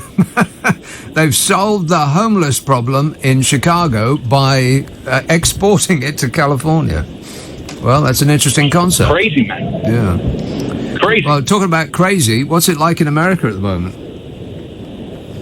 Do you know what? I'm in the process of actually coming back to the UK, and I actually live in Saratoga Springs in upstate New York. It's a beautiful little city. It's really nice. But the one thing I don't agree with everything that Governor Cuomo does in New York. But the one thing that I will give him credit where credit's due, he locked New York State down in March of 2020. Everybody that had to go to supermarkets and go outdoor shopping, you had to wear masks. Both of my parents are nurses in the NHS, and I was still dismayed by them going to Morrison's, Tesco, Asda in June, July, and just not having to wear a mask. It just not being a thing. With everything else that's kind of crazy in America, I think in certain places, I feel the safest I possibly could do with coronavirus right now. I've just had a baby with my wife, and I can't think of anywhere I'd rather be feel safe. That being said, I am very, very nervous about our impending return to the United Kingdom. I'm moving back to Bristol, and it seems like you guys don't really know what's going on. And I look at the government and kind of go, typical British, we won't lock the country down because that'll disappoint a few people. So let's try and keep it open for just a few instead of just being completely ruthless with it and going, look, no, done. And I listened earlier and you mentioned about the track and trace in South Korea, and you look at places like New Zealand where they just went, no, shut it down, and they had very, very little cases after that. Yeah, it is a bit different, though. I mean, New Zealand is as far away from anywhere as you can possibly get without leaving the planet. And people don't go through New Zealand to go to somewhere else, whereas people do that in London. But we could have done at least something, at least a few months earlier, instead of waiting 10 months and doing absolutely nothing whatsoever, which seems to be what's happened. Amazing, really. I agree. So, Philadelphia, is that a blue or a red? I'm assuming that it's a Democrat town. Well, I'm driving through it at the moment. I'm driving through the blue part, and it's about to get very red very quickly. Oh yeah. Well, you're leaving to Tennessee. You're leaving town, right? You're going to Tennessee. Warning! Yeah. Are you packing heat? No, I'm packing sanitizer and as many masks as I can because, unfortunately, the further south you go in America, sometimes the more coronavirus becomes a myth. Yeah. And it's a little touch and go. But this is all part of the boring. I know it's all part of the process of me returning to the UK. I've got to take a ton of stuff for one of my businesses to a location, so I'm getting there and I'm getting back to New York as quickly as I can, and then I'll quarantine and do what New York want me to do. All right, well, assuming there is still a world after Donald Trump leaves office, I wish you all the best and happy landings. All right, thanks a lot, Ricky. 0345 6060 973. Philip texts, Nick, if you think the EU is so fantastic, so wonderful, why didn't you go and live there? There are 27 other states to choose from, says Philip. The amount of times I've heard that. If you don't like it here, go somewhere else. Because, Philip, I am interested in what benefits this country. You, on the other hand, are only interested in what you have been persuaded benefits you personally. That's the difference between us. I'm interested in the future of this country. You're only interested in the future of you. That's the difference between you and me. You furious crimson person, you. This says, I do not believe for a second that the crazy news agenda will slow down for a minute in 2021, as I believe we are in the very last days of the end of time.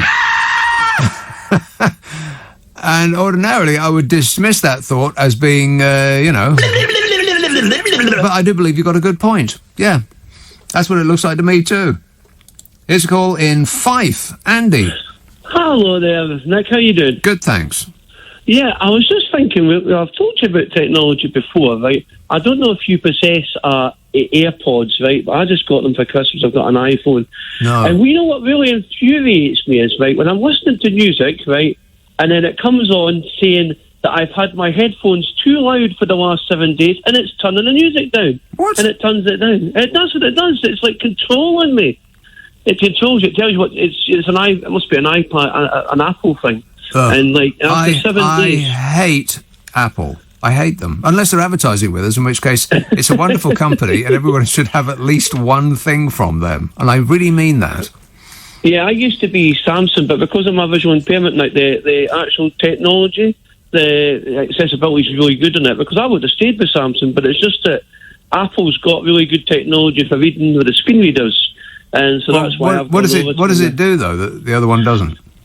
Well, the Apple one as well, it'll read like attachments on the emails. I mean, like Samsung did read, like it read stuff, it maybe read the websites and it'll read the main email, but it didn't read attachments and stuff, so it's not as accessible as and I wish they would make it, because I would have stayed with Samsung. Yes. But unfortunately, they're not as like. That's a good thing about Apple in the defence for the accessibility. But I do see what you mean, because a lot of people don't like Apple. Can I ask you your reasons for not liking them, Nick? Yeah, they just rub me up the wrong way. All this, this sort of planned obsolescence. They come with accessories that the next iteration of whatever it is you've got doesn't fit. So you've got to go out and buy a whole new suite of accessories, none of which are cheap.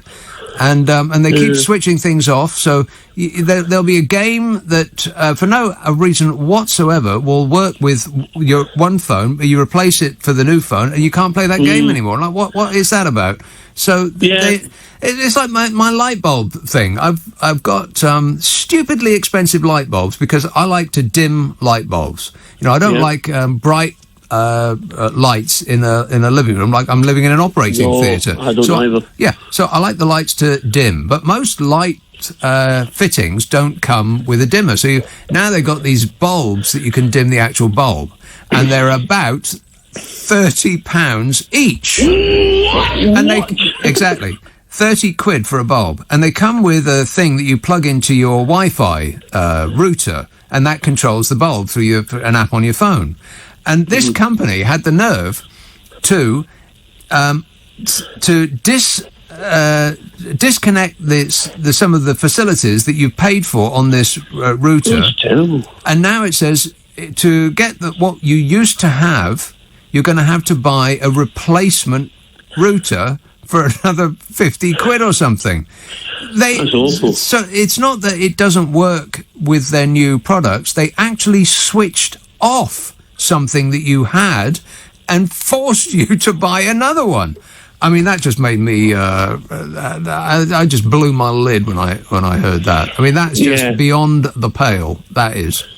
Yeah, and also what they also did, like, I mean, I can understand how you're feeling, because I know that Apple, there was an issue before where the phones were getting slowed down or something. Yes, they said there was an issue around that, wasn't there? Right.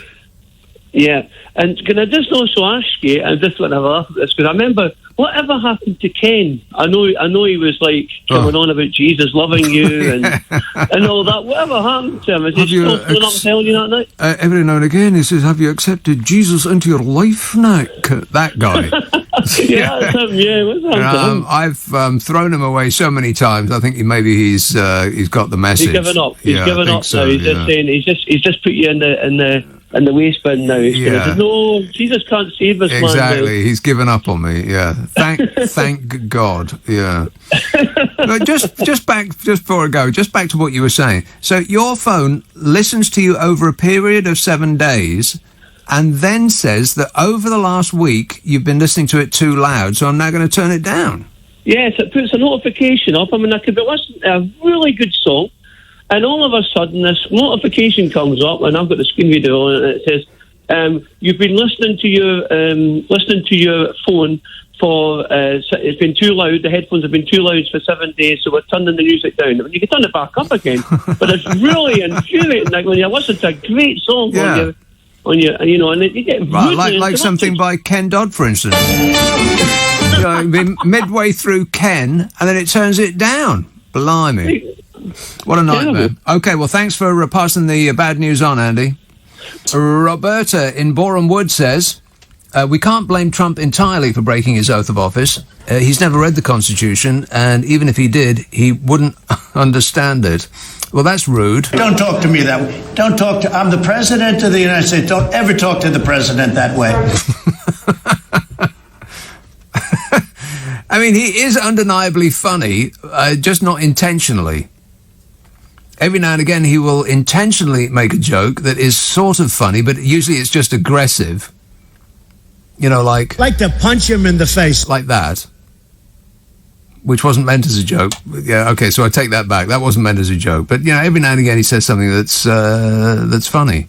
And he meant it to be funny. Usually he says things that are funny, and they're not meant to be funny. You don't need to put all of that product in your hair. You just don't. Like that. Lucas in Twickenham says, there's hope. There is. He says the senators in America are more traditional, aligned types like Bush. This lot is very angry with Denito. Oh, please. Traditional, that implies that they have some sort of guiding principle. They don't. And they're not angry with Denito. They're petrified of his cult, his fans. They're absolutely beside themselves with worry that his fans are going to come after them, and that they're going to maintain fealty to the Donald and pull votes from them. The dingalings. That's what they're frightened of. Less about Donald Trump and more about his fans. Peter in Solihull says, sadly, a number of these people that are leaving are pesky foreign nurses returning to the EU as they no longer feel the love. Yeah, a little bit of a problem there. I mean, we're short on nurses as it is. Oh, well, never mind. Jim says, you asked the question, where have the 1 million people gone? They have left the UK. I'm guessing they've gone to search for sunlit uplands somewhere else. But they were promised here. But just a couple of days to go till you-know-who says you-know-what. Bye-bye. Yeah. It's been interesting. No doubt about that. It's been interesting. And as anybody who has seen him operate could have predicted, Trump turned on Mike Pence. One of the really traditional, one of the religious ones, who's been his lapdog this whole time. I mean, I bet you don't even know what Mike Pence sounds like when he speaks. Have you ever heard him speak? No, because he's just been perfecting that adoring look, like he's actually in love with Donald Trump. I've never seen anybody look at anybody else like that. I mean, a puppy, perhaps, but not a person. He just fixes the back of his head with his adoring eyes and just fixes his face. I've never actually seen him express anything. I've only seen one expression on his face. That one, the look of absolute adoration when he gazes upon the Donny. And as anybody could have predicted who knows anything about Donald Trump, Trump has now turned on him. He's thrown Mike Pence under a bus because Pence wouldn't overturn the election result, even though Mike Pence couldn't actually do that. And of course his fans don't know that Pence couldn't do it. And so when they stormed the Capitol building, they wanted to kill Mike Pence, Donald Trump's fans. 4 years of absolute unflinching adoration, and that's the thanks. It's just so predictable. Trump actually wanted the people around him to orchestrate a coup because he lost an election. Just like the tin pot dictator that me and everyone else not hypnotised by his con man act have been predicting all along. And what we've been getting back is shrill outrage from right-wingers who constantly moan that it's Trump derangement syndrome, when it's actually just stating the bloomin' obvious. I mean, right from the very beginning. Nobody could say that they didn't see this coming. We knew what kind of a man he is. Touch, feel, that's what I do. Yeah, we knew that. And they gave him a pass. All those religionists, they just took everything that he did, which was the absolute opposite of what their supposed hero Jesus would have done, and they just gave him a pass. Oh, well, that's just him. That's just Donny. I will be so great to women. I cherish women. Yeah, what they actually meant was that he had charisma and he was giving them good ratings. And so they ignored all of the things that they were supposed to be standing for and went with him, despite all of the warnings to the contrary that anybody who gets into Donny's orbit always gets thrown under the bus. They always get run over. They all become roadkill. He's like Midas in reverse. Everything he touches turns to poop. It's true. Don't be rude. I mean, you'd think his cultists would get this. I mean, they stare at him long enough, but they learn nothing about him. I mean, when he was yelling at the crowd on the 6th of January, Trump said time and time again that he will join them in their march to the Capitol. Come on, let's go. And did he? Of course not. He sneaked away to safety and let them take the risks while he hid and watched. They just keep giving, don't they, Donny? I love the poorly educated. Yeah, and they bought it. Now they're going to jail. And the whining from those arrested for actual crimes against the state. I mean, it's if you want a good laugh, just look at the videos of the people that have been caught and locked up, and now they're putting their grievances on YouTube. I want a pardon from President Trump. We didn't do nothing. We just broke down the doors of the seat of government and stole stuff and come armed with assault weapons and strung up a noose, and we beat a cop to death and 5 people died, but it weren't nothing. I don't see why I've been arrested. It's not fair. We done nothing wrong. We were just doing it for Jesus. And we want a pardon, and we want to get out of jail. I don't like the food, and I can't get no products for my hair, no nothing. It's a total disgrace. I want to go home now. So President Trump needs to get us out, and we want a pardon. But he ain't returning our calls. It's probably that Hillary Clinton's fault, ain't it? And what does treason and sedition mean anyway? I mean, who ever heard of such a thing? So we want President Trump to come down here and set us free. Where is he? He's not coming. He's not interested in you dingalings, apart from what you can give him. A check is best, but a cheer will do. Other than that, you're useless to him. I suppose that will dawn on them eventually. We'll find out.